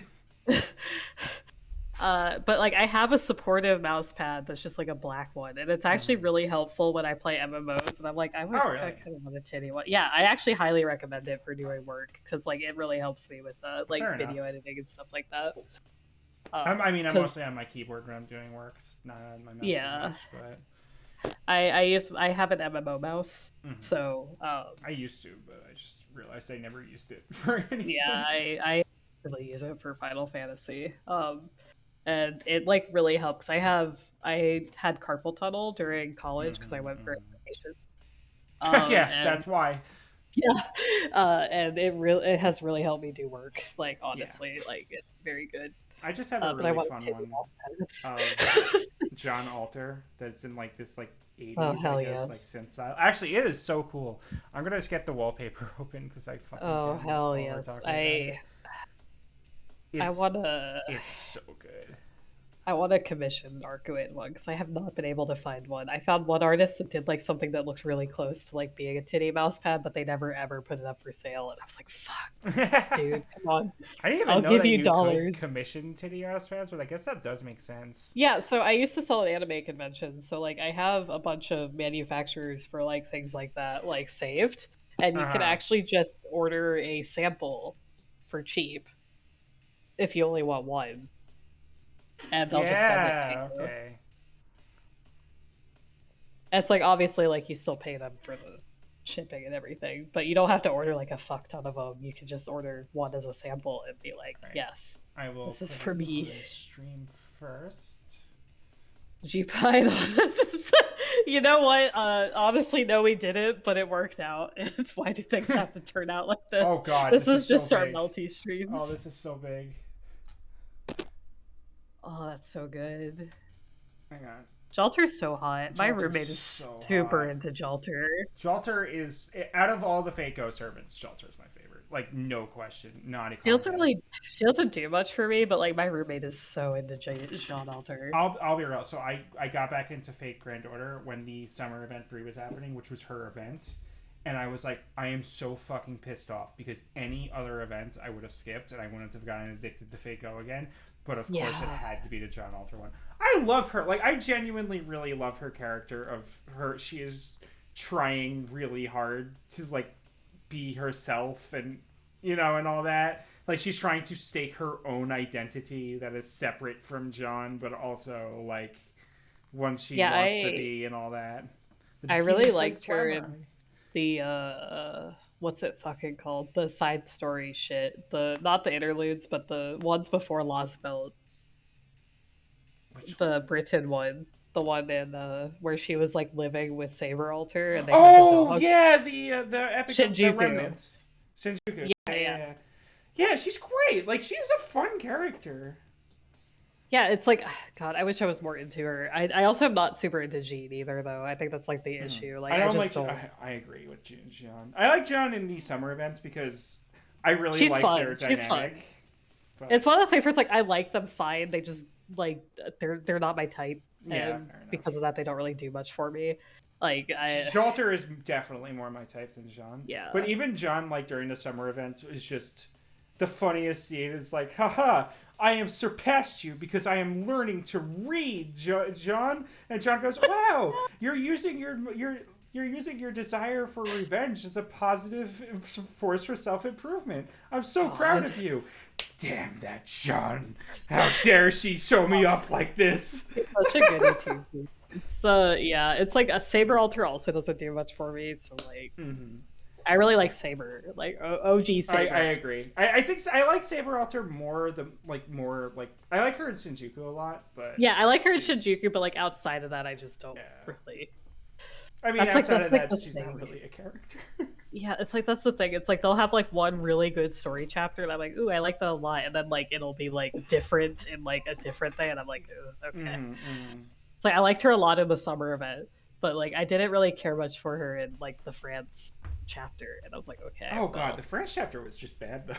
Yeah, but that's like my introduction to it. Like the thing is, like if a character doesn't have a strong introduction.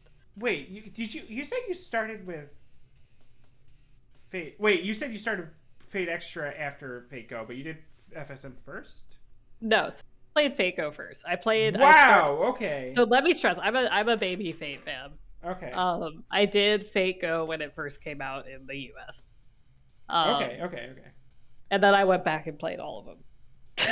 Okay, great. This was basically. You did Tsukihime a while ago, didn't you? Yes, I did.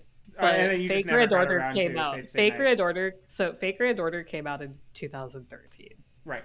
Or some shit like that. Yeah, I was in America. Let me see. When did it come out in America? I'm pretty sure it came out in 2016 in America. Did it come out in? I thought I was in college still. Because I'm pretty sure like they kept saying like the end of the world in 2017, and I remember like 2018 being like ha ha ha. Fate Grand Order. English release. 2015. July 30th, 2015. Wait, is that okay? Yeah. Is that English? Where did it come out at? No, that's Japan. I thought it came out 2013. Japan. When the fuck did it come out? And North America, 25th of June, 2017. What? Yeah. I thought I was still in college. Holy shit, time is wild. But yeah, I started with Faco when it first came out in the US because my roommate who wasn't my roommate at the time because I was still living at home was like, yo, you should check this out. And just to stress about Kira, we've been friends since like middle school. Okay, cool. So I've known her for a very long time. So I got super into Faco. And then I was like, I want to read the rest of it. So I read Fate's Day Night. And then I read Tsukihime. I could not imagine getting into Fate through Faco. Because like the thing is like at the time I didn't play mobile games and Fire Emblem was like my hyperfixation. Wait, sorry, you just said something. You got into Tsukihime after Fate? Yeah. Oh, I thought you got into Tsukihime like a long time ago. No. Shit, okay. Because I got into Fate Grand Order and I was like, holy fuck, this is mind blowing. Because like every other mobile game I had played had been like Candy Crush and shit, and I was super into.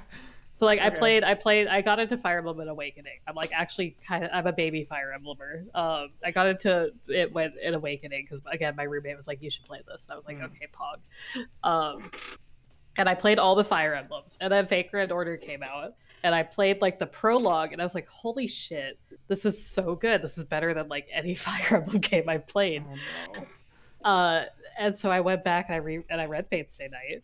And I was like, holy fuck, this is even better than Fate Grand Order. And then I read Tsukihime because I didn't know about Hollow Ataraxia at the time. Okay. Or I did know about it, but I was like, I don't think it was translated yet at that point. Was it not? I thought it was. Because I remember making jokes with my friend for a while about how it was not translated. When did it get? Anyway, continue. I thought it was Mirror Moon. Mirror Moon didn't do Hollow Ataraxia. Oh. But yeah, so I heard about I knew about Hollow Ataraxia, but I was like, I don't want to say goodbye to these characters yet because I got super like hyper fixated on them. So I'm gonna read Tsukihime, and then I read Tsukihime, and I was like, holy fuck, this is even better than Fate.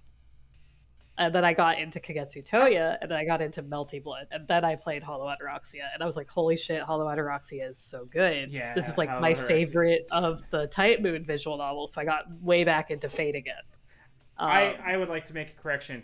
2015 was the original patch for Hollow Ataraxia, which means it was translated. Yeah, okay. But I'm pretty sure that wasn't the completed patch that like fixed everything. Like that patch was still like 1.0. Like it wasn't. I don't think it was 1.0 yet. So I remember like waiting on it, and I read Hollow Ataraxia after Fate Grand Order came out. Actually, let me see. When did Unlimited Blade Works come out? Actually, Hollow Ataraxia was the reason why I was like going to just wait for the Tsukihime patch, no matter how long it took, rather than doing DeepL. Just because I knew that I would forget about it. Okay, so let me give you a. Okay, so what I did, I played Fako. I was like, holy shit, this is so good. I watched the Unlimited Blade Works anime, and I was like, holy fuck, this is even better than Fako. I went back, I played the Fate Stay Night visual novel. I was like, holy shit, this is so much better than the anime. And then I watched Fate Zero, and I was like, okay, I don't really care that much. Like straight up, I was like, okay, I don't, because like. I don't care about Kuritsugu. I'm sorry. I have strong opinions about anime dads, and Kuritsugu did not. After reading Fate Stay Night, I wasn't super into Kuritsugu. I know that he's like a sympathetic. I like him well enough, but I also watched. He's fine, but like I don't really care about him. Came out October. First episode was October 1st, 2011. I would have been 14 years old when Fate Zero came out. So when Fate Zero, the anime, came out, I was like, yo, this is so cool. And then the older I got, I'm like, man, there's some problems. The thing is, if I hadn't read Fate Stay Night and then immediately gone to Fate Zero, I probably would have liked it more. But the issue is I went immediately from Fate Stay Night to Fate Zero after like immediately learning like, oh shit, Kuritsugu kind of sucks as a dad. And then like it felt like it felt like a whole like it felt like an apologetic, like, I'm sorry for fucking up my son, like anime. And I was like, I don't care. I'm sorry. I liked Waver. I really like Waver. It's actually interesting because I read Fate Stay Night before Fate Zero came out even. And when it was like releasing, I had already read the Fate Zero light novel, and I was like, yeah, I'm so excited that it came out. And like UFO Table at the time, that fucking animation was mind-blowing. And like, it was so cool. And then the further I get away from it, I'm like, It kept out the scene. There was a scene in the light novels where Saber was like, when she steps off the airplane, she goes, what an interesting device. I have a high riding skill. I could probably learn to fly this thing. And then Irisville just thinks to herself, like, all the parts and levers, and imagines Saber just like panicking, hitting all these like weird little switches. That scene did not make it into the anime, and I'm like, that sucks. I never read the light novel. I straight up never did, because like the thing is, like, I watched Psycho Pass before all this. Like, I watched, and like as soon as I learned it was the same guy as Psycho Pass, I was like really excited for it, and then I just straight up did not like it as much as Psycho Pass. So I like was like, I just didn't care. And then I read Fate Zero and I was big into it, and then I watched Madoka and was much less into Madoka, and then I just I never got into Madoka. But then I read Tsukihime. I got super into Arcuade specifically, and then I got super into the maids. Yes. And then I read Kagetsu Toya, which was less about Arcuade, so I was kind of disappointed, but it had a lot more maid content, and I was like, hell yes. And I really liked Len. Yes. And I read Melty Blood. On keyboard and mouse. And then I went and read Hollow Ataraxia, and then I played Fate Extra because I was like, I want more. I want more Fate, so I googled more Fate pretty much. Like, imagine where I was, where like I played Fate Stay Night before Fate Zero came out. Holy fuck! Yeah, that's the reason I want more Fate, and I'm like, okay, I have a poorly translated, or at the time, like maybe I was just dyslexic and couldn't read it, but like I have Fate Strange Fake. I have Fate Zero light novels. I can go back into Tsukihime, which at the time, again, as a 14-year-old, I had zero reading comprehension. So, like, you playing it a few years ago, or 5 or 6 years ago, or whatever, that makes a lot more sense for your appreciation. Because as a 14-year-old, I did not fucking understand. Yeah, I would like to stress when I got into okay, here's the thing. My family did not buy a whole lot of video games because I was I was extremely into World of Warcraft and extremely into Neopets, like those two.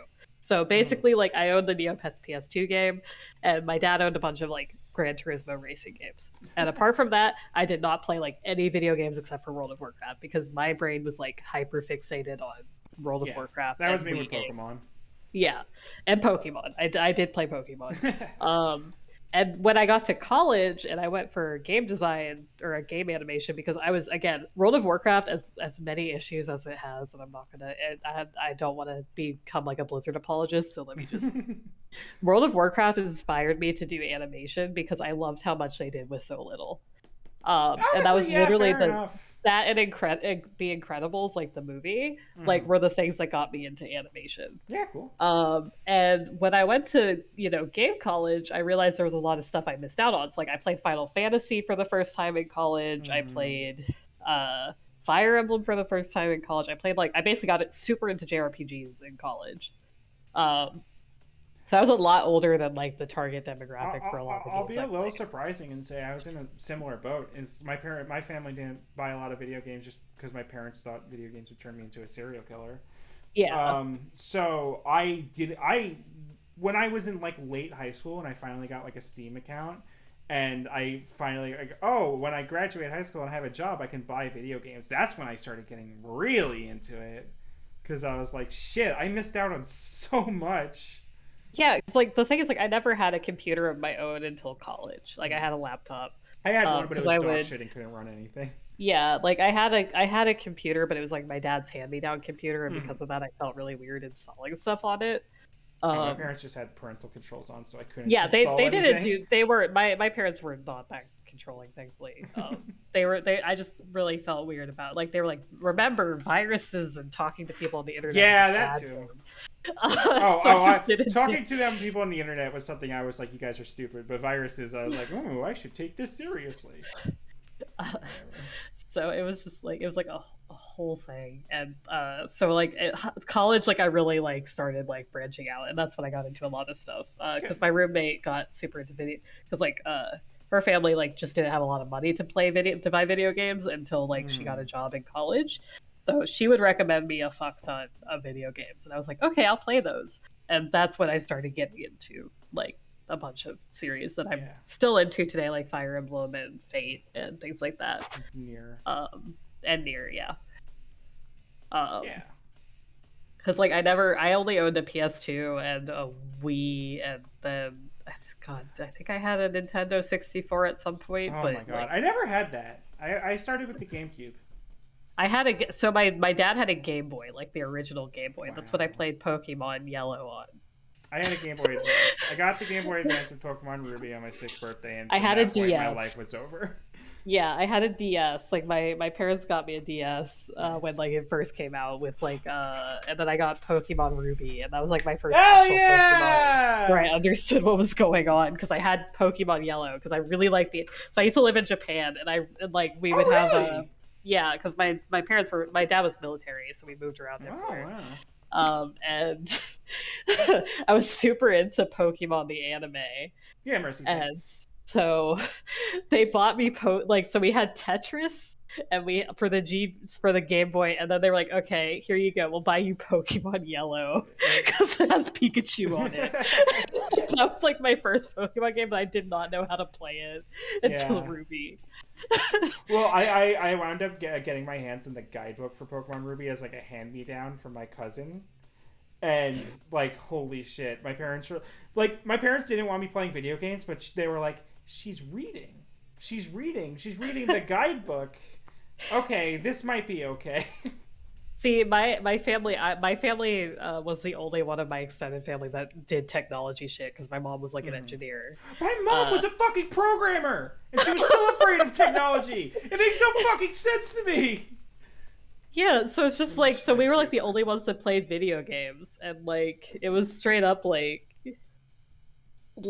my uncle, that I talked about earlier, was like, this shit's like witchcraft. And I was like, no, you don't understand. So good. You need to let your kids play Smash Brothers.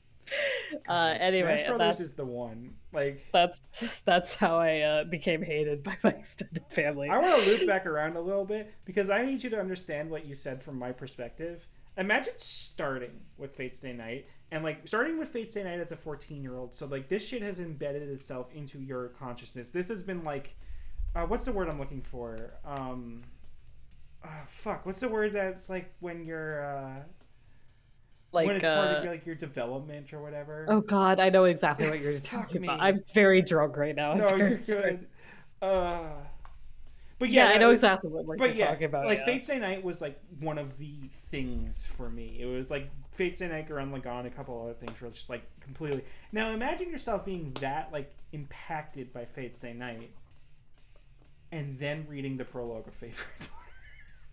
It's so I get it. I 100% get it. And like I remember talking to someone about Fate Granddaughter back before I knew to hate mobile games. Like, you know, the prologue sucks ass, and like the first 2 chapters are terrible, but you know it gets better. And they're like, I didn't think it was that bad. I'm like, oh well then okay, so it gets way better.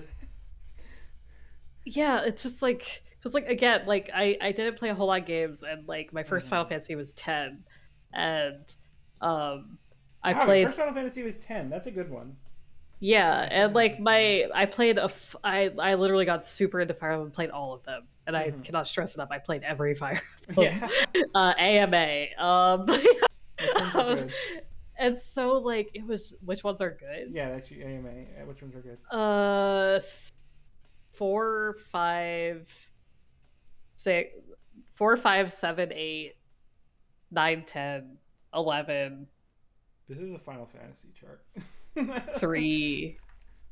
Oh shit, I forgot 3. Okay, sorry. 3, 4, 5, 7, 8, 9, 10, 11. Okay. 13. So here's the thing with Fates. Conquest is really fun, but Fate storytelling sucks. So I'll say 14 Conquest for the gameplay. Yeah. 15. 16 if you're exclusively into the stories of Fire Emblem. Heroes. That's 3 houses. Yeah, or houses. That's what I meant. Yeah. The map design in 3 houses is. That was the thing. I really wanted to get into 3 houses, and then everyone says like, "Yeah, it plays poorly, but you're into the story." I'm like, "No, I want to get into it for the gameplay. It's just like it has this one little thing that pisses me off about it." So yeah, the gameplay of 3 houses is ass. Yeah. I liked Sacred Stones, but every time I had to reset them, I was having a discussion with my friend. We were playing Awakening at the time, right? And literally, we were having this discussion as they were playing Awakening, and I just go, yeah, I like it. It's a lot of fun, but resetting every time is just so annoying. I can't deal with it. And they're like, I don't think it's that bad. It's a big pain in the ass. And as they were saying that, they got critical hit. One of their units died, and they reset the console. And I'm like, okay, but do you see what I mean? And they're like, yeah, I do. Yeah, it's. I mean, like the thing is, like, so here's how. Okay, I'll give you the Fire Emblem secret, because people don't realize this. If you play any game that's on the GBA, so after 5, so 6 through current day, the hit rate and crit rate that you see are fake. Okay. So the way it works, there's actually 2 numbers that are used. Oh my god. Yeah. So if you have a hit rate over 50, that means it's basically an almost guaranteed hit, because there's actually 2 numbers. If you have a crit rate over 50, it means it's basically a guaranteed crit. The only ones that use true RNG are the SNES and NES ones. So basically, if you see an enemy with like a above like 25% crit rate because they have a killing edge or something like that, that means they're basically guaranteed to crit. I remember seeing a thing with the AI in the older games where the enemies would always go for the thing that has the highest chance of killing your units. Yes. So if they have like a 1% chance to crit, they would go for that every single time rather than. Yes, that's correct. And it's like that was the moment where I'm like, I'm not fucking playing these games. I'm so mad. I was just so mad about that because I'm like, units dying and having to reset is the most annoying thing for me. Yeah, so I really like Fire Emblem because of that danger. Once you understand how the system works, it's really not that bad.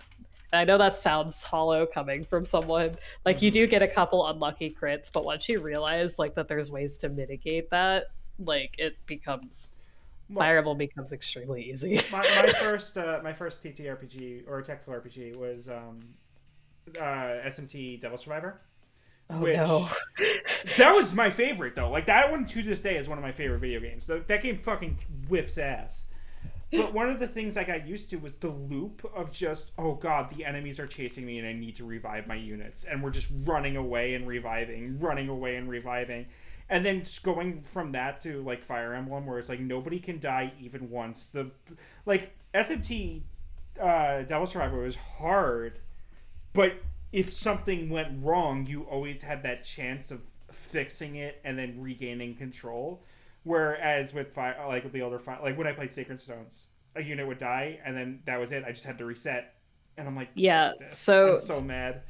So the thing with Fire Emblem is you're not actually supposed to reset when units die. Yeah, unless it's a lord. Obviously, like I reset when a unit dies, but basically, oh no, you're good. Fire Emblem is pretty much like about planning ahead. Like very, like you can't really. The thing is, like Fire Emblem is not a reactionary game. You can kind of manipulate where the opponents go by placing things specifically. So if you're thinking of it in Devil Survivor terms, it's not really going to work.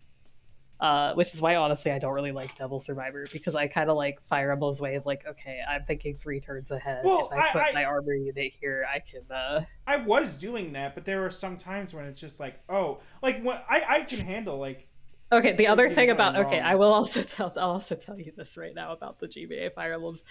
You manipulate them without knowing you're manipulating them, because the way that the RNG and the GBA Fire Emblems work is cursor movement. Oh, no! Which means if you always move your cursor in the same way, you're always going to get the same RNG. So if you were perpetually dying to the same crit, that's because you were moving the cursor the same way. Like, that's not a... That's only the GBAs. Every other one is like not like that at all. Like the NES and SNES ones refresh every frame, and the DS ones are based on the sprites blinking. That wasn't happening to me, because every time a unit died, I'm like, I have to rethink my entire plan, and I'm like, okay, you guys are going here, and I like that aspect of Fire Emblem. That was the part I had a lot of fun with. It's just that, like, oh no, I got a critical hit from a 2% chance to crit that killed a unit that I had no chance of planning for. I had a 98% chance of that, or at least I thought I did. I don't know what the RNG was, but I had a 98% chance of that not being a problem. And then I'm like, fuck this. Yeah, if you move the cursor in a specific way on the that's how the speedruns work for that game. It's cursor manipulation. But yeah, every other game is not like that, because like you literally can't manipulate the SNES ones because they refresh every frame. I was playing one of the FF Tactics games, right? And there's a job, Illusionist. And Illusionist does moves that do light damage but hits every enemy no matter where they are on the board. So I'm like, yeah. I had like a setup.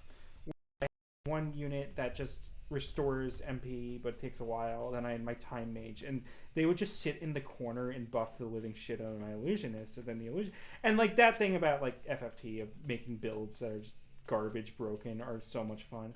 But in FFTA2, you don't ever have a 100% chance to hit. You cap at 99.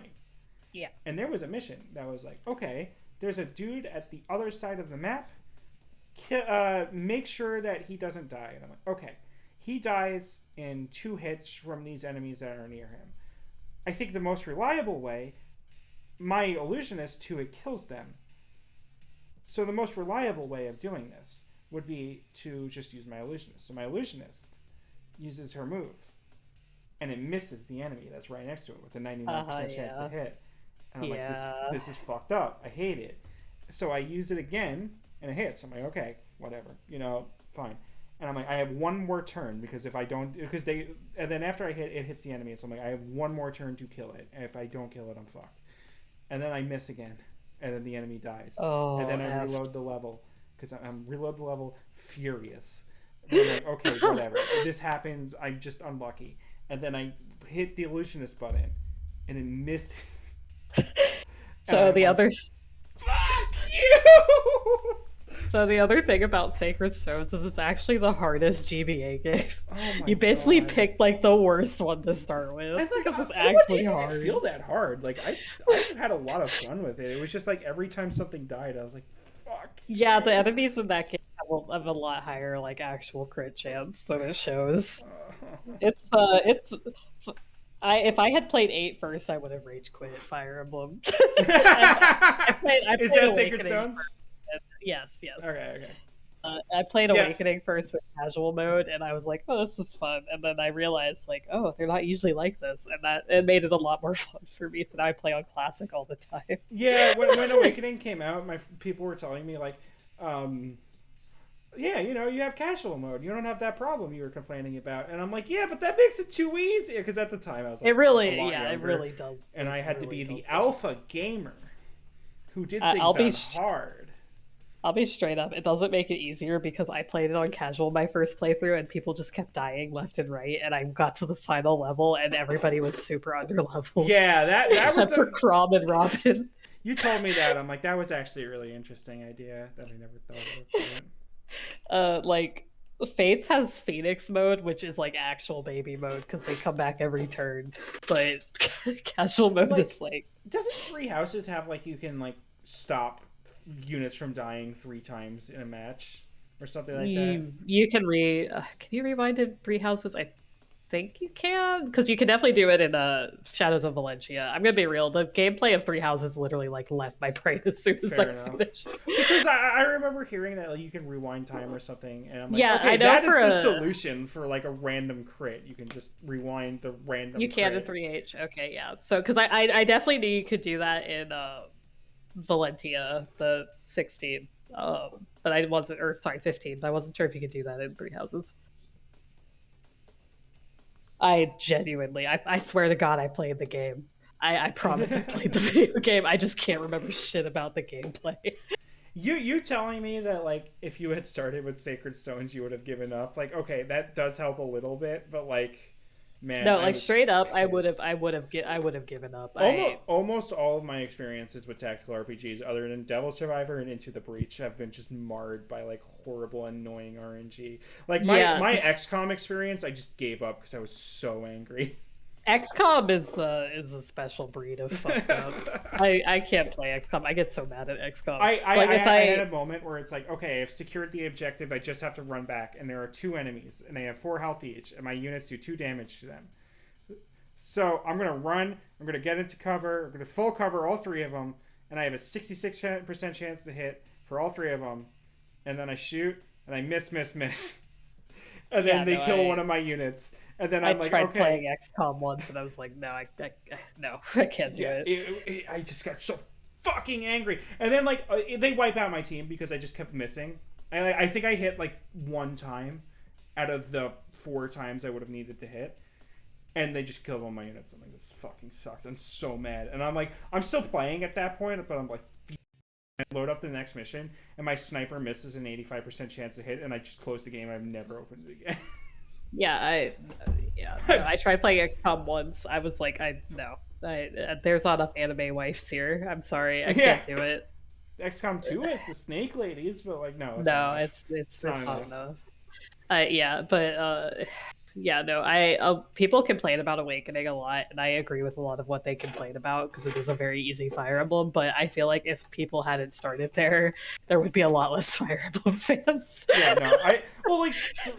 Sacred Stone's just fun, but like, man, is it annoying? Yeah, the older Fire Emblems are very brutal. Right. And here's my hot take.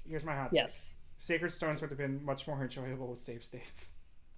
You are correct. I basically played every GBA one with save states. Okay, yeah, fair enough. I played it on the fucking 3DS with the stupid ambassador program because I was dumb enough to buy it on release. So I did it. I did on emulator, and honestly, if I had not played the GBA ones, except for 6, because I played 6 later, because it's not out in English. If I had not played it with save states for my first playthrough, I would have given up. And now I have over 1,000 hours in fucking Fire Emblem 7, and it's my favorite.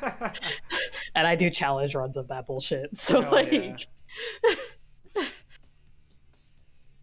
Anyway, I would recommend giving Awakening a try. That's my favorite.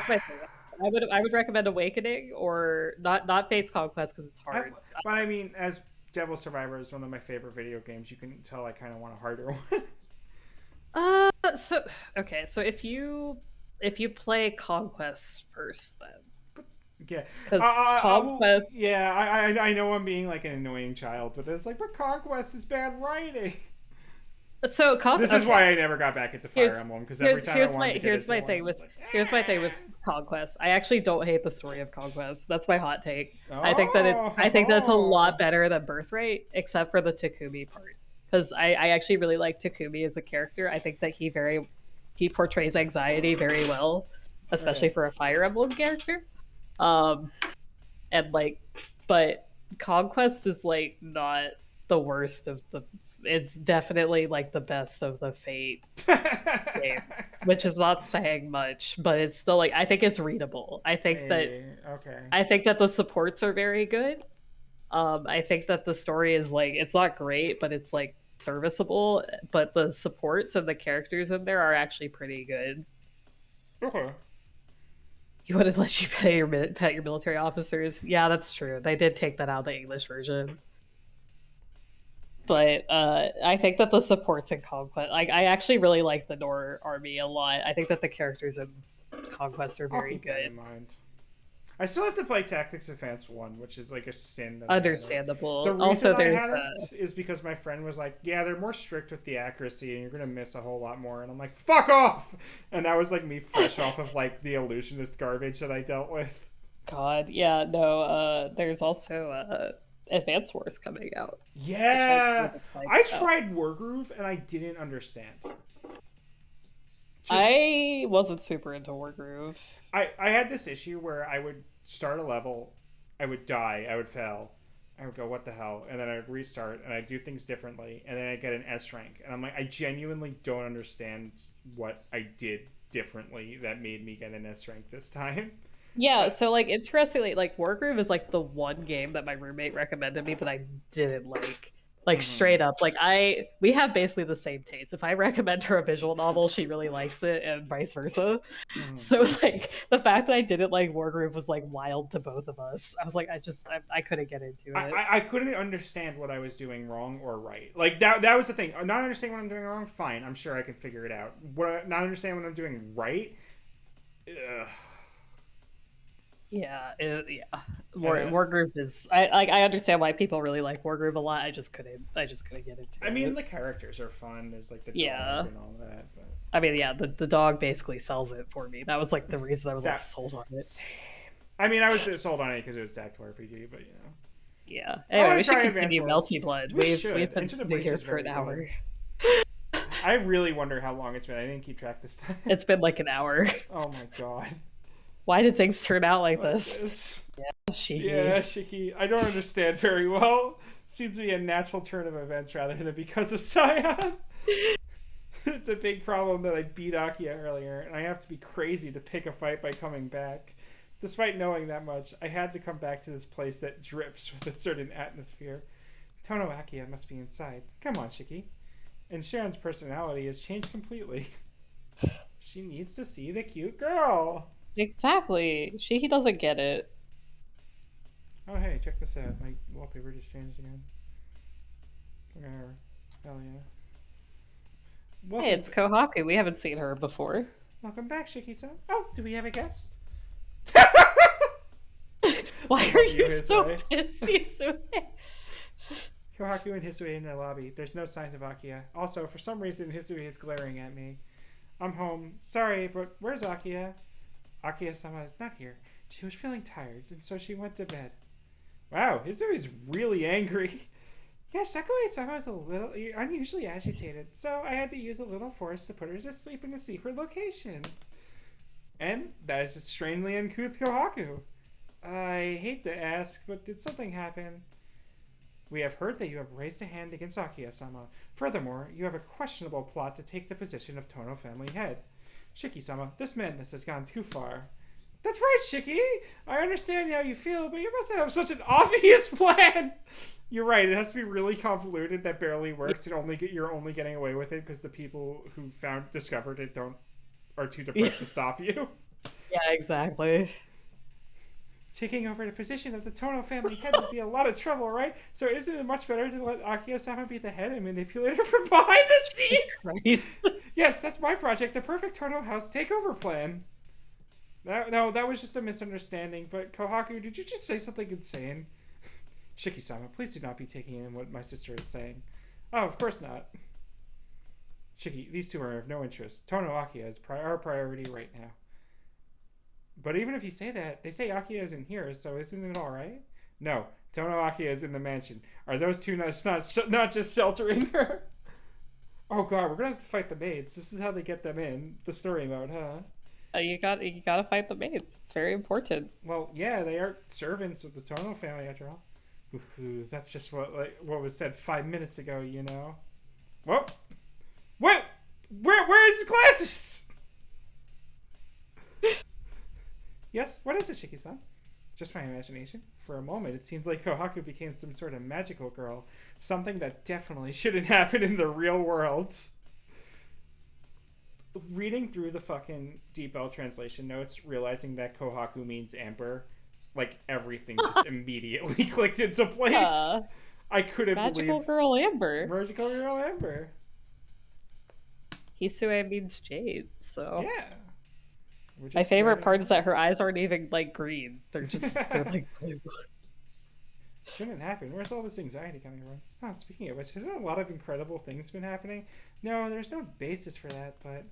Anyway, I have no use for either of you. Chiki, let's find Tono Akiya. Your eyes are a little green, although that just might be flux.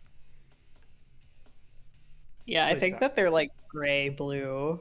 Yeah. Please stop. If you're going to look for Akiya-sama, it would be rude to bring a guest. That's right. Even if you are planning a Tono family house takeover, you have a rival. As Akiya-sama commands, we will punish you here. Saying thus, those two strike a pose. Stupid, what are you saying? I get it, but Sean doesn't understand jokes, and if you keep on like this, she might really kill you. But then again, somehow their posture has no openings, and why do I get the feeling that they're stronger than me? Do you two know martial arts? If I may be so bold, I achieved enlightenment quite some time ago. Yes, some time ago, I too became a shining pack master with a ka-ching. As Akiya-sama isn't without our limits, shouldn't we at least be able to help with fights on the level of driving away any burglars? That can't be true, but then again, maybe it is. Life has its perfect days, times when everything you do goes well. Maybe that today is that somehow everything happens according to plan day for Kohaku-san! She's been waiting for this shit. She's been waiting for a day where her plan comes to fruition. Any of them. That's just a load of nonsense. They're just being weird, Seon, saying stupid things for no reason. I see. It seems somehow Tatari has replaced these girls! Oh my god, on Hisue. Kohaku, yeah, I'm like, okay, I can't argue about Kohaku. Hisue did nothing wrong. Send tweet.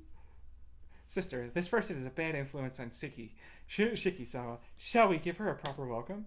Yeah, why is Shiki-sama with a woman who carries a gun? Let's punish this playboy Shiki-san together right here. Saying this, the two strike a pose. You think there exists the slightest possibility you could approach my level? It seems that I must adjust my calculations. With a click, Sion releases the ether light from her bracelet. So she has a whip in one hand and a gun in the other. Oh, why did it end up like this? Oh, I guess Shiki will fight.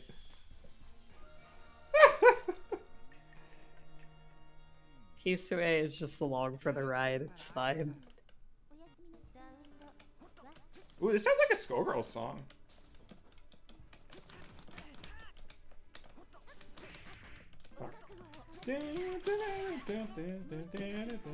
I love the idea that, like, Tatari gave up on becoming a true ancestor, Shiki Tono, or, like, anyone with fighting skills and just decided to become maid. Become anime girl maid. I think that's beautiful. Tatari really just wants to become a woman this time. The true ancestor thing was just like a cover-up. Yeah, I mean, maybe he became the true ancestor. Was like, actually, this is pretty good. Because once again, he has the intelligence of Archway instead. Ooh, that was almost a combo. If only I knew how to do the launcher. Because it's not fucking 3C like it should be. See, there it is! I got the launcher! I did the launcher again! Why is it not coming out reliably? Is it just BB in this game? Oh, it is BB! There you go. There we go. Thank you, BB from Fate Extra CCC. The BB from Triple C?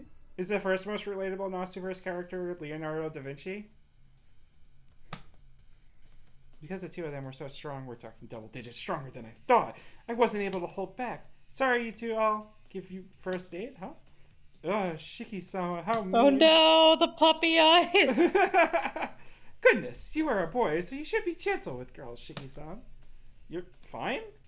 Even after receiving a text which would give Miro or CL senpai pause, these two are very lively. Just what are they? Are you two unhurt? Oh, the puppy eyes!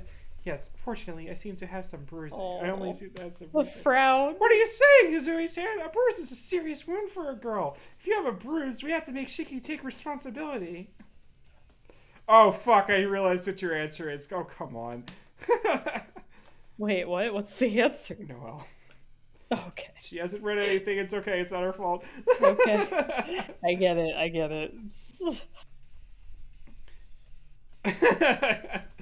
Hizui has some bruises. Kawaku-san is miraculously unharmed. Oh, also no. Okay, good. I'm just making sure. Okay, good. I know you are the singular Noelle defender in the entire world, but you know. I know some Noelle stands. Oh yeah, do you? Yeah. That I've read. Yeah. Oh well.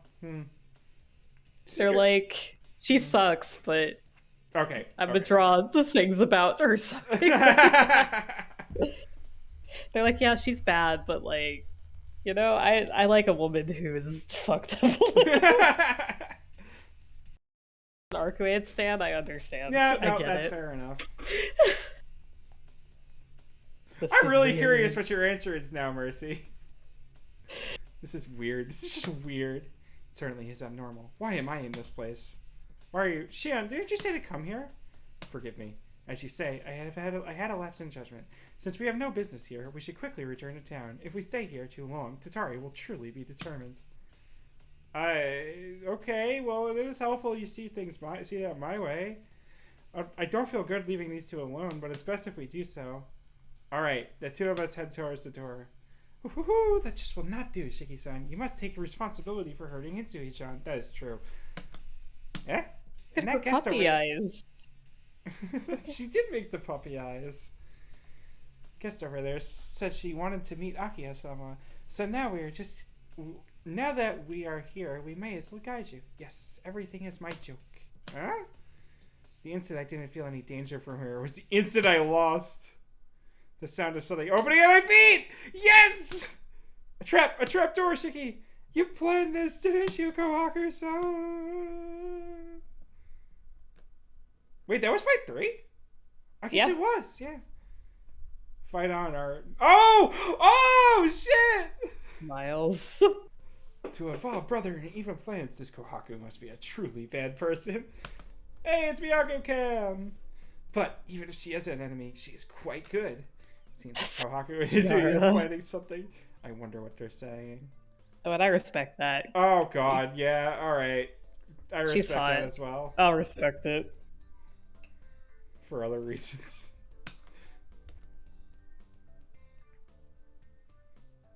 You said Kiara and my brain was like in HoloLife mode for some reason. I'm like, why are you talking about Kiara?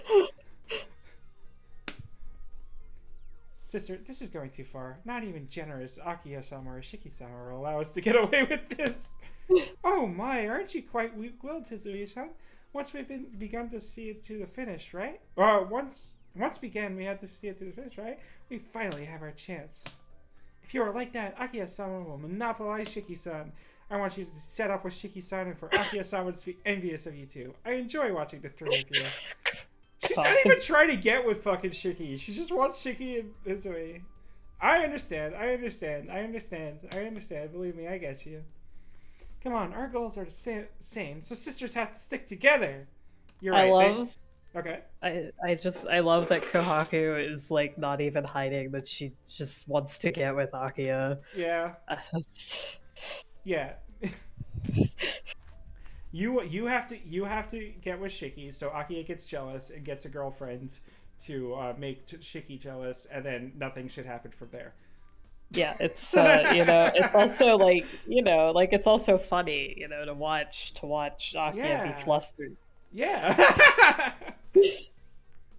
That is true, but I think something is wrong, sister. Nothing is wrong. You have to seize what you want with all your power. Do I not always tell you that if you wish strong enough, what you want will come true? Now that we have decided we must hurry, Shiki-san and Akia-san are most likely escaping from the basement, so we have to rely on our door guard. Hisui-san, are you ready? Yes, if it is that person, there will soon be a fight. You can't use your usual method to fight your next opponent, Shiki-san. That is a fundamental misunderstanding on how his usual method works. Well, she doesn't know. It's fine. Amazing. Kohaku is amazing. You have to seize what you want with all your power. This is the first time I've heard anyone say that with so much passion. I thought I would defeat Kohaku and meet brother, but that can wait. I want to watch Kohaku a little more. She's admiring the older gay. She needs an older gay in her life to kind of... Yeah, you know, I get it. I understand. It. Okay. And when I come to, I'm in an earthen hell. I'm at the bottom of some subterranean cave. Some greedy person's forced labor camp. What the fuck? That's Kaiji. Okay. Yeah, but I do need the money. But this isn't the time to be saying stupid things. Crap. Just what is Kohaku-san thinking? There's a limit to playing pranks. I think there's something wrong with you if you take this as just some prank. That is no, true. This is just Kohaku. This is just normal, you know? Yeah, this is just normal Kohaku pranks, though. That is true. It is because brother is like this that Kohaku and Hisui think they can do such things. What do you mean? Kohaku-san is always mischievous. It doesn't have anything to do with me, Akia.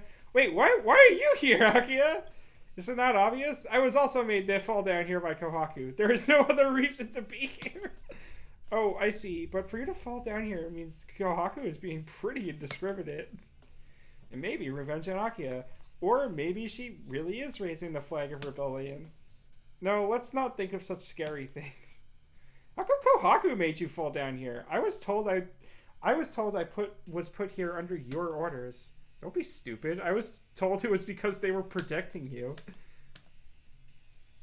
In other words, this girl named Kohaku plotted to remove the both of you. It really is that, then. You have no problem saying difficult things, do you?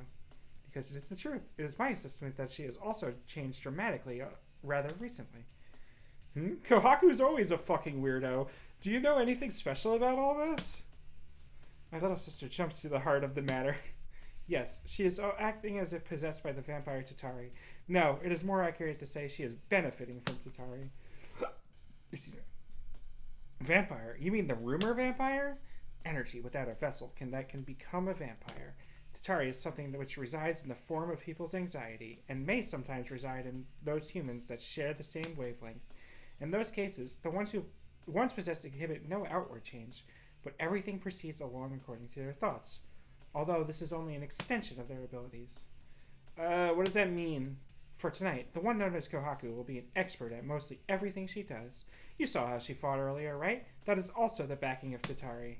What? So if Kohaku-san wanted to snare Akia, then... Actually, she already did. Then she can? This will not do. I have been treated poorly by Kohaku. I only told them I did not need their opinion on this affair, and that they were not useful and they should just be quiet. Akia! Yeah, damn. And that if they disagreed, they were free to quit, but if they did quit, I wouldn't introduce them to another Akia! Akia!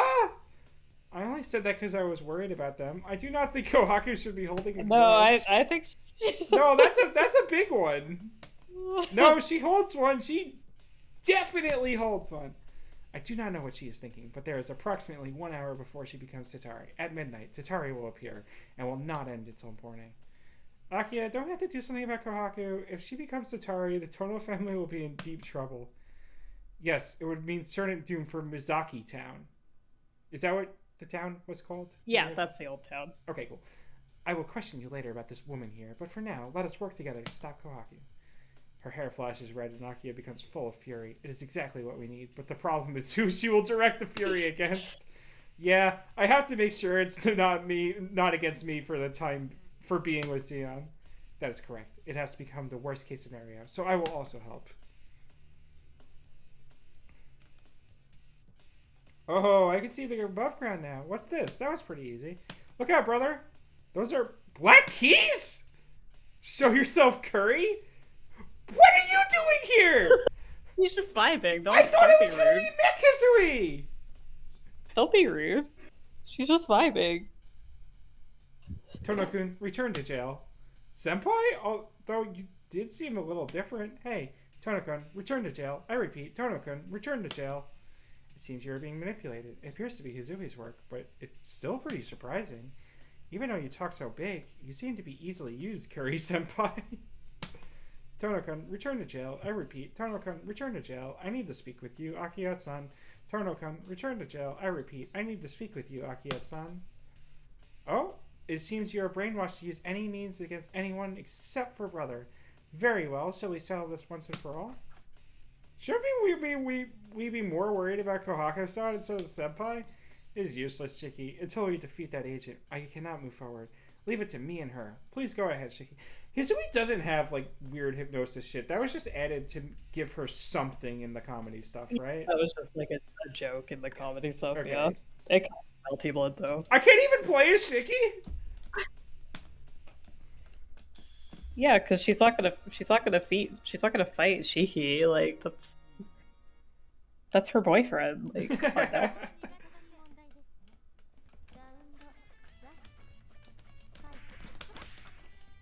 Wait, hang on. Let me see if I can do the launcher. No, stop it. No. Okay, it's not BB, it's you. Or sorry, it was a Kagetsu Toya. I lied. It's there's a lot of comedy stuff. Yeah.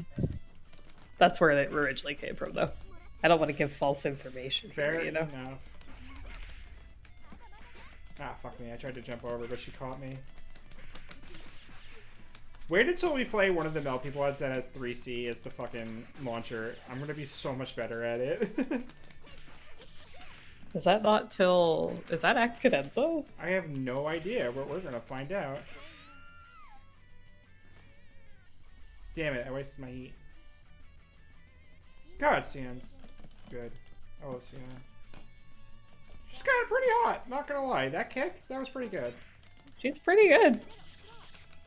I noticed your Discord thing. I love her. She's stupid, but you know, I respect that. Yeah. Oh, don't DP me, you little... Much like every Type Moon character, she's a little stupid, and I find that hot, you know? Yeah. Oh, yes, there's that move. I forgot about that move. Yes! Name one Type Moon character that isn't dumb as a rock. Alright, I forgot that her fucking C is weird and garbage. It's one Type Moon character that's not dumb as a rock. Ryder. No, she's pretty stupid. No, she's pretty stupid. I regretted saying that as I did. Yeah.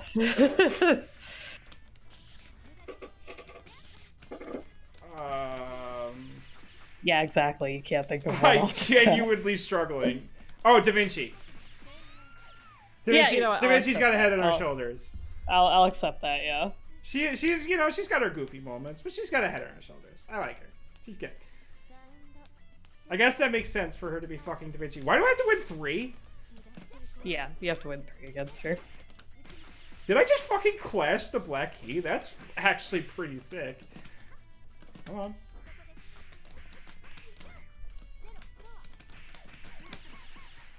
I love that she just takes out the gun. That's not the one I wanted, but we'll take it. Oh, I probably could have followed that up. What? Oh, I guess she was still in Wake Up. That was really weird. I guess the CPU just doesn't like me doing this. No.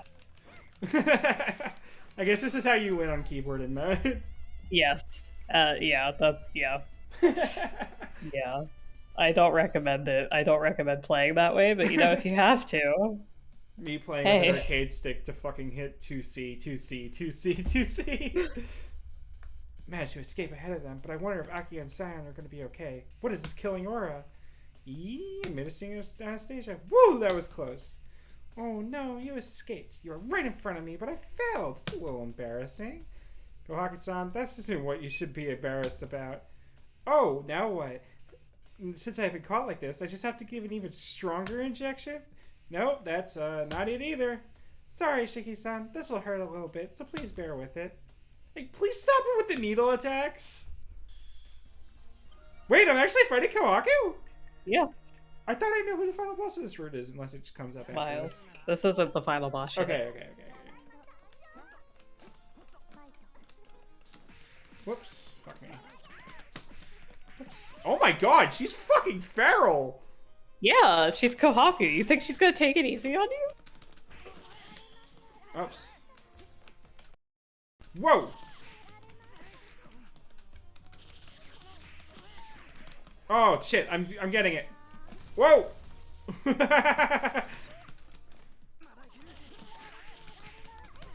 Oh shit, I'm learning. Whoa, that did so much damage! Yep.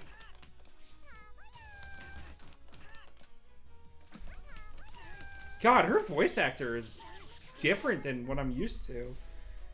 I've gotten really used to her Type Luna voice actor. Yeah, her, I actually really like her, new one. I do too. I think I found out she's a Toru from Dragon Maid. Yes! Her voice actress. Yeah. Whoa! God, that's just weird as hell. I'm like, you know what? That makes sense for her character. I respect that. You're telling me the maid voice actress played the maid character? What the You mean fuck? the fucked up maid character is playing a fucked up maid character? Holy shit. Why is she crossing me up?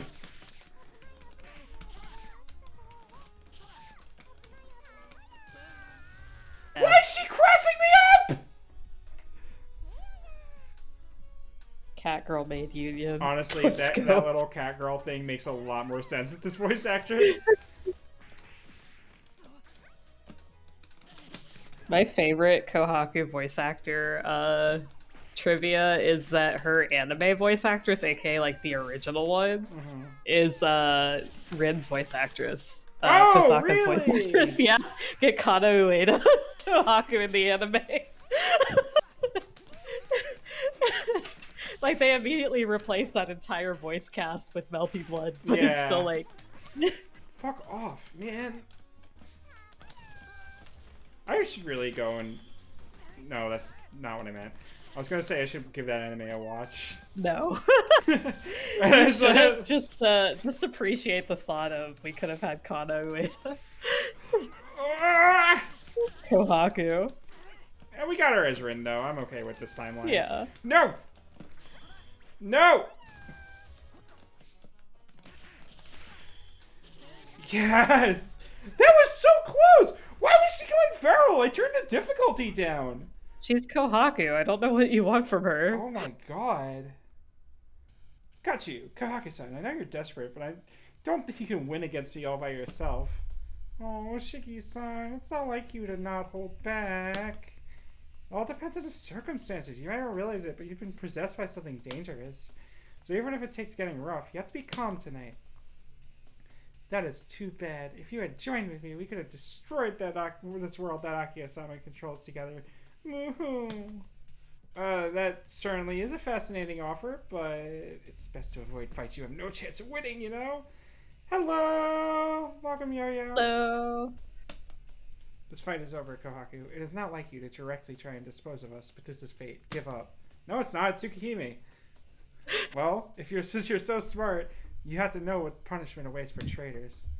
That Akiya, she's serious. I even feel sorry for Kohaku-san. Here's my chance. Ow! Attention to your enemy, Shiki. And Akiya-sama, the fight has not yet begun. Fucking red hair. Fucking Akiya going red haired against the one person who's keeping her from going red hair constantly is like wild. She's fucking pissed. You still insist on resisting? I understand that brother did not hold back since you were possessed by a vampire.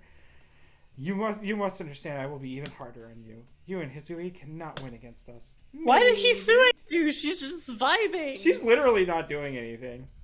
But I completed the ultimate weapon just in case this happened. Hey, she escaped. Go after her, brother!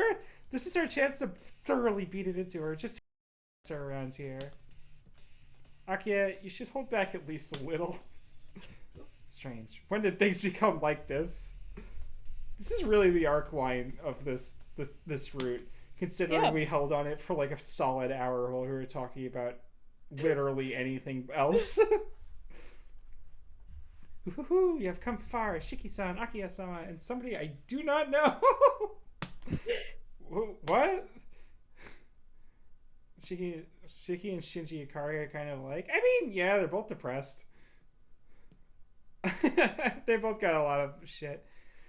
But while you're thinking, you are a little too late. While you were walking around clueless, I completed the ultimate weapon for the Tono House subjugation plan. Ultimate weapon? Tohaki, don't tell me you have biochem weapons. I will not use those kinds of methods. Medicines for helping things. Helping people. Please remember that unwritten law of mine, she says as she's shooting syringes at people. Enough. Hurry up and use your ultimate weapon or whatever. It's probably some muscle enhancer. So even if you become slightly stronger, you cannot. Firing laser. Whoa, look out! That was a laser! You look like you're having fun, Shiki. It's a laser! There's no guy out there not excited by cameras or fighters or optical weapons. I agree. Enjoy it all you want, but you should take a look at that. That what? 3 targets confirmed. It's initiating attack program. Zui? Wrong! This is the Leyden City subjugation weapon, Pleasant type, developed in secret from Akiya-sama from the Tono Group Weapons Division. It is also known as Mechizui-chan. Hey, Mechizui-chan. Discard your weapons. Yeah, lovely. Okay. All systems go. Please inflict an amount of pain that will not be fatal. Executing. We will fight. Shiki, are you serious? Or Sion? I'm gonna go Shiki because, yes, for the beginning is too. She just has the wrist launcher. It's fucking great. I love Mechizui. I love that she just exists. She's a low tier, but I follow some. Yes! It's this song! I thought this was Setsuki's theme. I think they just use it here, didn't they? Whoops.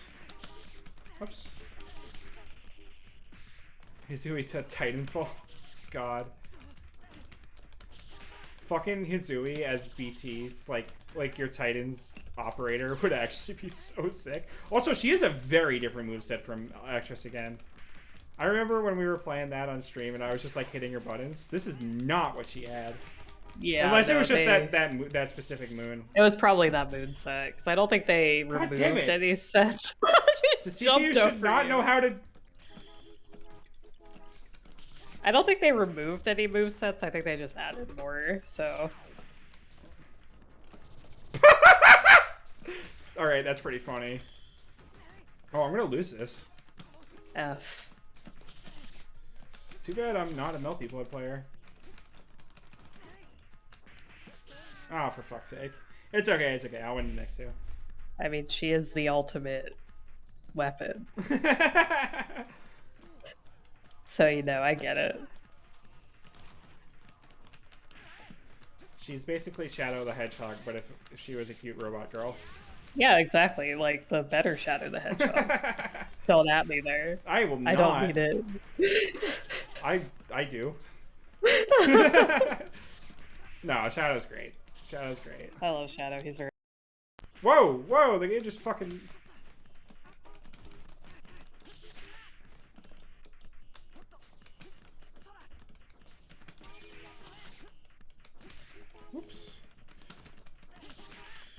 Whoops, didn't mean to use that EX move there. That's fine.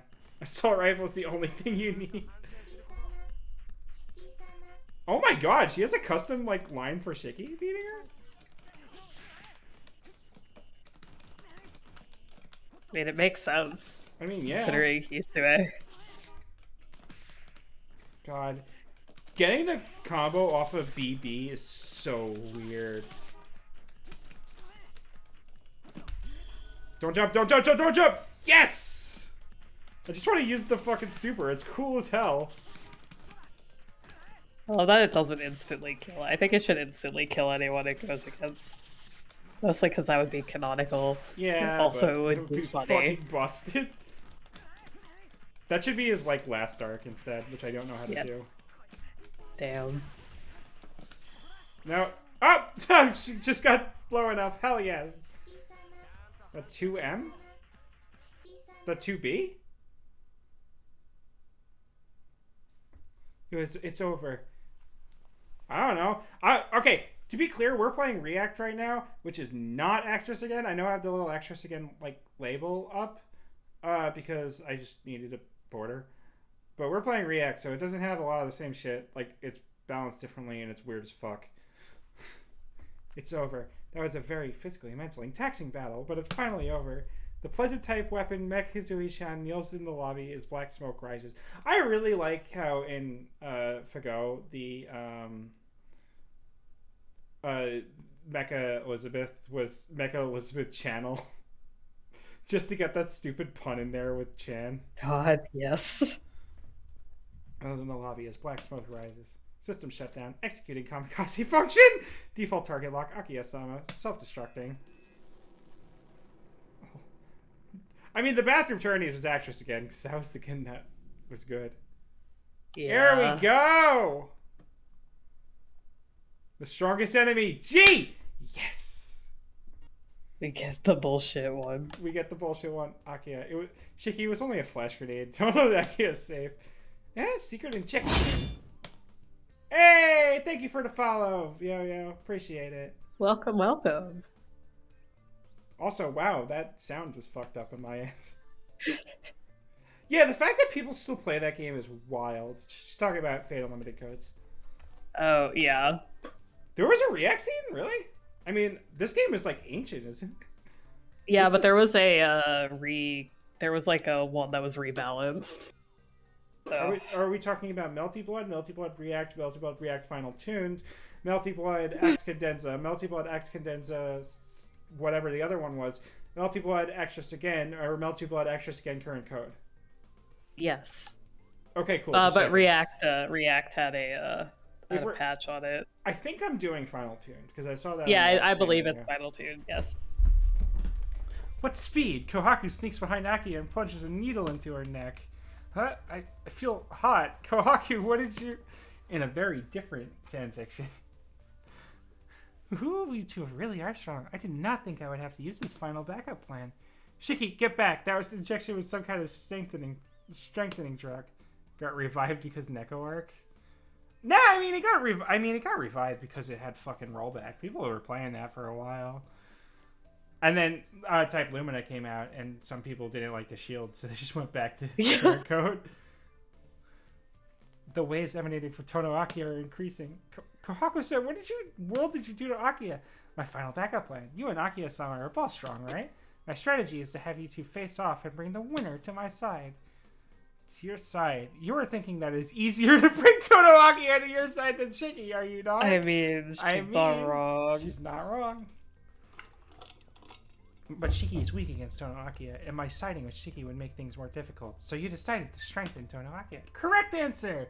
Mech Hizui-chan was merely the opening performance. And now for the climax, Shiki-san. Don't be ridiculous. CE? Oh, Community Edition. Yeah. Yeah, that's what I meant by rollback. Why do I have to fight brother? Well, you know. Masako Aki-san grins like a mischievous cat. There's a noise coming from Akiya as she breathes painfully. Huh? What? It's like Shion with that blank face. Wait, this can't be happening. This time it's not. This time it's Kohaku's giant lady fetish. Yeah, you know. Through Nasu. Because. But I respect it. Yeah? Dizzy. Wait, Shion just fucking collapsed? All done. It's a success. The solution to the 21st century hunter problem. We're not getting into that right now. What? Kohaku, what did you just inject me with? Akiya's voice booms throughout the lobby. It doesn't sound very human. Well, it's so loud, it's only natural.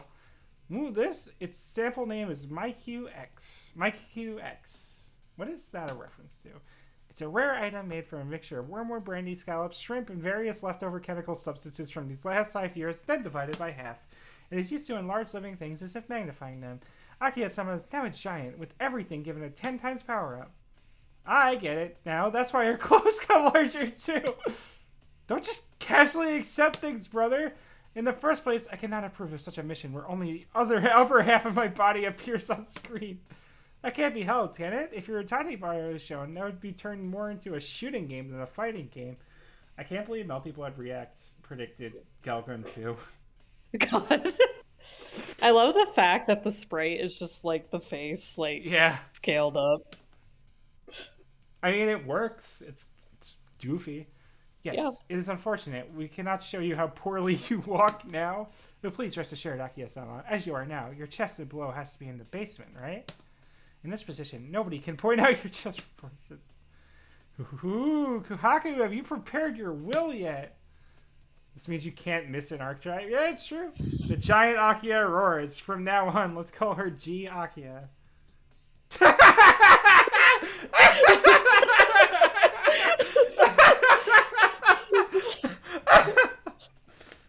Damn, I can't believe that this is the prequel to Nier, actually. I can't believe Nier is canonically connected to Galgun.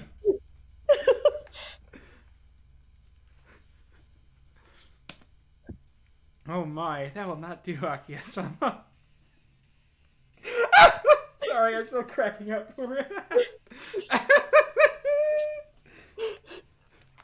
I mean, it's a giant lady thing, and, you know, it can work.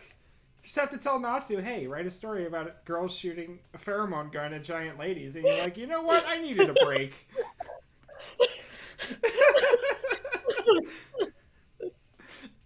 You'd just be like, yeah, all right. Yeah, it makes sense. Nasu would do it. If you told me Nasu wrote Galgun, I'd be like, you know what? No, I could believe it. I don't, because there's not enough words. Come on. Okay, yeah, you know what? That is true. If there were like 100,000 more words, like, you know what? Yeah, Nasu would have written this. This is why Tsukihime remake took so long to come out. He was too busy working on Galgun. Exactly, you get it. Oh my, that will not do, Akiya-sama. Because the effects of the drug are somewhat permanent. Because of the MyQX, you will remain as G Akiya-sama. However, I do have an anti-MyQX called Tonamin Z. What are you trying to say, Kohaku? It is best for you to listen to my request if you want to return to your original body.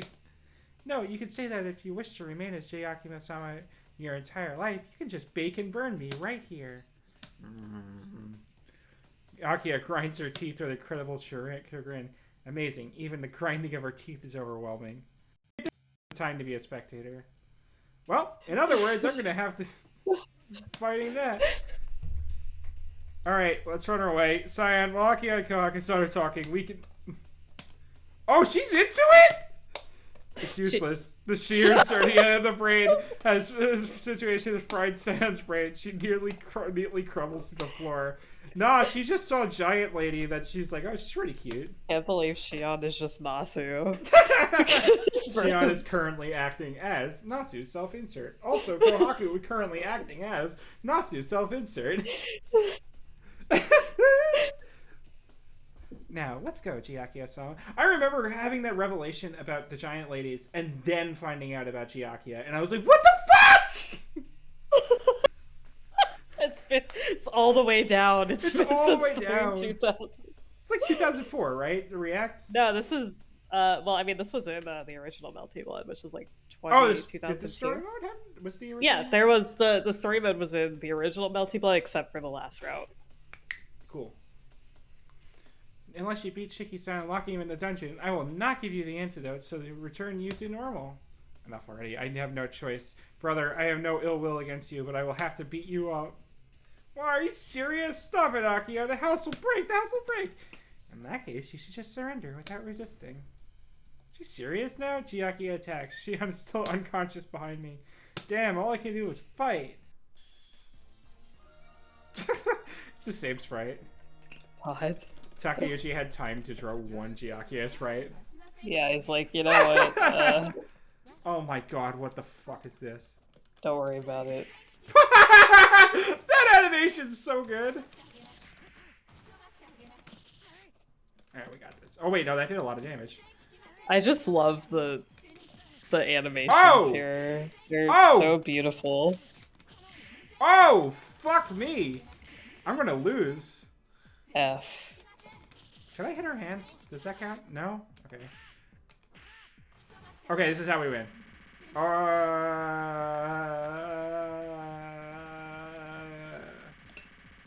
I didn't say that out loud, did I? Yes. I didn't. That didn't happen live on stream where people could clip me, right? React, no, you have to get React through purchasing it through Arcane Magic Rich. Fuck off! That is 0 startup. There's no like I tried. What the fuck? Why did I do so much damage? Oh my god. F. Oh my god. I'm so glad I remembered to kick this up to 4 retries. I knew it was useless. It's invincible. I fly through the air. Chiakia shakes the earth. That is as far as you go, brother. I finally defeated brother. Yes, time for you to go to sleep. Congratulations, Akiya-sama. You're now Shiki-sama in the palm of your hand. It may be a different method, but one befitting the head of the Tono family. Of course, as a head, I cannot be choosy about which method to win. As long as the results are acceptable, even this joke is allowable. And it does feel a little good, so overlook your disruption. Hey, you're in high spirits, Akiya-sama. I like you this way the best. Do you now, Kohaku? Interesting. I see. Little sister, you're being completely fooled by Kohaku-san.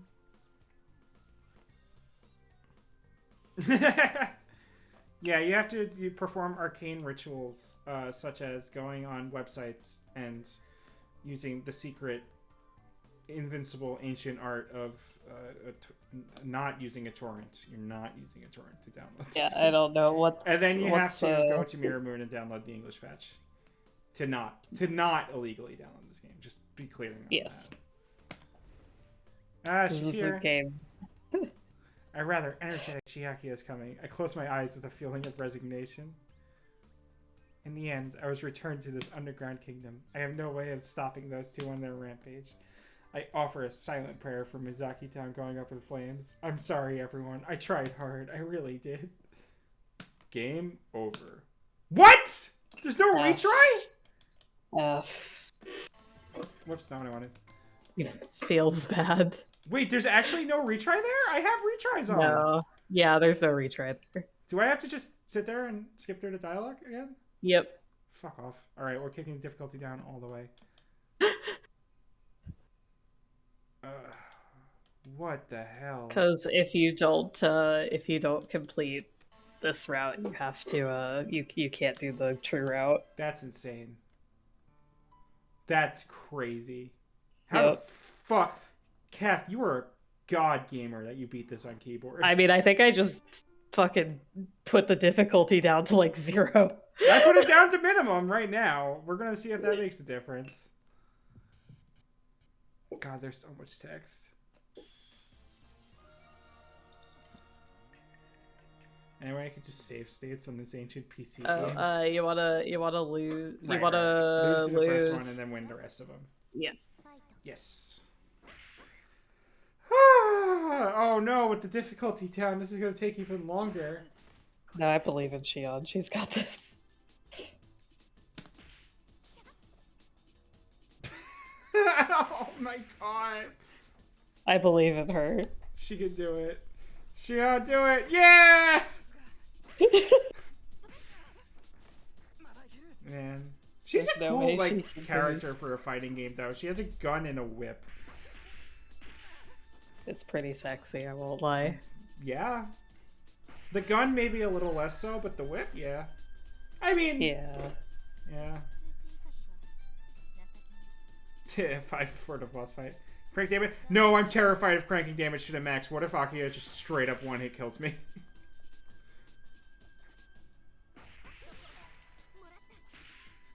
Oh, this is gonna be a while. So anyway, how's chat doing? Yeah, how are you guys doing?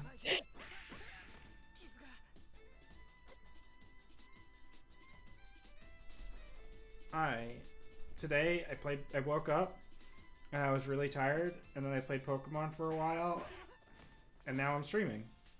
I'm done with Pokemon, by the way. I just completed my Pokedex, like 100% complete today, and then went, wow, I can't believe there's like a space in my life and it's empty now, and it's weird. Congratulations. Thank you. Do you want to guess my hour count? 500. Not quite. 250. Not quite. In the new Pokemon game that just came out like 2 weeks ago. Oh, 80? 100? 84. Okay. I was like, I am unemployed. Well, I was unemployed. And I was like, I need to make the most of this while I'm still unemployed. And I just played the living shit out of Pokemon. Welcome to hour 5 of Tsukihime. Work all day and had like 3 hours of Suki talk. So disoriented? Yeah, fair enough. Honestly, this is like the least Suki talk of any of our streams so far. We've just been talking about whatever. Like, we started talking about our families and then went on to fucking Fire Emblem talk. Yeah, I'm also like extremely drunk right now, I mean, so you know, I'm 3 vodka sodas in. I did stop because it's like midnight, but you know. I'm just hitting buttons. I should probably, Oh, for fuck's sake. Akia, please. Please what? Just stop. Just hook up with the girl who's clearly into you already.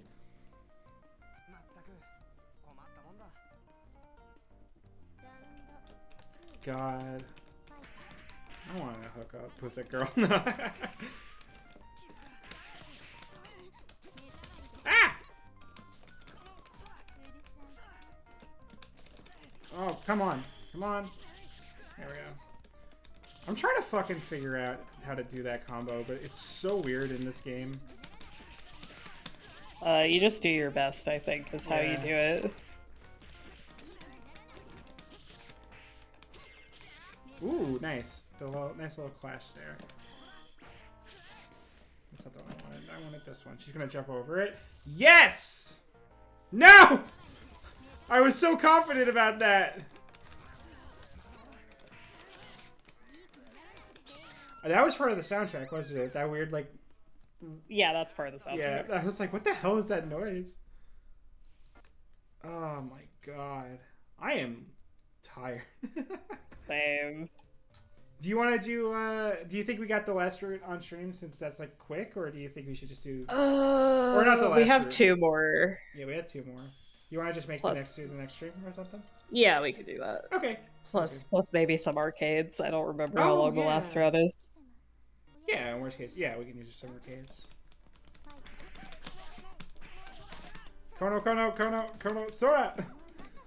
Oh, main character privilege.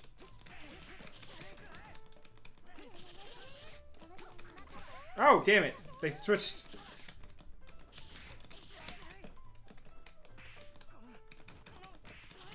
I'm trying to figure out this combo, and it's just not happening. I think if I did... The other thing is, like, I can't, like, throw consistently in this game, and the throw is, like, really important for it. No! Did you see how slick that was? Holy shit! Yeah, she owned you. That was fucking Devil May Cry. Like, oh my god.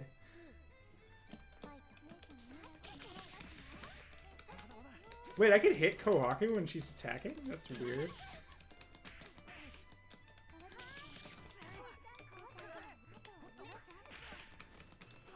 Yeah, no, they completely owned me. That was fucking sick.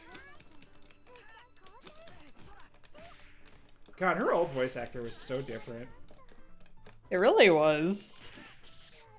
She's really good at Carnival Phantasm, though, I will say. Yeah. Man, I mean, considering Kohaku doesn't really... No! They did it to me again! Oh, it works! Outside of comedy, I think she does a pretty good job, considering everything. Oh no, Kohaku! Oh, right. Honey. Now what? I have to win every fight. Right. Yes. Man, we're gonna get to Giaki and just immediately get destroyed again. This might take some time. I believe. Good. I'm glad you believe. With the power of your belief, I can defeat this enemy.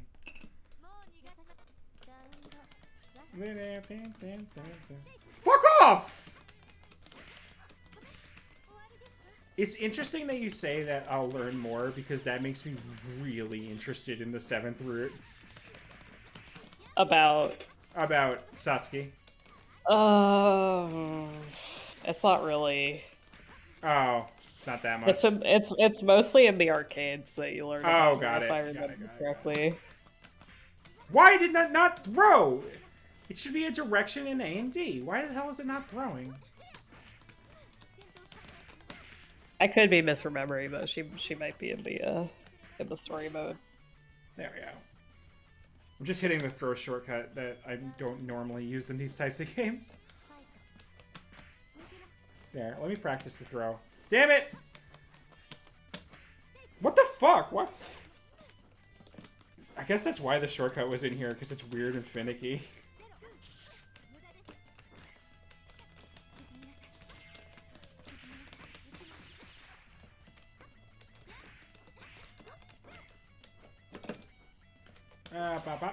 Oh, no, okay, no. Well, shit. Fuck off. CL, stop being so hot.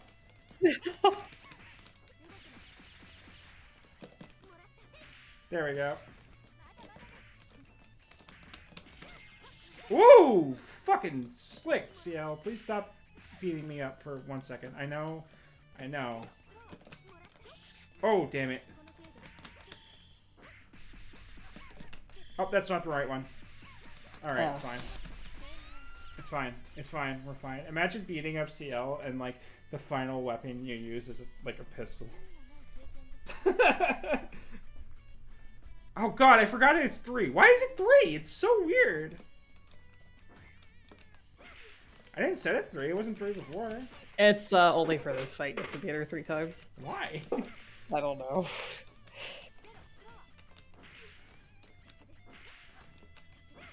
Alright, fine.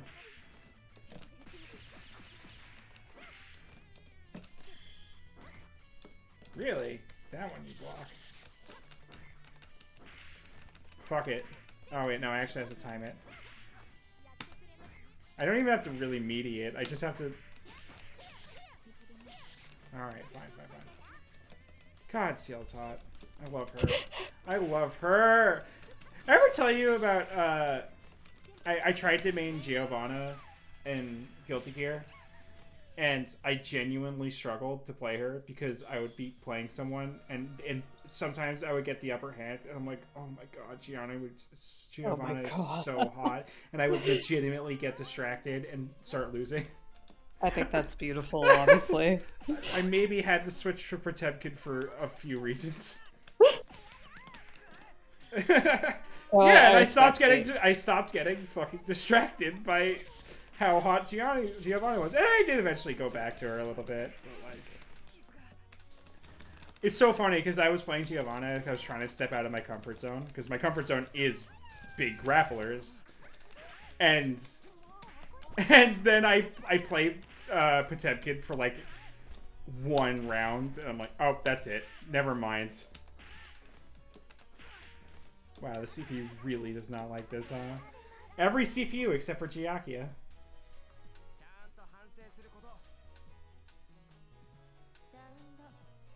Yeah, Giovanna's extremely hot. Like, holy shit. There we go. I'm gonna really okay, you're good. Say hi to Pumpkin.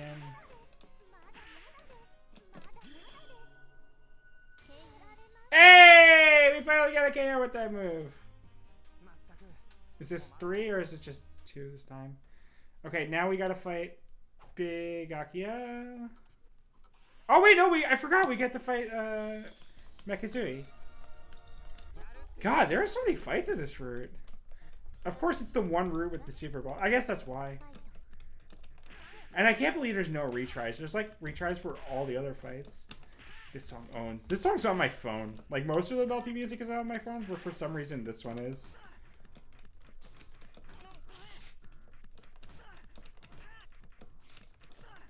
Is she fucking push blocking me? Like, what is happening? But this game doesn't have push block, does it? Oh my god, she really does not like the secret technique. Oh, not the right one.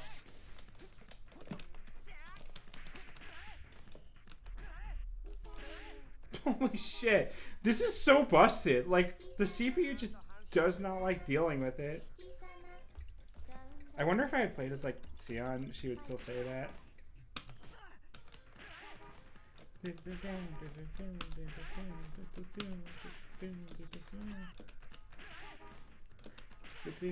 Alright, hand. Yeah! We're gonna hit her with it! Yoo! I guess that makes sense. Because that was, like, I got pushed pretty far. Like, that's pretty far. That's a lot of push. There we go. Easy. I kind of want to play, like, more Melty. Actually, today I thought I would finish Pokemon earlier, and I was going to practice, like, Melty so that I can be ready for this stream, and then I ran out of time. Yeah, point blank sweeping, but you'd think they'd learn to fucking crowd block. Yeah, it's so you get infinite combo with Magic Series before landing lights. Interesting, okay. Oh, for fuck's sake.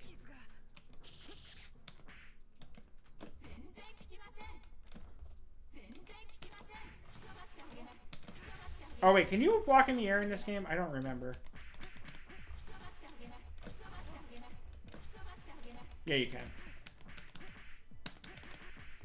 There, this is how we do it. This is how we do it. Just use that. Oh, fuck me. Oh wait, I'm doing no damage to her. Fuck me.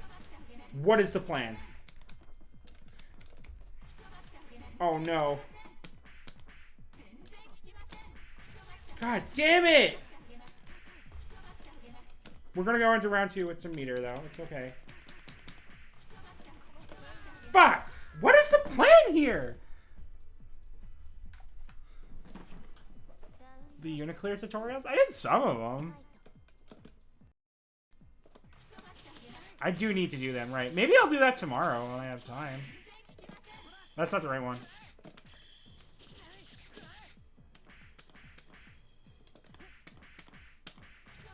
Oh, I wonder if that's what you're supposed to do against her. Just build up meter and then use your super... God damn it! Why do you do so much damage? Do you just do that as soon as I jump?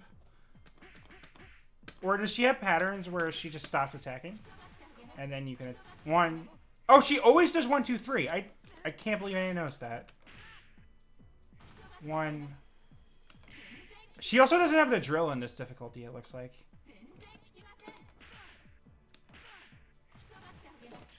There we go. Not the one I wanted! I wanted the... Ah, damn it. Oh, you're not wrong. You're not wrong about shield. Wow, why is this so hard? And there's no retry. Like, that's crazy. Wait, there is a retry.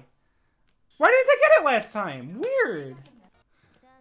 Did I just accidentally hit cancel?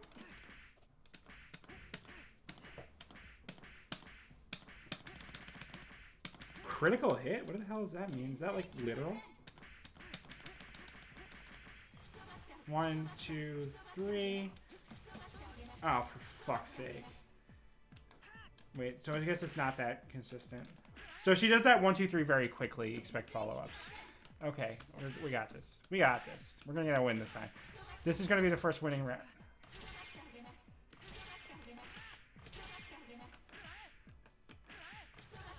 Oh my god! See, that's the problem with using shield, is that I mistime it. Also, I fucked up using my heat. I didn't use heat. Yeah, you're right. The problem is that using meter leaves me vulnerable. Oh, for fuck's sake. Oh my god!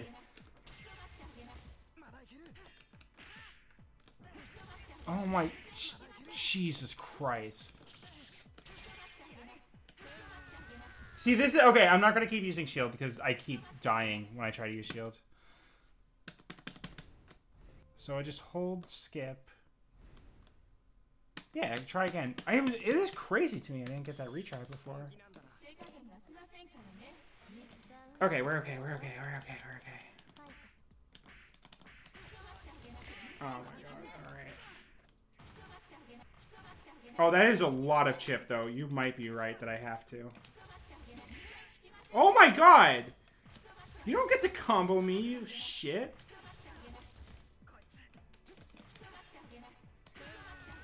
fuck me. No, like... This boss is crazy.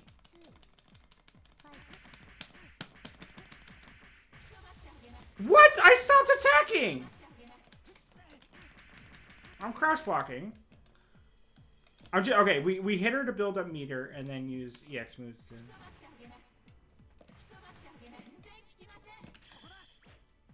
What? Oh my god. I have returned. Are you winning? No. F. Oh my god. This boss is fucked up. Also, it seems like I probably want to stay in heat mode for damage to stick. I truly don't know. Also, for some reason, I'm getting my retries. Oh, maybe you just needed to see the bad end once, and then it was like, okay. I'm getting the retries after the bad end, I guess? Yeah. Let's do this to build up meter. Okay. Also, my frame rate's died. Yeah, I saw that on my end, too.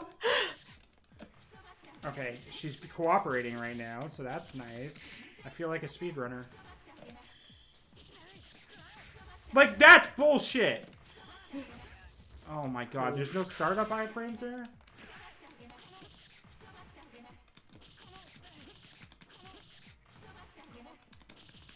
Alright, we got...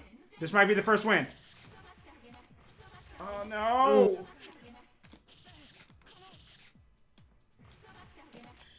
This is... No, not the one I wanted! This is the one I wanted. No way! What? Excuse me? Oh. Fucking Yo-Yo was just making that joke before about how she's so big. There's no way I could possibly miss. No, it just doesn't... I guess it's her head? That's the hitbox? No, because... Like, the kick works. That hits. Fuck me. That was on me. That was on me. Yeah. Shit. I should have... She usually does that 3 times in a row. That was on me. I shouldn't have swung. Yeah, I wish I could tell you how I did this, but I genuinely can't remember. Yeah. I think I just prayed. Yeah. This tries left one, try left. That's scary. Scary, but I might just have to skip through it again. At least it's easy to get back through it. It's easy, but it's annoying. Oh, come on! I mean, hey, she is big, so, you know, that's the Nasu thing. The big ladies are very powerful. It's lore accurate. It's lore. Yeah, lore. It's actually explicitly decanonized that the big ladies make them more powerful. In the CL route, they actually talk about that. Like, genuinely, like, I'm not joking. See, this is what happens when I try to fucking... What happens? Okay, I'll let you concentrate. It doesn't matter.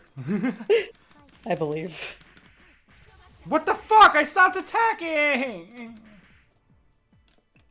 Please let me get around you.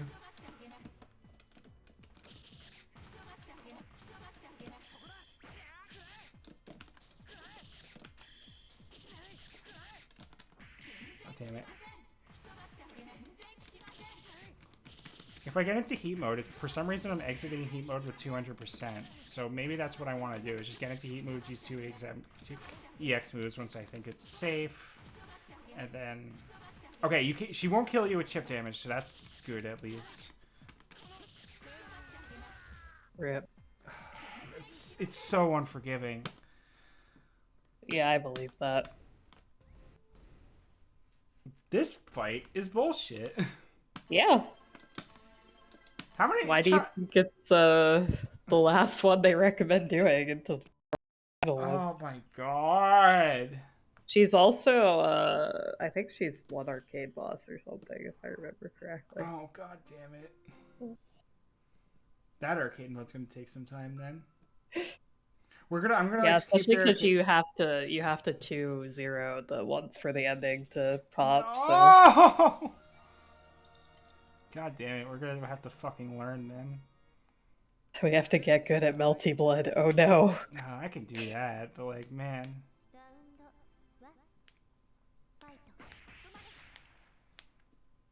What happens if I end combo with a special move? Yeah, Mercy, you're not wrong. It's just what happens if I end combos with a special move is I fucking eat shit because there's too much recovery on my special move, and she'll just hit me in that time frame. That's what happens. Like, you're not wrong that cashing out would be useful, but, like, man. Also,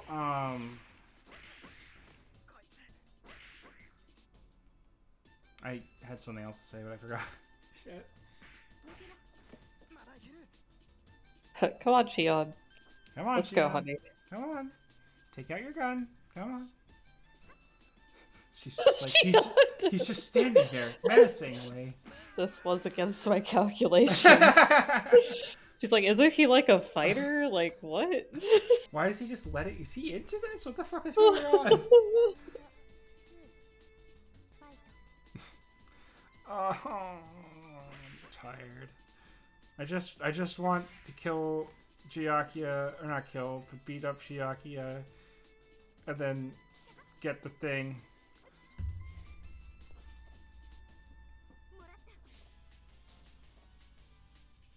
What is that fucking word that we forgot before? Where it's like, if you get good at Melty, you want to make a left. Shut the fuck up, Mercy. What the fuck was that word? Mercy, what is the word for when a piece of media is, like, important to your development? Formative! Thank you! There we go. We figured it out. There we go. We figured it out. You're a genius. The alcohol only makes you stronger. Thank God. I'm actually sobering up, though. I stopped a while ago. Oh, damn. Alright. Yeah, Face Night was, like, extremely formative for me. Like, just straight up. Like, Face Night had a lot of themes that, as a 14-year-old, I didn't get, but embedded themselves. Yes, I would get that. I understand that. It's a surprise tool to help me later. Oh, fuck. I could get good enough at Melty that I could beat the CPU in arcade mode. I just... React is a special breed, though. Yeah, that's true. Mercy is better than me at fighting games. Parsec. Can I play on keyboard? I don't actually think I could beat her again on keyboard, I'm not gonna lie. I don't remember how I did that. The final boss of Rearc is Cath's keyboard. I was very powerful back then. I've become significantly weaker over time. Did Dodd speedrunning make it better or worse? Worse.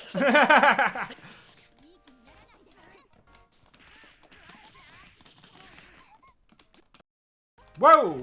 Oh, come on! That was bullshit, Akia. You cheated. Akia is just killing your frame rate. She said, what if I just freeze your game for a second? Why is the frame rate on this ancient fucking video game dropping? It's really powerful. Listen, you gotta understand this. She's gonna jump over? No, she's gonna walk confidently into it. Alright. That's what we love to see, girl boss style. Oh!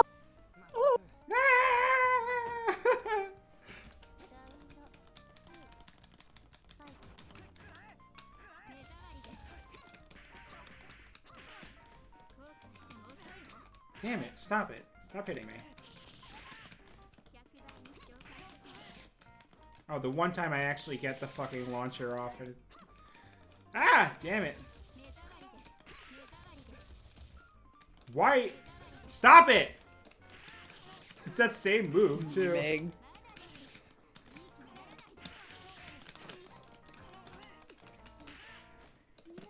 There we go. Do it again. Do it again. Yes! I do love that Shiki's like glasses off to his sister. Just like... Yeah. Full violence mode. I mean, he does need to see the lines in the hair. Yeah, that's true. Like, he isn't able to see the hair at all without... Like, even without the lines, he needs the pure eyes or whatever to see the hair at all. Excuse me. Sorry. You're good. I was thinking about eating something after stream because I just had ramen for dinner. But I might just eat an apple or an orange or something. That's good enough, right? Fuck to sleep, honestly. Yeah, that's probably what I'll do too. Oh, for fuck's sake!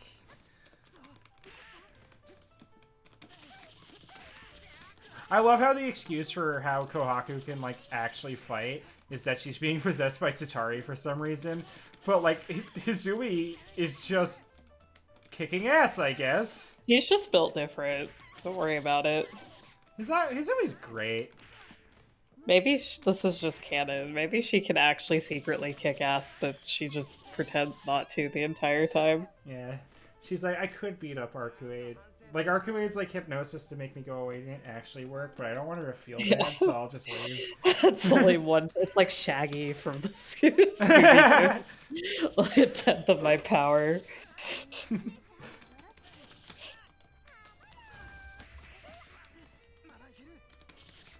Arcuade experiences is for her first loss to fucking Hizui. Just hitting her with a kitchen ladle. Yes, honestly, I could see it. She's just too nice to go apeshit. Yeah. That's why Arc stole Hisue's outfit. She wanted to see, will you go feral? The answer is no, because Hisue is just too nice. Hisue is too nice. I mean, honestly, she looks really cute in Arc's outfit, so, you know, she knows. Yeah. She was crying, though, which is kind of sad. It is true. Like, Arcway, no, you have to be polite about this sort of thing. Come on now, hun. You can't just steal from Hisue. That's bullying. She'll give you the puppy dog eyes. Not even Arcuade is immune to Hizui's puppy dog eyes. I like it better that she's the one person that is. It's like, no, can't you, what's wrong with y'all? Why are you, it's like, no, you don't understand, you can't. Look at her. Look at her. She has anxiety. Arcuade, you also have anxiety. Don't you get it? God damn it. Arcuade's like the one person immune to Kohaku's bullshit. Mostly because she's stupid, but also because it's like, oh, okay. She's just too dense. There we go. What a good throw. I would love to be able to do that throw in real life. Why did you heal all that back, you little shit? Right, 2 more times. 2 more times, and then we gotta fight Aki. No, we gotta fight Kohaku, and then we gotta fight Mech Hizui. Woo! Maybe Tatari should have just taken over Kohaku in the first place. Clearly, this was the best idea. It's just like how Roa should have gone to Sachin. Yeah, you just don't realize until it's like, oh. Turns out Kohaku was also infinitely in power. Everyone is traumatized, emotionally repressed disaster by. Not true. Aki is a lesbian, very specifically. Not one of them are trans. Roa is gender fluid.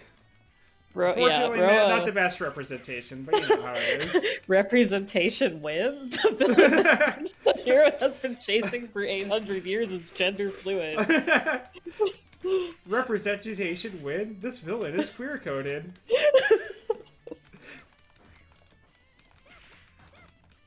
I really like this kick that she does. I also wish I could do a kick like that in real life. Oh, come on.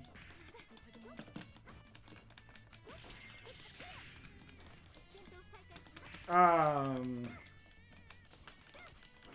mean, Roa's entire, like, identity is we have to get sluttier, and that's kind of just... That is entirely true. New year, new me, I have to become sluttier. Just lying awake thinking at night, like, I have to become sluttier. Wait, I only had to win 2 that time? Did I win 3 times? No, you won 3. You won 3. Yeah. Alright, fair enough. Roa, like, that's why he became a vampire. He was like, I have to become sluttier. Like, if you look at his, like, original form, he looks like a fucking narc. Like, you know... Have you seen his form in the fucking drama CD version? Like, it was the Fate Grow drama CD featuring Edmund Dantes. Yes! Oh my god. It's crazy. Like, his fucking original form is like this dude, and then he has this fucking like. I love that he's just drawn by like, God, like, what the fuck fucking is this stop shit? crossing me up, Kohaku. Stop. Okay, so the bimbofication meme is literally Wallachia. Yeah, straight up Wallachia.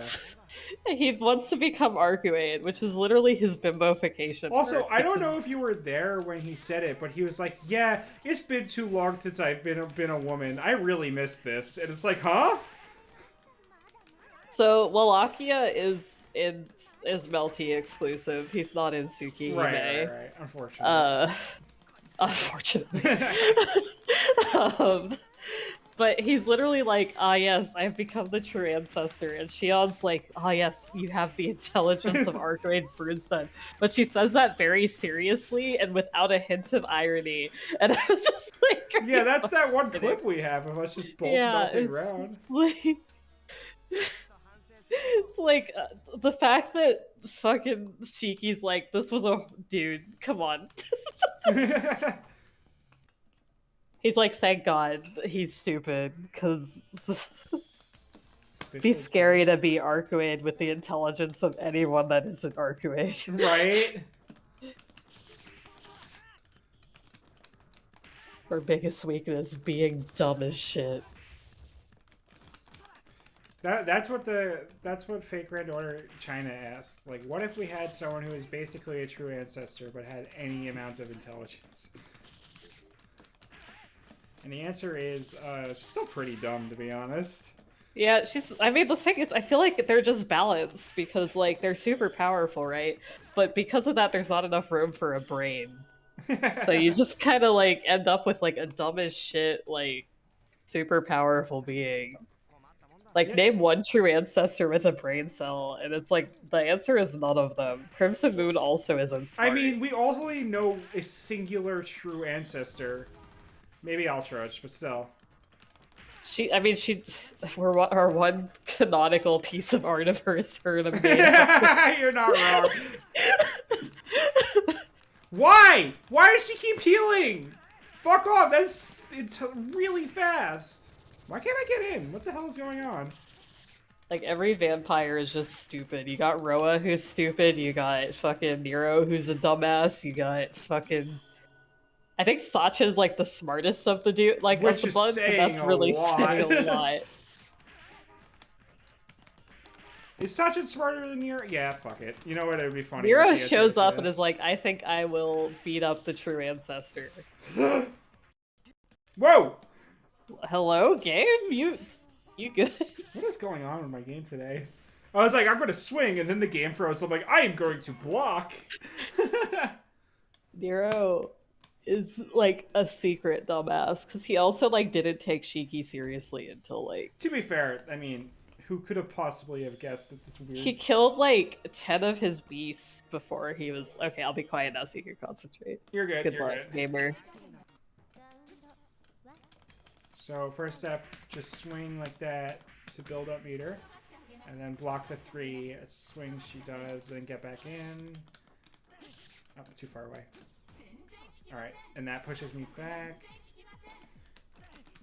Look at that, though! Like, the fucking chip damage is so extreme. Yeah, it's pretty brutal. At least she seems to have a pattern. Yeah. It's definitely doable, it's just weird. Annoying. No! Come on! I thought I had time! 3. There we go, we're in heat. That is not how I meant to say that. Fuck off. Oh, right! I forgot this doesn't do anything!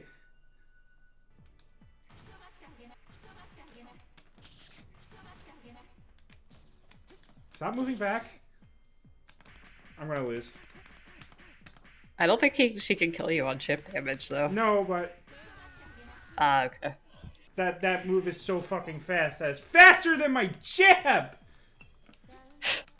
I mean, she is big, so... Yeah, you're right. That increases her speed. Yeah. According to Nasu. No, god damn it. Fuck it. Oh, you know what move I should use? There we go. That is iframes. No, that was on me. That was totally on me. I should have known that she was swinging 3 times. We're actually going to try using the DP more. Because that has startup invincible. What? What? The fuck? Yeah, this is bullshit. I don't understand. I don't get it. Can you make her any weaker? I could turn the damage down, but like that also turns my own damage down. Wait, no! No! Let's turn the damage all the way down, because if that turns my own damage down, but that also turns the amount that she can heal by down. Yes, I believe so. I hope so. Although, boy, that first fight with Xian's gonna take a while.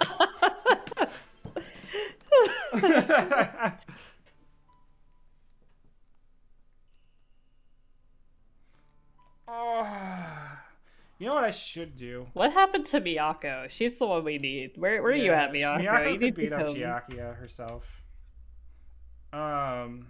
Kia strats. let's just Google Chiakia's strats while we're waiting for. Hey, Kaiten! Welcome. Hello. I am getting my fucking ass kicked. I know you're playing some. I forgot what it's called. The MMO. So we're fighting Chiakia, who sometimes gives us retries. Sometimes we have to restart the entire route over and over again to get it. I don't know what the fuck to do. We just have to try really hard. Frustrated. Thank you, Mercy. How do we do it? Okay, I found a blog post about her that has no strategy. That's cool.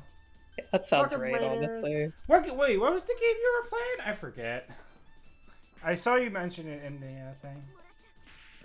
Gun. Yeah, she is gun and whip. It's a very gun, whip, air command throw. All the things you want in a woman. You know what I mean? City of Heroes! That's the one you were talking about. How was the stream? How'd it go? Oh, you just said it? Oh, you said City of Heroes! Fuck, sorry, I didn't see it. I can't read. I am getting exhausted and pissed off. Oh, We've been on this fight for about an hour. Yeah, we have been on this fight for a while. F-Humi main? Alright, fair enough, Amma. I haven't played that much. Okay, you know what? Fuck it. I haven't played Actress again, current code. I started with Type Lumina. I'm like, I will go backwards, and then never got around to it. It's alright? Good. Hey, good. We played that one time. We played that one time on the fucking Steam version because we were all too lazy to download the goddamn Community Edition. I just played as Len. I discovered she becomes a cat, and it's very good. Crouch. Yes, this is what's important in video games. I don't really know what's going on with like meta or... Although it's like meta or anything like that, I exclusively play because you become a cute cat girl, and she was cat girl deleted in the Cat girl annihilation beam. Also, fuck, that was 1 win. She's getting there. She's getting there. We'll get there. We have to lose the first fight to Sion. That is what's happening right now. And we turned the difficulty and the damage all the way down. The theory being that, here, I'll show you. When you fight the CPU, you see the red health? They heal the red health.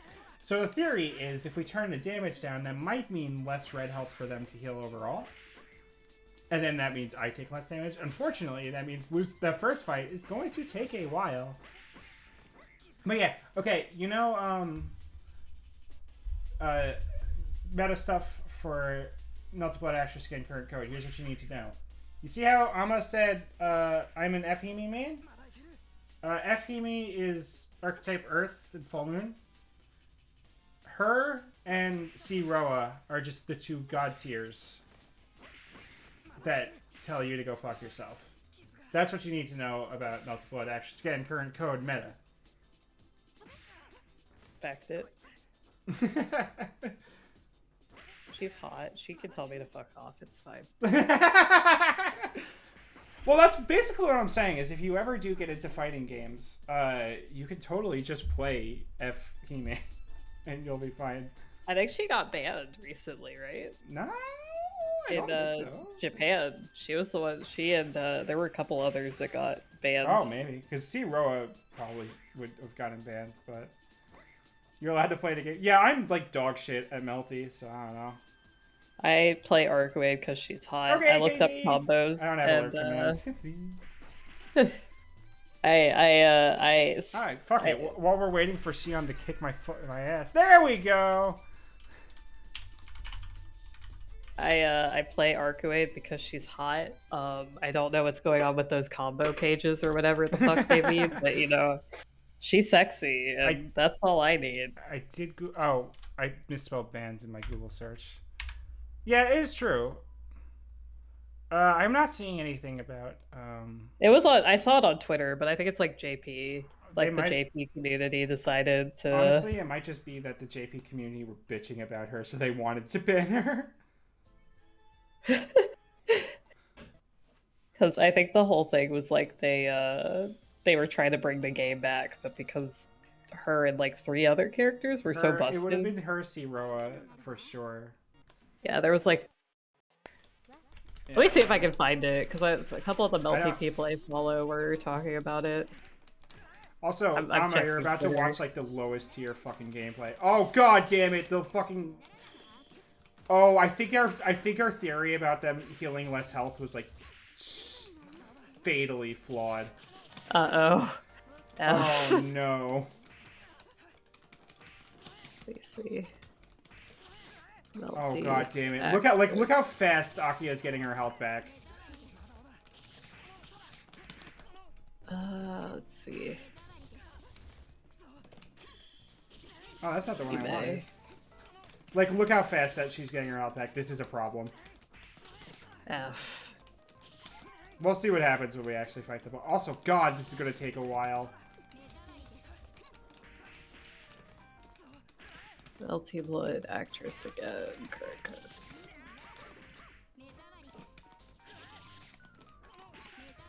Oh my god, stop it. Like, notice how I'm about to go back into heat mode twice into one round? Yeah, no, new Melty is fun as hell. Oh, Saber. Yeah, of course. There we go. Oh god, I thought that was going to pass through her again. Interesting that the super doesn't give it a red health for them to heal off, though. That would have been nice if it fucking works against Chiakia! Let's see, where is it? Yeah, new Melty's fine if you don't like the shield, though. It could be a deal breaker for some people. I know Mercy, like, hates the shield. And I overused it when we first started playing it together, so I kind of get it.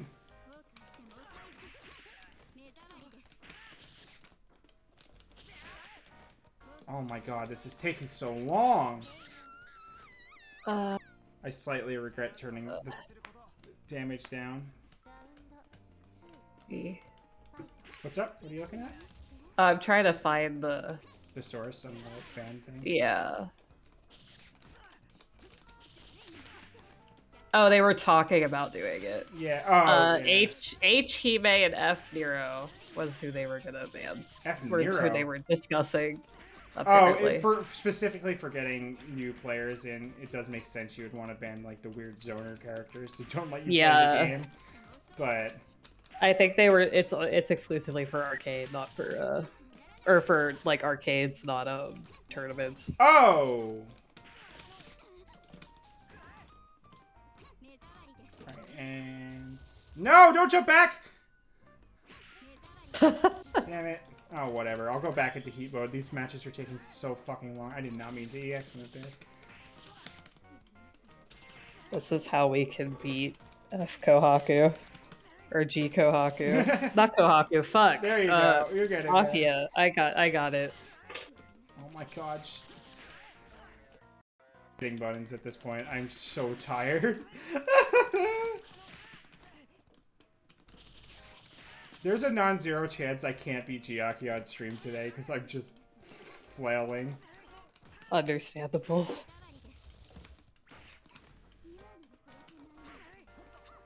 I should really be using my DP more. There we go. Don't jump, don't jump, don't jump. Yes! What? That didn't do any damage? What the fuck?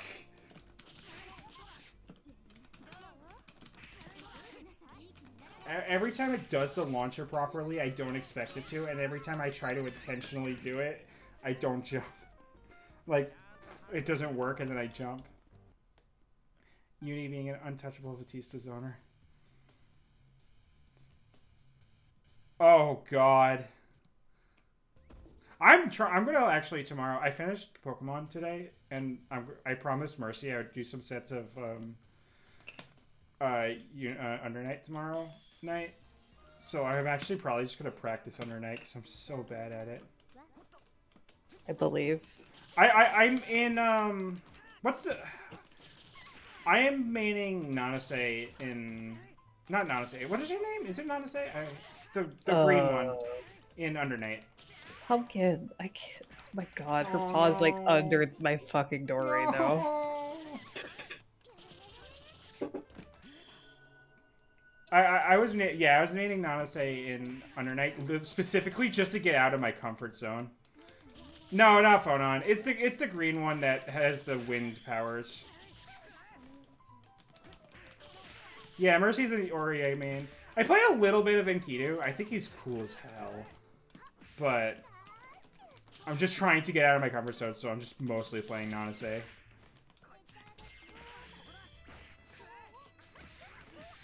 KT is an Nanase main? Hell yeah! I picked up, I forget his fucking name. I think it's Waldstein once, and I'm like, this is my character, but let me force myself to not play him, because I will just play him if I don't do that. Oh my god, the fact I still don't have a win yet. The damage down thing is crazy. I swear to god, please just go down. This is, by the way, so not with the damage down, but this is how you just destroy the CPU. They have no, like, just way to just block doing this sweep over and over. God, hell yes. Like, that parry he has is just so much fun.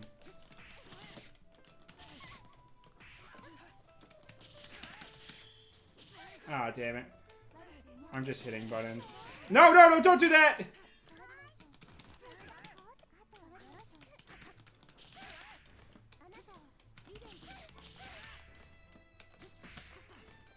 Five sets? Nice. God damn it. Oh god, this root's nightmare with damage low. F. You have like 4 more feats. Yeah, we have to beat the maids again. And then we have to do CL, Hizui, Mech Hizui, Kohaku, and then Giakia. I really regret turning the damage down. You know, I like your thought process, though. It was worth a shot, but boy. Oh my god, she's crying outside my door. Pumpkin, why? I might chuck her a treat so that she likes me. Damn it, stop jumping over me, you little... I can't be mean to Kohaku. Don't be mean to her, she's doing her best. And by that she means she is winning, but you know. Please just stop. That was not even the move I wanted. Oh god, I'm falling apart. I believe in you. We're doing it. It's okay. We got it. Alright, I'm gonna go chuck Pumpkin a treat really quick. Go get Pumpkin a treat. Okay, Emily! A good shower? Question mark? And then we skip this, and then... She's gonna get back, and I'm not even gonna be fucking done with the first fight. Oh, god damn it! My strat against her was to just spam down 2C, which I guess works, but with the damage low, will take 18 years. Also, it's like bizarre there's no timer.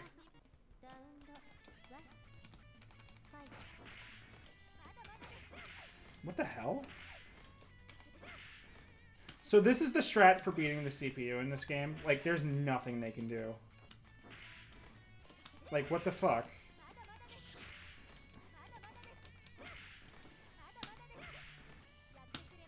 It's also going to take 18 years with the damage low, but you know what? It's safe, it's reliable, it's free.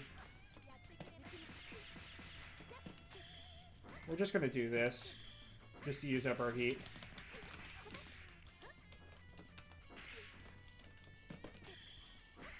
That's not the move I wanted, but okay. I have returned. Welcome back.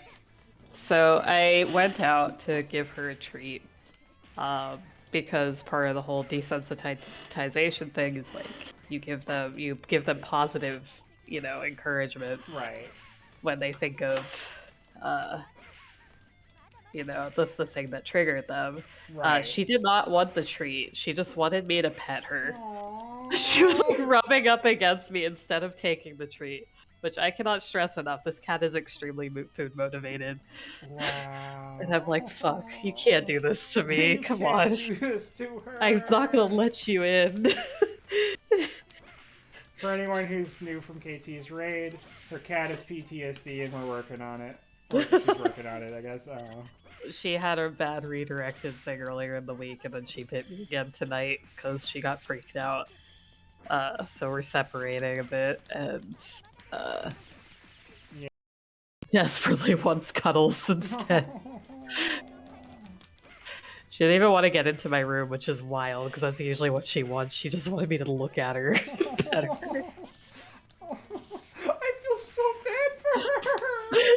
I'm just like, we can't do this, Pumpkin, I'm sorry. Oh my god. Feels like I'm fighting CL in real life. She just won't take damage! This is accurate Shell Battle Simulator.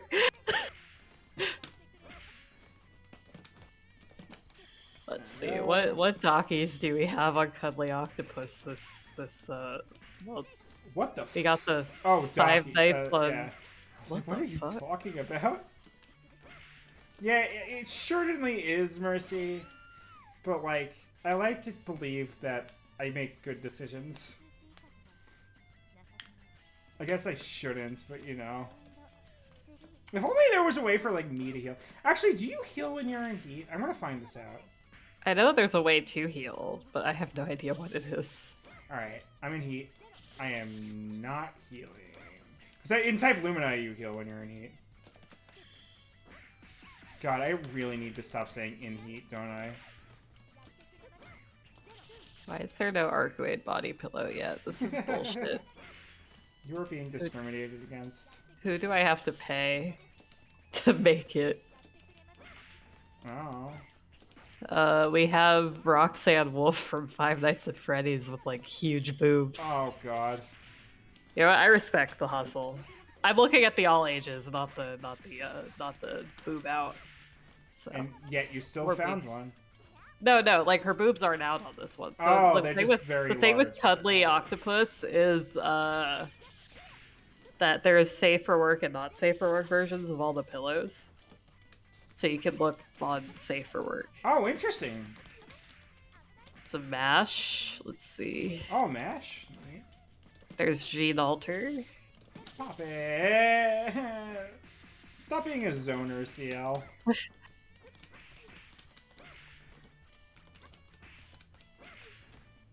It's Lynn Fire Emblem. Interesting. Listen, I figure we're gonna be here for a while, so yeah. I might as well, you know, do some shopping. You know. I'm trying to see if there's any characters I care about. Let's see. Oh, damn it. That was right after heat ran out. Alright, we're gonna do it. We're gonna do it. I'm gonna turn difficult damage way to fuck back up. So, KT, I don't know if I explained this, but I turned damage way to fuck down because the theory was if the boss has less red health, then it might be winnable. I may have made a horrible mistake. We still have 2 more fights to go before we get to the horrible boss fight. Okay. Welcome back, by the way. Oh, God. damn it. I'm also exhausted. Wait, why did that do so much damage with the fucking health being turned down? Like, the damage being turned down. Well, they made an Attackers body pillow? Oh. Is it... It's both her regular form and her summer form. Good. The summer form is important. It has the sheet. Reversible. Yes. Oh, fuck me. Why are you doing so... Why is Kohaku so feral? That's who she is as a person. Up, we got Mia. Let's see how. Oh my god.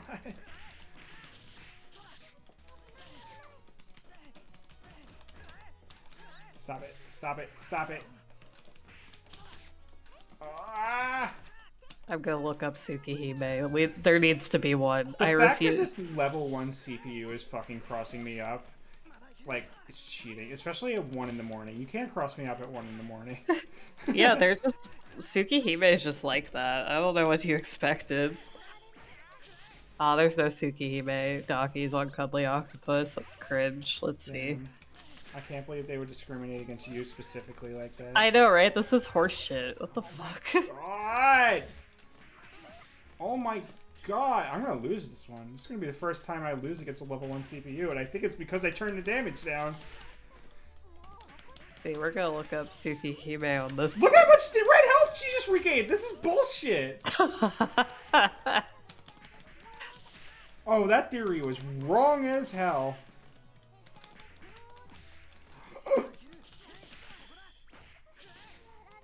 We're gonna lose.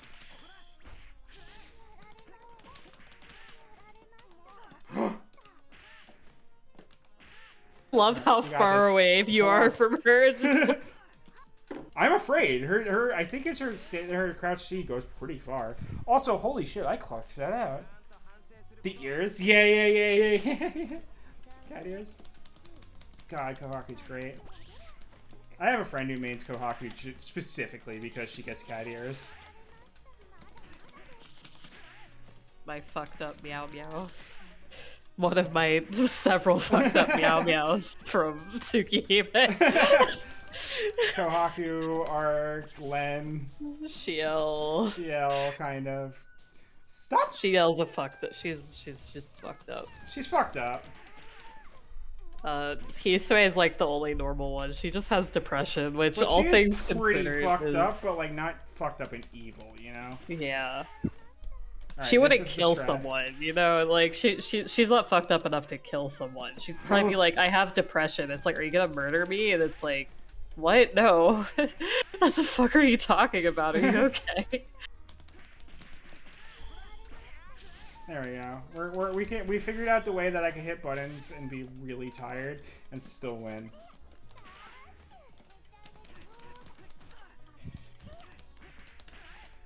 I think if the CPU reads that your computer clock is like 1 in the morning, they should give you a break. Yeah, like please. Wait, why do I have 0 magic circuit? Oh, whatever.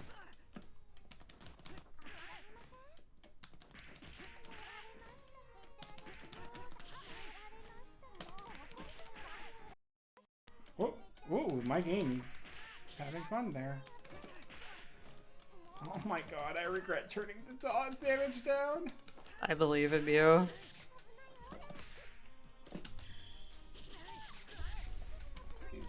Please be done.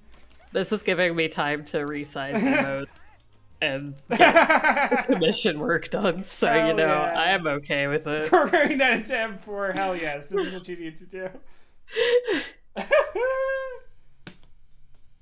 Oh god. Alright. Mechazui time. Oh, this is actually going to be the scariest one, considering her projectiles. I know you were making a joke. Don't worry. I get you. Oh, make it harder?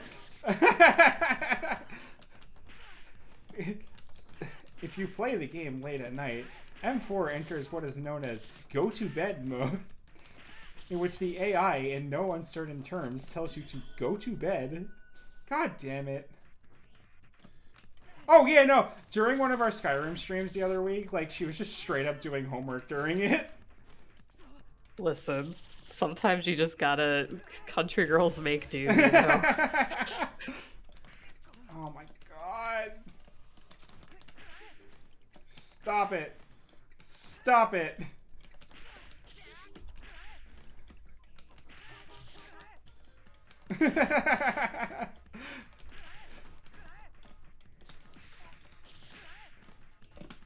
Alright, don't dodge again. Don't dodge again.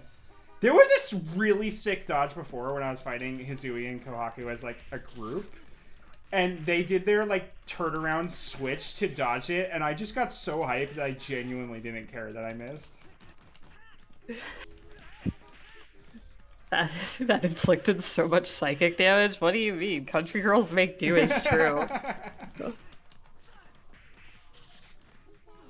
Why are you afraid of the truth? No, let me get my reversal. Oh, that was stupid. I was just trying to mash it out, and I didn't see that she jumped into the air. I think Mech Kazooie is telling me to go to bed, but unfortunately, I'm so close. I can taste my goal. This is Is this the first time that we have spent longer on a route doing fights and story content? Yeah, actually. Oh, God.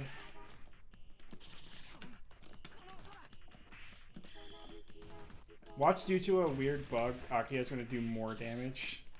God, don't even say that.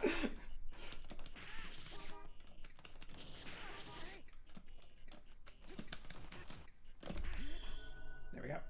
We got it.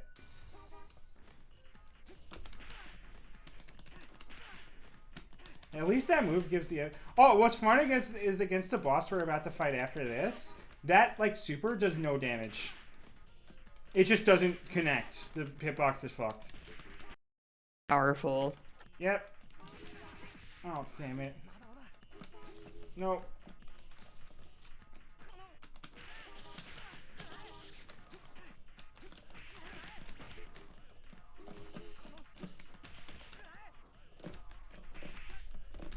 There we go. We got it. Well, yeah, it's a weird hit grab thing, but, like, it's still fucking annoying. And I wish it would connect. You know, when I play a fighting game, sometimes I wish that when I hit buttons, they work.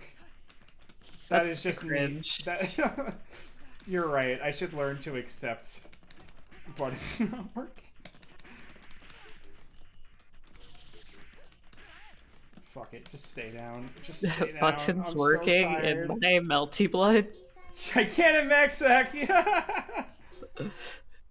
I mean, obviously, yeah, but okay. If we fail this fight, I'm going to bed. Or ending call. We'll just have to do it another time. I'll do it off stream and then just hold react on it so that when we go live again. The worst part is I have to do it. Yep, you sure do. God damn it. Well, at least the chip damage is less, too.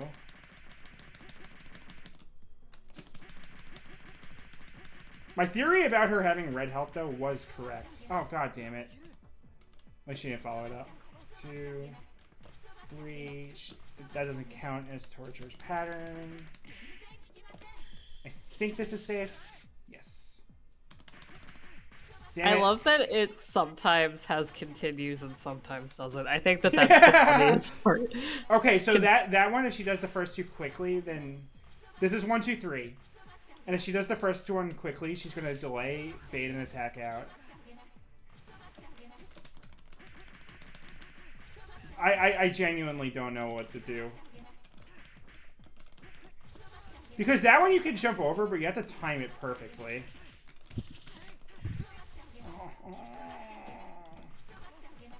Oh, right, I forgot. It was so long since I thought of it that I... God damn it!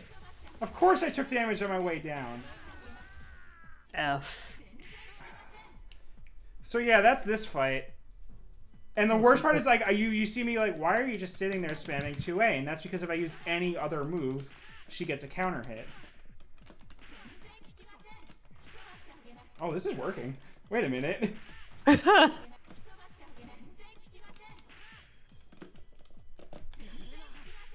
Yes!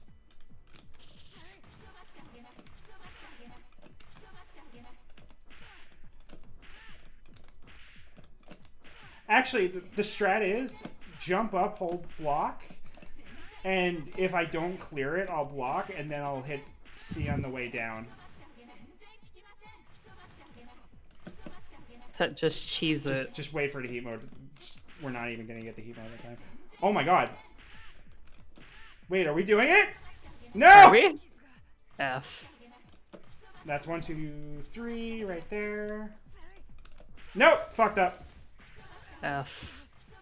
At least the less damage is making this less mistakes less scary. But I guess I will have to make... Oh, for fuck's sake! I got scared because it froze, so I didn't attack. What? She always does 3!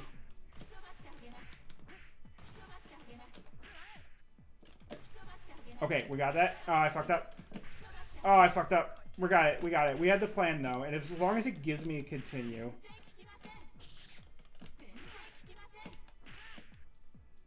Which it does, like, 50-50 chance of that. Yeah.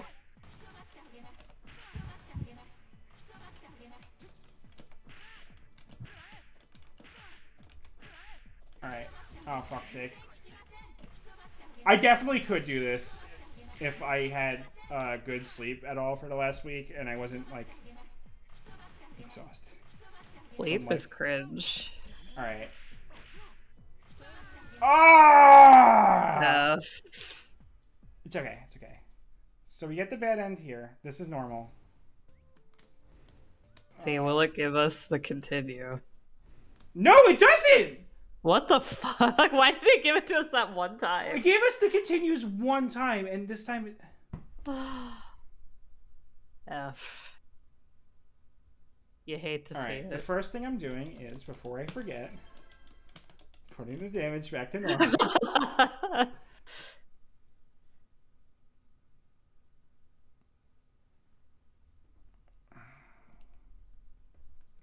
Do we have one more in us, or is? Yeah, I'm good to go. I drank coffee before this, so I'm good to vibe whenever. Okay, okay. I'll tell you what. Well, I'll put earlier. the rounds down. I'll put the rounds down to 1. Just. I don't think that affects story mode. Story mode. We're gonna find out. All right, I got one more in me. I've turned the damage back to normal, so it's gonna take 18 years to get back to her. We do have to lose to Xian though, so that's gonna take a while. I believe. If it doesn't work this time, I'm fucking done. Do it through Parsec next time. Yeah. Be on my keyboard again. Let's go. The true definition of keyboard warrior. Oh god, start sweating. Have to actually practice. God. How the fuck did you do it the first time? I don't think I did it the first time. That's the thing. I think it took me a lot of tries. Well, yeah. I'll be straight up with you. I think it took me a while. Giakia. How to beat Giakia. Yes. Twitter. Giakia is as tough as balls to fight. I managed to beat her, but goddamn, it was a really unfair fight. All right. Thanks, Twitter user. Thanks, random Twitter user. Wow, look how much faster that was. Oh. It seems that air B, down C, jump, down C, repeat is the best way to beat her in story mode.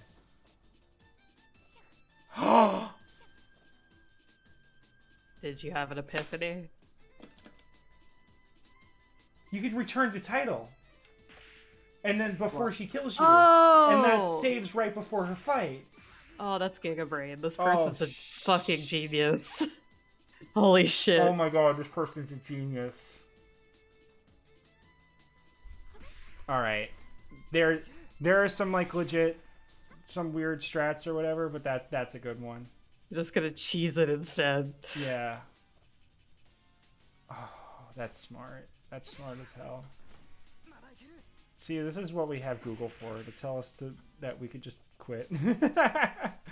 Yeah, you know you can just stop, right? And it's like fucking You don't have to brilliant.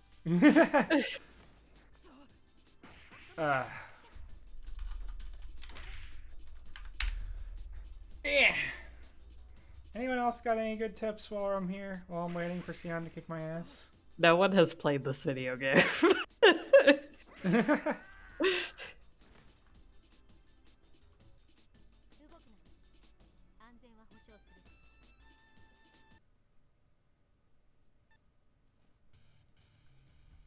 Oh god. There are no trips. I read somewhere that it's recommended to fight Giakia from a distance with projectiles. Well, that's probably for arcade mode. There seems to be an issue with that idea for story mode with Tonoshiki. Oh, because this has the story mode. This is the last version of Melty with the official story mode. That's not like an arcade one. And we were just playing. Basically, the story mode is just an excuse for us to like talk about, like, we're reading the story as it goes. But we're just talking about Tsukihime as we go. That's just basically it. I just realized I was looking at the fucking OBS window, and I'm like, maybe I shouldn't play a fighting game looking at the OBS window. Believe you got this. That's fine, I got it. Oh hey, my background changed again. This one's Transistor. Nice. Let it give you strength. Oh hey, my background changed again while I was saying that. It went back to the hey, it went to the Bikini Suit Samurai one that I showed off earlier. We got this. I'm just gonna hit buttons. This is a lot faster when the damage is normal. But yeah, that's why we're playing the old version, is so we can do the story mode stuff. And also, I've never actually done the Melty story mode, so I mean, just figured.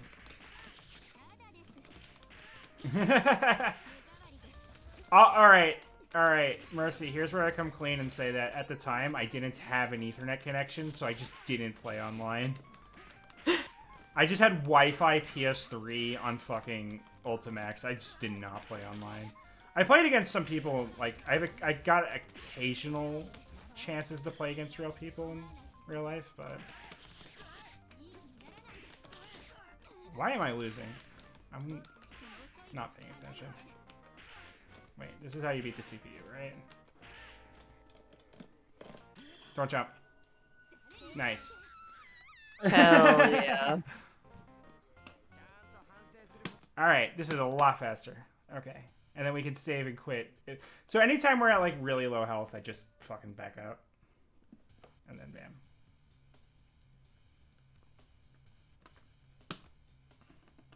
That was Giga Brain. That's so good. Because I was complaining. I was like, man, we should just have states. This song's so good.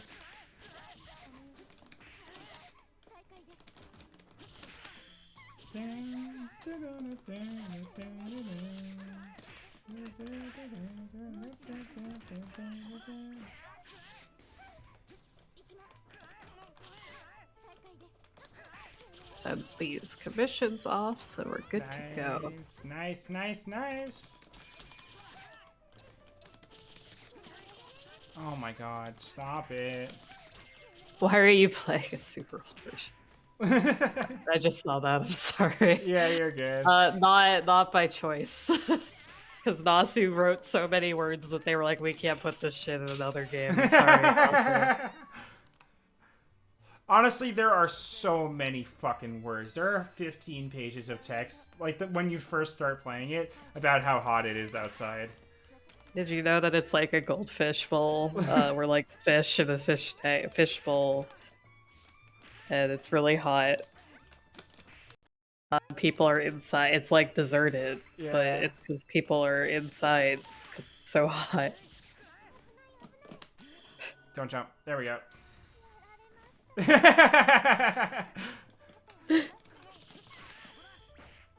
Yeah, you thought that Tsukihime remake is 20 gigabytes because it's fucking all the horribly unoptimized sprites. But actually, it's just the sheer amount of words. It's literally the amount of words. It's 20 gigabytes of words alone. Oh god. Like my fucking sprites folder that I use for that horrible thread that I make. Incredible thread that I make. It's like more than 10 gigs and I don't even have all of them. Like I'm missing some of the zombies.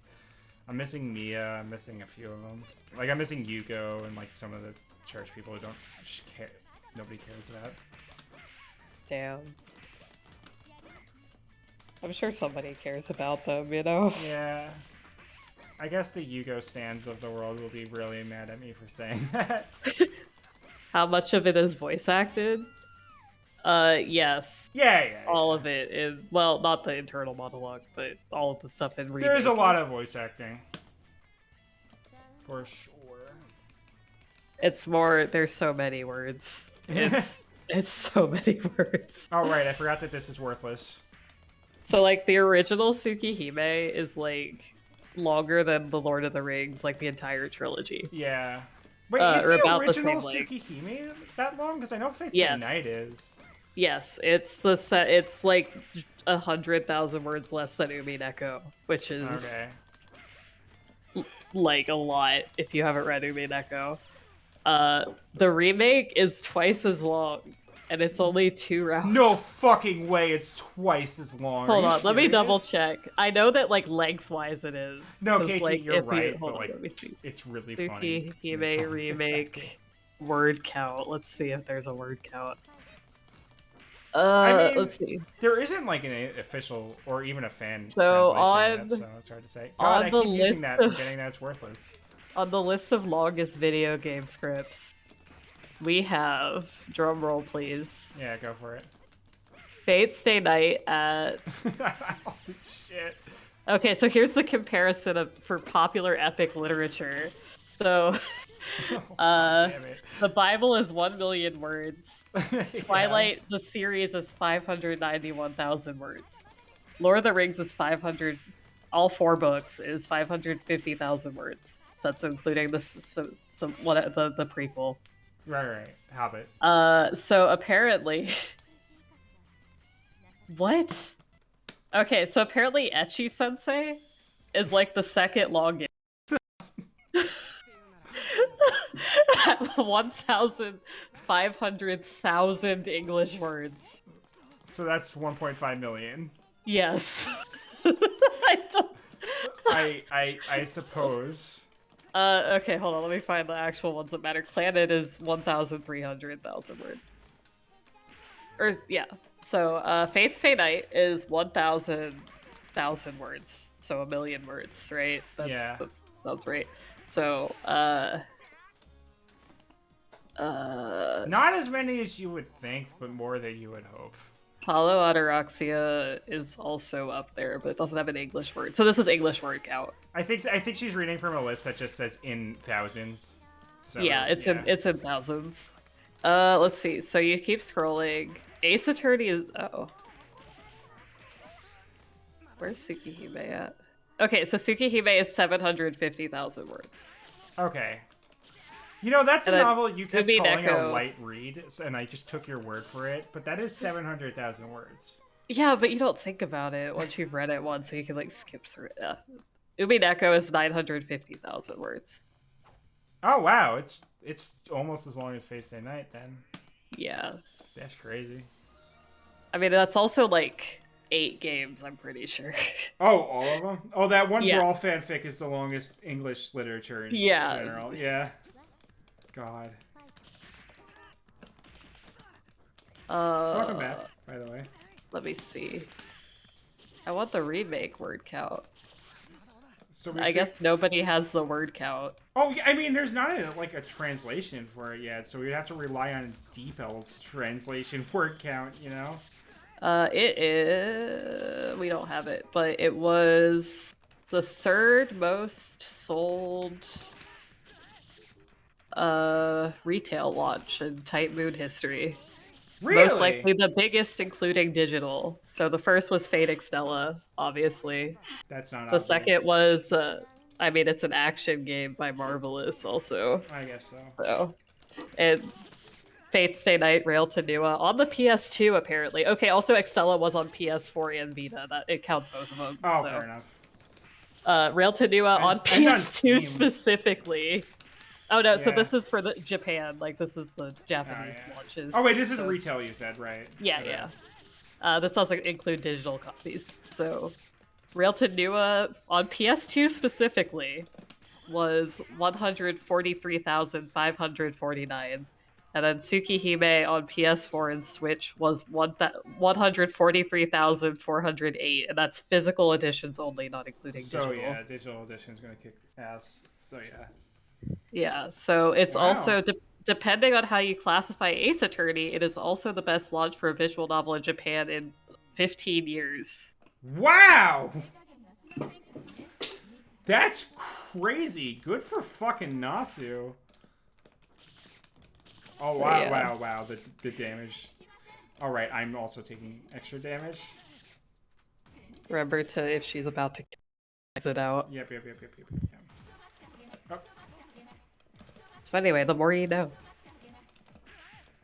I mean, it surprised me that Ace Attorney would sell. It's oh yeah, for sure. But Ace Attorney is fucking huge in Japan. I've noticed that my A attack is just adding red health. It's not actually adding damage. F. Akia, stop being a bitch. Come on, man. No, shit.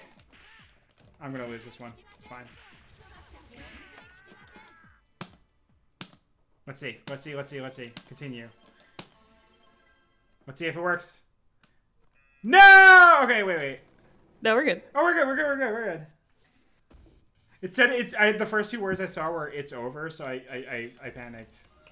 But we do have to lose 2 rounds, so in the second round, I'll probably just let the first round die.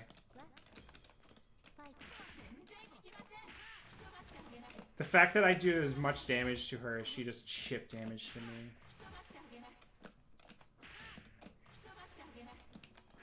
Oops.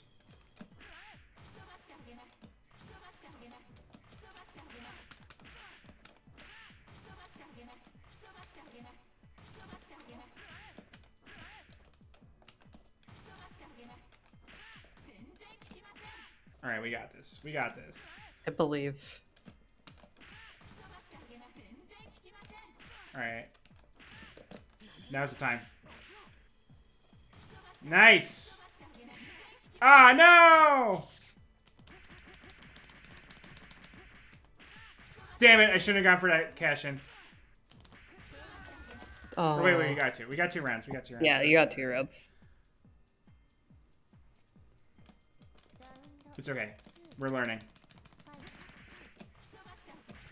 Oh, come on. That was so fast. That was not the time. That was the time, baby.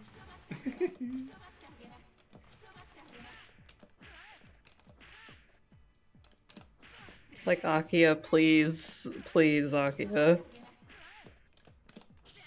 Just ask Haku nicely. She'll just give it to you. Oh, god damn it. Yes! That was the time! I was like, will my reversal be long enough? Okay.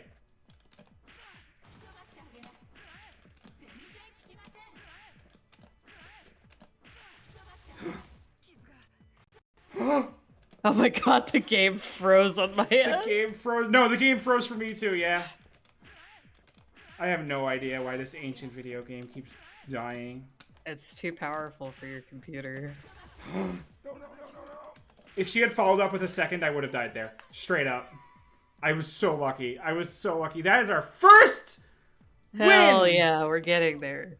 Try re-jumping after JC. You're not wrong. It's just that, and I worry about the re-jump, like... Oh, God. No, that was not the time. I'm gonna eat shit on the way down. Oh, I'm lucky. True gamer. True gamers get lucky. That's what Black Dragon fights sound like. Right? No! Yes. No!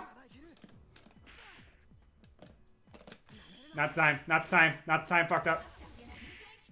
Oh, God. We're okay. Are you? Yeah, we have that. This is how we can win. This is how Shiki can still win. Man, I didn't buy any cookies when I went to the grocery store, and for some reason I'm just really craving it. So I guess I'm glad I didn't buy any. I really want cookies now, thank you. He makes them. My roommate is having what is categorically known as a bad time at her parents' place right now. And when she gets back, I need to make her something. Shit, why was there a fourth one? I guess that wasn't part of a pattern. She was just doing it. Nice! Good timing. Damn it, I shouldn't do that. I really should not do that.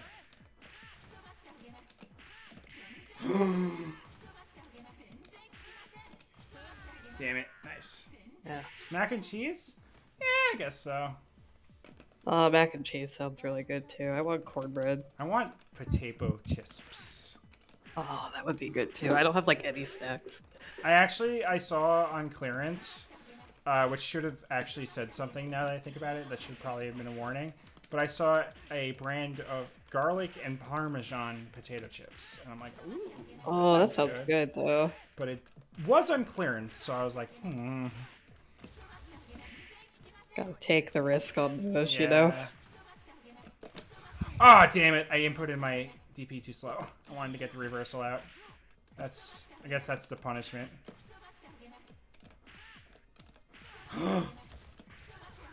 Oh my god. No, Akia. Please, Akia.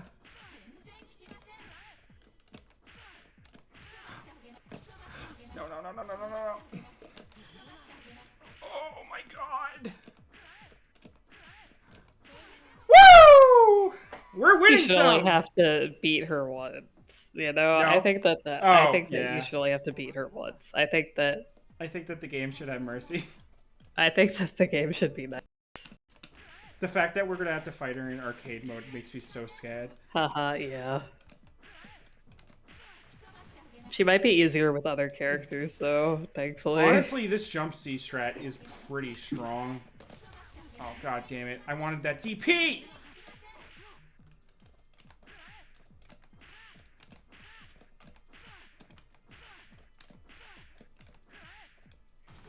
I just stopped jumping because I felt it. Also, the reason I'm not re-jumping is because this is at this height. If I hit with C, I could fall down fast enough, and there's enough like, the recovery works out well enough that I could just block on my way down. So if I fuck up my timing, I can block. Oh, usually. Lordy. That time I wasn't blocking because I just fucked up my input. That's the fourth one. Come on, no, give me my DP. Yes! Yeah! There we go. Jesus.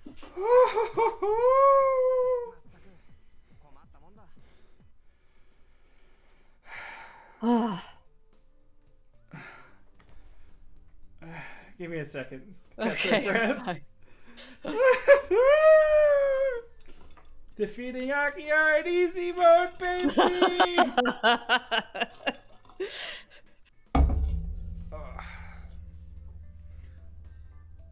I am legitimately lightheaded. Oh my god. You did it, though. I did it, though. You were powerful. I am a perfect alpha gamer, as the kids may call me. Just puts alpha gamer in your Twitch profile now. Hello. Yeah, it's a annoying process. You have to install the Japanese version and then install the patch. No, you have to download the Japanese version of Melty Blood, then download the Japanese version of Melty Blood React patch to go on Melty Blood, and then you have to download the English patch, or do you have to download 2 English patches? You have to do 2 English patches, if I remember correctly. Fair Actually, enough. no, you might not have to. It's mostly just you have to virtual. There's a guide. I'm not using a virtual machine. I just installed it straight onto my PC, actually. Yeah, you have to like mount it though, don't you? Yeah. You fake mount the CD. Anyway, you fake mount the Melty Blood CD. You mount the real Melty Blood CD. Excuse me, you use the real Melty Blood CD that you acquired through Witchcraft, and then and then you have to do the React CD, and then you do the English patch. and then you do the English match. Sometimes though the game is just kind of a bitch. Yeah, I mean it's an old game, so sometimes it doesn't play very nicely with modern PCs. I am fortunate that I got it working on my first try. I bore so much shame and fought, yet to be defeated by a brother when he's so small. That's not it, sister. You were simply in a bad position to begin with. Well, I think you're probably strongest when you're normal. That's a lie, Shiki. Don't fucking lie to her. What kind of power-up is this, stupid Kohaku? You will regret this. Huh? Akio-sama, if you're gonna collapse, do it forward! Forward! Collapse on Shiki! Quiet. You're coming with me, Kohaku. I love the kya. I love that she's still smiling. She's still into it. Giant lady. With a large crash, Chihakia comes tumbling down. The fleeing Kohaku-san gets pinned underneath. I want to point out that I was thinking about doing the final route like 2 hours ago. Because I didn't know. Yeah. Next time. Which might be... What day did you say you wanted to? Either Monday? Monday or the week after next. It depends on what my family's doing. I'll let you know. I might not do Monday just because I'm back to work. No, you're fine. Yeah, don't worry about that then. So we'll skip a week. Whatever. Hey, I'll have my shitty merchandise, hopefully, by the time I get back. Yeah, we can do a weird fucking merch review. God, I'm very excited. Who wasn't here last stream. Or was it last stream? Or did it was after last stream. Yeah, we were just hanging out in a call, and Cath found the most bizarre fucking Tsukihime merch. Maybe not actually Tsukihime merch, we're not sure. It's from Comic-Con. It's by the people who made the spring figures, which are official. So I think it's official ? Yeah, but we don't know what the fuck it is. The only pictures of it were inside of these plastic bags that obscured what the thing was. And I'm pretty sure it's not painted. I'm pretty sure it's just unpainted props. That's my guess. Yeah, I'm very excited about it. Yeah. The box is nice. Like the box is really nice. Even if the like actual things are bad, I can at least have the box, you know. Yeah, you could use the box as a decoration. Or a house for Pumpkin. I don't think it's gonna be that big. Oh, why not? It's over. It's all over. It may be over, but how does one cope with this? Shiki, what is this rumbling? She must have woke from Akiya collapsing. If she shamelessly awoke from that, then she probably never lost consciousness in the first place. That was the end of the person pulling the strings. I see. Then it was not a dream after all. Yes, it is said that the night of Satari is a nightmare, but it was quite the extraordinary nightmare. I agree, but what do we do? Can it be fixed? It is not possible. I deal with the unknown, and I am unsure. I wish to know. Oh man, that means we have to help Kohaku-san then, huh?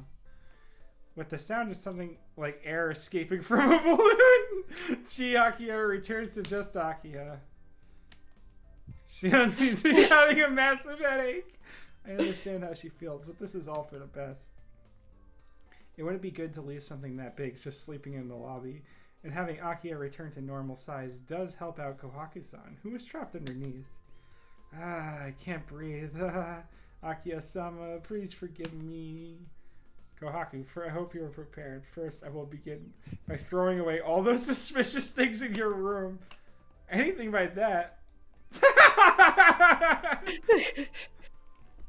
For a second there, I misread that as she would make it for herself, for Akiya. Oh my god.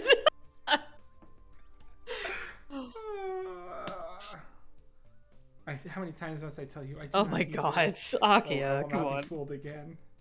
Ooh, next. You're 16. You still got time. Don't worry about it. I guess 17 in this. Yeah, it would be 17. It seems the fight between Kohaku-san and Akiya is still going on. Shion, Kohaku's okay now, right? Yeah, she's no longer acting as Tatari's antenna. In the first place, she was only a receiver. As a third party, believing she was a wish... She was...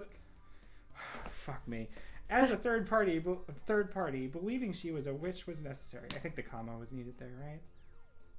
And with her defeat, that also fades away. Unfortunately, Tatari will no longer occur in this town. Unfortunately? What do you mean, unfortunately? I mean for me. With Tatari gain, I cannot gain any results. I have no more reason to stay in this town. Shiki, I have removed the ether light from you. with this, we are no longer connected. Let us say goodbye. Hey, but Shion, you have to fulfill your goals, right? It's not a matter of fulfilling, as I am now no longer able to fulfill them. It is meaningless to say that I am unsatisfied. Time is precious. I must be going. Even if it was only for a short time. I thank you for your help. Yeah, but wait, Shion! Shion doesn't stop. Along with the enigmas of the summer, she disappears without anything being brought to light.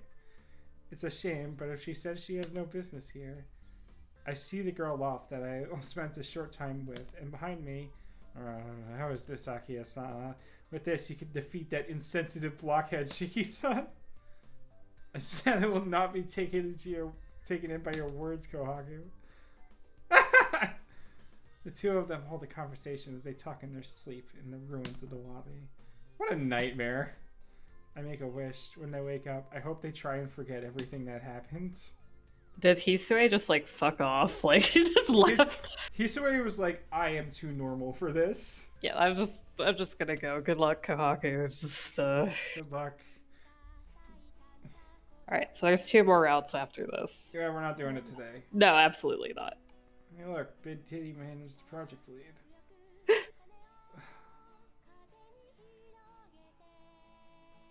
Oh my god.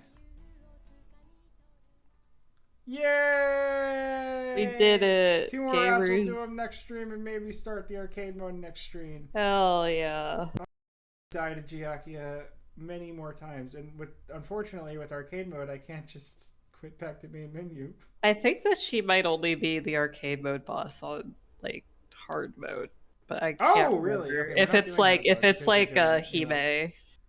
in Actress again, she only shows up in hard mode. Okay, we're probably not doing hard mode, right? I don't think we have to. Because I'm not good at this game. if we only had to like win, it would be one thing, but the fact you have to like double beat the opponent, it's like, alright, we're not doing perfect. Excuse me. Oh, it's you highlight the arcade mode option at the menu, hold D and press A to select it. Oh, I kind of want to try, but no. It's not a story mode thing. It's just okay. Highlight arcade mode. Yep. Hold, okay. So hold D and press A. So watch. I'm gonna hit arcade mode just by hitting A. That brings us to this orange. Oh, you have to hold D and then press A. Watch. Yeah. Okay. He'll hold D and press A, and it brings us to this blue screen. Okay, yeah, and then you select the character. Yep. I'm gonna select Shiki. Shiki. Oh, then you just fight it. You just go straight yeah, to it. And there's times that you do it, so it's just a challenge mode. All right, cool. I don't actually want to play. I don't want to fight her again. I'm sorry. I don't want to. I don't want to. I'm done. I am done. Thank you, everyone who showed up and stuck around. Thank you guys for coming. Raid, that was big appreciated. This was a fun ass stream. I always love our Melty Blood streams. This is good as hell. Yes, we still have a while to go. We still have many of the Melty Blood mines to go through because we still have to do this. None of my mutuals are streaming. Do you have any mutuals who are streaming? I could raid Daifuku, I guess. Yeah, Daifuku's streaming. I didn't see them. I'm not used to my mutuals having 30 viewers.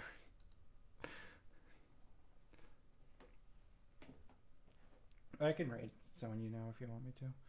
No, that's fine. We can raid Daifuku. Nobody's up streaming right now. Alright, cool. I almost just put /Daifuku into chat. Oh, Shu, thanks for stopping by. Thanks for hanging out. Yeah, take care, y'all. Oh, I should load up Daifuku's stream so I can say hi and then. Oh yeah, let me do that too. Let me pass out.